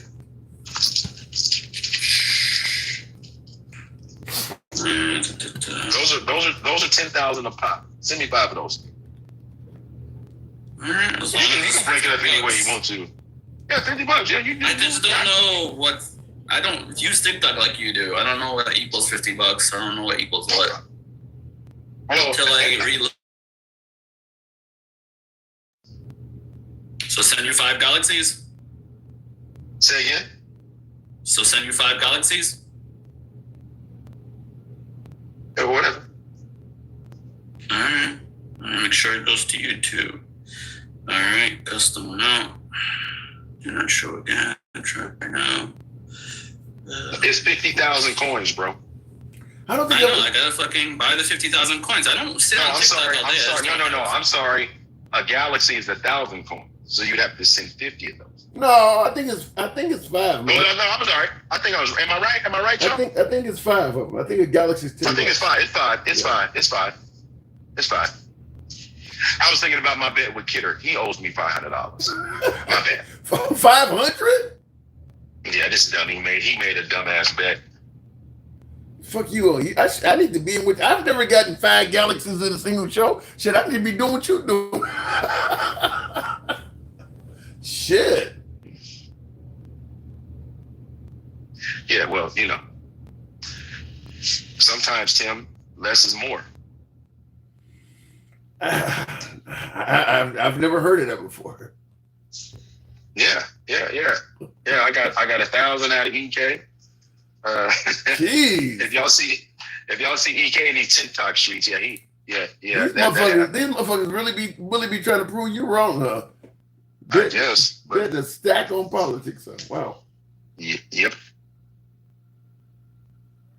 Damn, somebody on YouTube, Captain Howdy says, why do Americans use schools for target practice instead of actual education? God damn. That's wild. He lives in Spain, and of course I got some of my MAGA viewers. You already know how they feel about Spain. So he's pushing back hard with that shit because he got a good point. Shit, he fighting back hard. Captain Howdy, how you doing, Captain? Shit, target practice, man. Did he go away? He's out. Anyway, Tim. He dropped. I just noticed that he has dropped. Yeah, I don't know if he's busy paying you. He's busy paying you. Yeah, well, listen, while we're waiting for that, listen, Tim, we are this country. We are in the next 60 days is going to be very interesting. Didn't Trump come out and say they're trying to negotiate a ceasefire again? He said that shit. It's like a Katy Perry song. You're hot, then you're cold. Yeah. One day it's a ceasefire being negotiated. The next day, first it's a ceasefire, then it's a deal. Next day we're going to put Armageddon on the ass. I mean, it just keeps each one of those statements. I said ceasefire, Armageddon, and we're working on. He said each one of those about 5 or 6 times in this war. Yeah. No, I know. So, he just said he's here, don't go anywhere. But and the bottom line is it's been market manipulation up to this point, but all that's over with now because there's nothing to manipulate anymore. What do you mean? Well, we don't have any oil reserves to play with. What are we gonna do? Well, we always got Venezuela. We own all this shit. Oh yeah. So we can take their oil. Yeah. I mean, I believe that's kind of what's going on anyway. Well, exactly. Well, we have no wiggle room. And by the way, why you don't think? Listen, Tim. I just want to, and this is for everybody in this room. None of us know everything. Not the sharpest tool in the shed. Do you think Iran doesn't know more about this than we do? Do you think they're not sitting back going, "Yep, they don't have this. Their missile defensive system. Yep. Oh, we're getting." Absolutely, because they're having conference calls with China and Putin. I mean, the what used to be referred to as the Axis powers, that side of the world. Yeah, they're talking to them. So yeah, they know a lot about what's going on. Absolutely, they know a lot about what's going on. And I'm going to say something that I shouldn't be saying, but wouldn't surprise me if you had some Democrat. I mean, there's plenty of Democrats that are rooting for Iran. Wouldn't surprise me if Trump came along and said some Democrat was talking to the Iranians. He might, but at this point, it is what it is. The thing is the thing. That's 2. That's 2. We need 3 more. Yeah. Damn, his fingers. He must have 4 thumbs or something. They don't take that. I don't know. I don't know. It don't take that long. You can let him back up too, so we can just. Did he put in there's another one. Did he put in the request? I don't know. I don't know. But that's 3. 3 galaxies. 3 galaxies. No, what's happening is every time if I try to do more than like $10 at a time, it takes me out of the app, and I have to put in my credit card information again, which I don't have it on me, so I have to do it like $10, $15 at a time to recharge. Okay. All right, so we're at 3. Let's see if the 4th one will go through. He's paying you. Okay, he's paying his debt. I never said I wouldn't. No, it was, some of the folks was. Somebody says MAGA don't like Sesame Street. That is true, Nate. They did try to get rid of NPR and Sesame Street and PBS. That was a good one, Nate. I mean, they got rid of PBS. They tried to get rid of PBS. Right, that'll go to you, or that one to you, right? Yep, you got one more. Yep, one more. All right. Now, after you pay that last one, let me see. Tell me lies. Tell me. Who said that? Lies. Lies. They have packages way above that. Okay. What do you? The man is paying. Let the man pay. There you go. He's done. His debt has been met. There you go. There we go. We hereby rule this debt paid in full, complete. E. Jean Carroll, you are free to leave the courtroom. Thank you. You're free to leave. And the next time, listen. And the next time you take a bet with me, just ask yourself 2 questions. Why would he bet me? And I'm not that fucking bright. I need you to stop. Everything I was thinking, bro. You got lucky. 2% is lucky. I didn't get lucky. I could have easily voted it my way. I didn't get lucky, MAGA. I want you to know I didn't get lucky. I still have to go back and count it with the absentee voting and these rules. And with the extra shit. Yeah, I was surprised you said that. I was surprised you don't think an absentee vote would be viewed as a negative because they didn't need to vote anyway. You either They down don't with need me to or you vote. ain't. They don't need to vote. Yeah, you either It down with doesn't me. matter, MAGA. Like, It doesn't matter, MAGA. You're arguing something that didn't matter. I just let you keep going. It doesn't matter. I knew you were going to miss that detail. It doesn't matter whether it's an absentee I didn't vote or miss not. it. I just didn't think it didn't count. Yeah. Yes. Like I stated, if Trump is trying to pass a Lincoln Rally Act and you're a Republican and you vote absenteeism, even because he has enough votes already, the Republican Party is gonna remember that shit. And if you run again for re-election, if you're a Congress or a Senate and you run for re-election in that town, the person who's trying to primary you is as a conservative. They're gonna bring up that when the Lincoln Rally Act got passed, he didn't even vote in favor of it. So what if most of the absentee votes are just bullshit votes that didn't really matter? So what if I go back and count only the ones that didn't matter are toward me, and the ones that mattered, like the that value. If I go back and count the ones that don't matter toward me, can we redo this, or what's up? First of all, votes that just don't matter. They don't need him. Nobody cares. First of all, let me make something clear. When you look at the sheer number in Manchin's last year that he didn't vote, there's no way all of them didn't count for nothing. I mean, it's just too many of them. No, I'm saying if you take the ones that didn't matter, it will put him over 90%. Because he's only below that number by like 2%. So if you take all the votes that were bullshit votes, like the one Michael was trying to bring up about somebody getting into an office or something to pass some bullshit thing that nobody cares about, if you take all those, it'll bring him over 90. It doesn't matter. But we about to move on because you lost. You want to recount. You sound like Trump. Now I know why you like Trump. Because you sit up here really. Bro, the problem is the rules weren't set in stone. Listen, no, the rules were set. You just didn't do your homework. But now I know why you didn't talk about I gotta move on, folks. Tim had to be the judge and decide the rules. Tim, I'm about to let you go. But this is why you vote the way you vote, because the guy that you keep supporting thinks the way you think. You're trying to make a case that's not there. The numbers are the numbers. Because the math. The numbers are the numbers, and you're wrong. Just and both let sides it go. do absentee voting, and this was all Biden. That's not the argument. That's not the argument. You lost. The argument is Joe Manchin. All right, voted gentlemen. with the party over 90%. I'll go ahead and wrap it up, gentlemen. He has paid the debt. We've went over this. Good luck in the future, you young men. If you want to vote again or bet again, we'll certainly cover it. But good luck. I gotta go. Thank you. Take care. All right, and looking in the comments here real quick. If I didn't miss anything, Sesame Street, what is it? Sesame Street repeatedly made fun of their daddy, Trump, with a puppet called Grump. I didn't see that, but I know Trump, the right, had issues with Sesame Street. MAGA wants to do the Trump fake elector scheme tactic, says Rango. Yikes. In the comments, Bernie, you have to be trolling. Trump is a malignant mouse brain antichrist. Damn. Pass the Save America Act voting person. Bernie 47. I made a short on this. I am in favor of the Save America Act that Trump wants if it comes with proof. I don't believe in passing legislation based on accusations.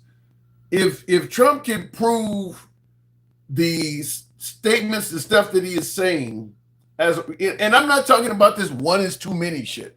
I mean, you said there's widespread voter fraud. He's been claiming that there is election fraud for about 10 years now. He should be able to present thousands of cases of this stuff happening. If there is really that much evidence of it, I'd be in favor of it. However, it would have to be in 2028 at this point. It would have to be in 2020. It's less than 100 days to the midterms. You don't change the way people vote this close to the midterms. And people are able to vote early in some states. It's just too close at this point to do it. I believe it would be way too chaotic. As I've said many times, if people are trying to all of a sudden get their hands on birth certificates and passports and all of this shit, and we only got 90 some odd days to vote, people are not going to get their hands on those documents.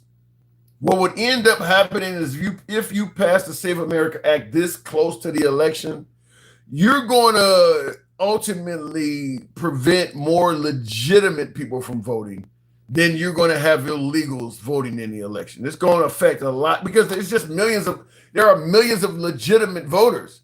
I don't think there are millions of immigrants right now. They can barely even come out of the fucking shadows before ICE grabs them. They're not going to be showing up to polling places in droves. They can barely walk down the street without ICE grabbing them up. So look, if you want to come up with a way of double checking the IDs at the polling places, but the IDs that people are using now should be sufficient.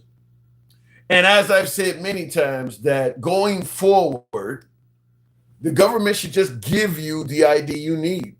Just give it to them. It doesn't cost much money at all. I'll tell you, the money Trump used on the tribunal arch, or not tribunal arch, but the reflective pool, because the arch is going to cost a lot more than that. But just the $20 million he used on the reflective pool, that would be enough to give every American an ID that want one. Because you're talking about a piece of plastic with a few images digitally imprinted on it, signature maybe, some numbers if you want to put their social or whatever numbers going. In bulk, that shit costs about a quarter, maybe about 25 cents a piece to make those things. The money Trump used to attempt, because he didn't succeed, the money he used to attempt to dye the reflective pool blue would cover giving every American in this country that wants to vote a free voter ID. Just give it out for free. Give it out for free. And then to me, I'm okay with it at that point. Just give it out for free. People, you could go to the DMV. You got 2 years between now and the 2028 election. Sometime during that period of time, go down to the DMV. They got all your information. And at that point, they will hand you a voter ID card. Or they'll just hand you a new driver's license with something on it that says, official voter or something like that. And that's it. That's it. But I don't think that's the goal. The goal isn't to make it streamlined or easy for legitimate voters to vote. The whole goal is to actually make it harder for people to vote. That's all it is. It ain't got nothing to do with illegal. I mean, you can get every illegal immigrant out of this country and they will still be talking about this stuff. It ain't got nothing to do with that. But it's way too close to be trying to pass some legislation that affects tens of millions of people, and mail and all kinds of other methods got to be used to get the documents. It's way too close. That means you gotta, first of all, you gotta have the money if you need a passport or whatever, or you need a birth certificate. You need to have the money already on you. Otherwise, if you're saying, I'll wait till I get paid or something, then that means it's even closer by the time you get paid. Then you gotta go, some people are gonna be mailing shit in. So you're mailing something somewhere. The post office has 1 or 2 weeks that they're given before the mail reaches where it's going. Then the person at the place got to process all of that shit to send you your whatever document you're trying to get your hands on. And then it goes back to you through the mail. And then once again, the post office has another 1 or 2 weeks to get it back to you. It's way too close to do all of that. Way too close. So as I'm saying, if you want to go deeper down this ID required to vote dive, 2028 election, make it so. But it's way too close to try to do it right now. In the comments, every time you get your license renewed in Pennsylvania, they ask if you want to register to vote in Pennsylvania. Is good on that. And another thing I will say is this. Once a person is registered to vote, unless they personally make some kind of change, maybe they switch parties or something of that nature, they should remain re-registered to vote. This purging of voters is another tactic used to prevent people from voting. Well, you ain't voted in 2 years, so we're going to purge you from the voter rolls. Why? Why the hell? Because this person is, why would you turn off their registration just because they didn't cast a ballot? I think they were doing that in Ohio at the two elections or something like that. If you didn't vote, they're going to take your registration away. Why? Why would you do that? So once a person has registered to vote, unless they state, I want to register with a different party or register it as an independent, or if the government says this person is a felon and they've lost their rights to vote, that's one thing. But if the person doesn't make any change, you continue assuming that they're legal and they get to vote. Why are you fucking with them? So make them prove who they are one time. They shouldn't have to keep doing shit like that. I don't favor that either. I don't favor purging voter rolls. Now you say Mega Rex says people move and now they can vote in 2 states. Other. And look, your voter ID has a state on it. Your voter ID has a state on it. When you go to another state, they can just like you can't have 2 driver's licenses. When you go to a different state, they take the driver's license you got. When you move, they take your voter card from you. You really think somebody going? I live in Pennsylvania. I'm going to go ahead and move to Illinois, and come election time, I'm going to fly all the way back to Pennsylvania so I can cast 1 vote. It's a felony to do that. I'm going to just so I can cast 1 vote. You guys are chasing phantoms with that shit. It may be a few people that try to do that, but ain't nobody doing it. I mean, it's a felony to do that.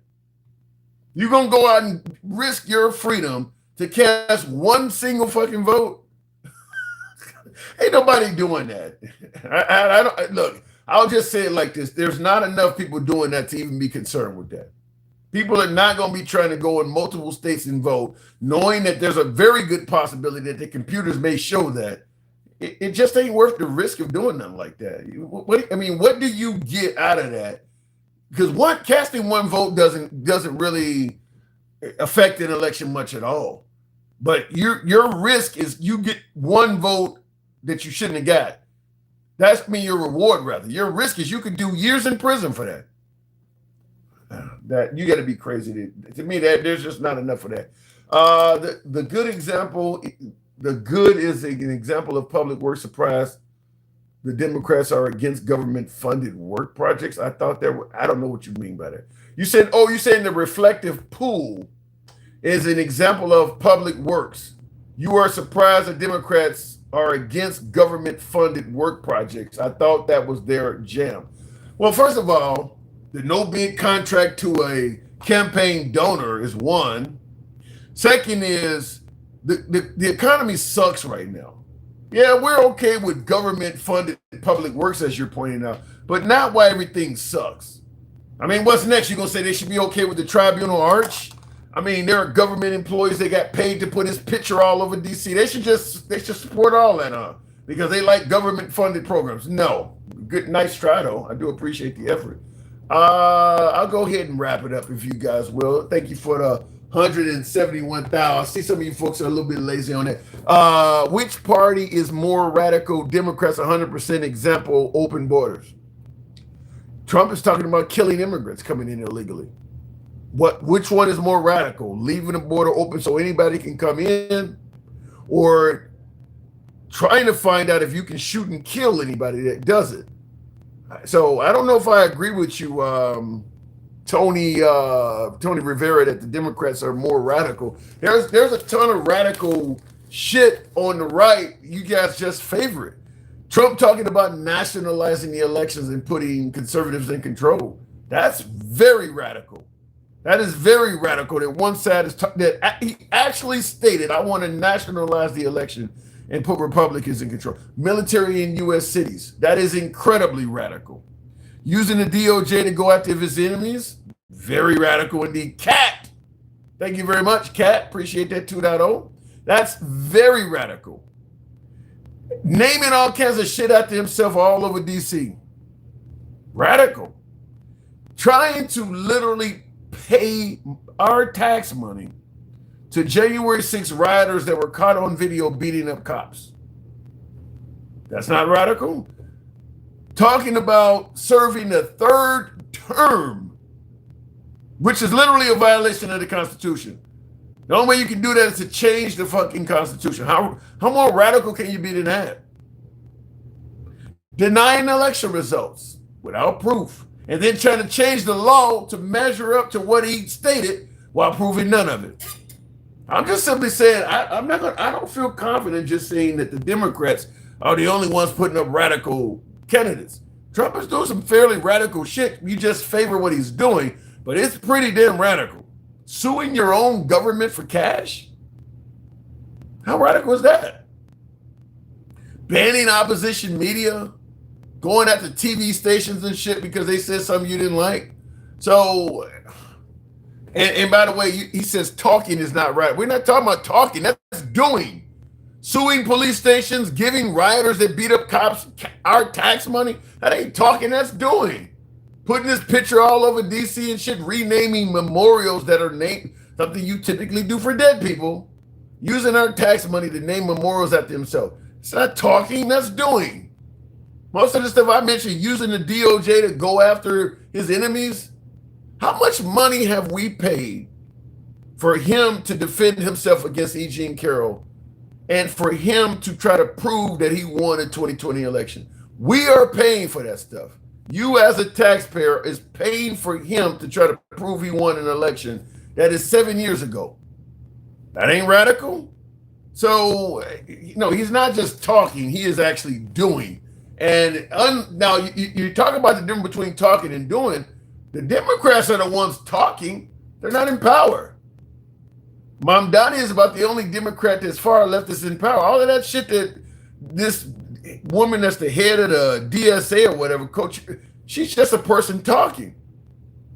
Not only is she not doing, that shit ain't never gonna come true. Getting rid of, what did she say, defunding the police, getting rid of the Pentagon and getting rid of ICE, none of that stuff's gonna come true. That's talking. Trump is doing, taking planes from other countries and shit. That's doing. He ain't talking. And then taking planes from other countries and then charging us as taxpayers hundreds of millions of dollars to refurbish it.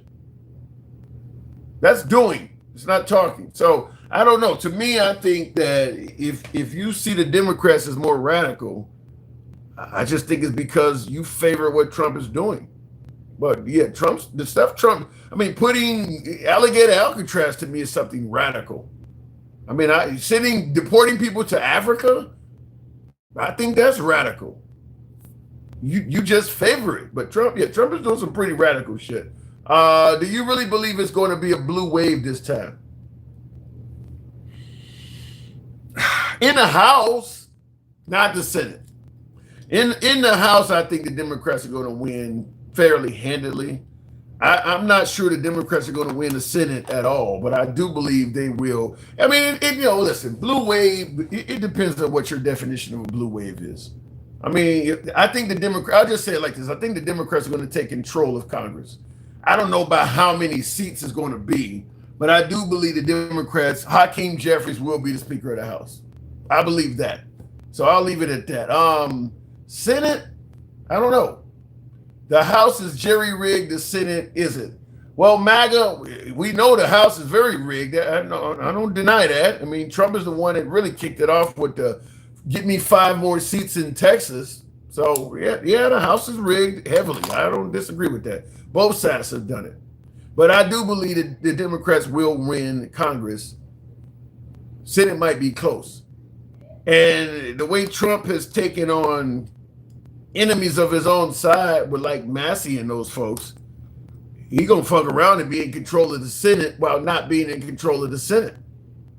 I mean, once he started primarying other Republican senators, those folks now are liberated. I think there's 2 or 3 of them in the Senate now that are liberated. They don't have to bow down to him anymore. He's pretty much gotten them fired. So from now till January, they can vote against him. Let's say, for instance, Trump is claiming that the 2026 midterms are stolen or fraudulent, and they're trying to pass some kind of law.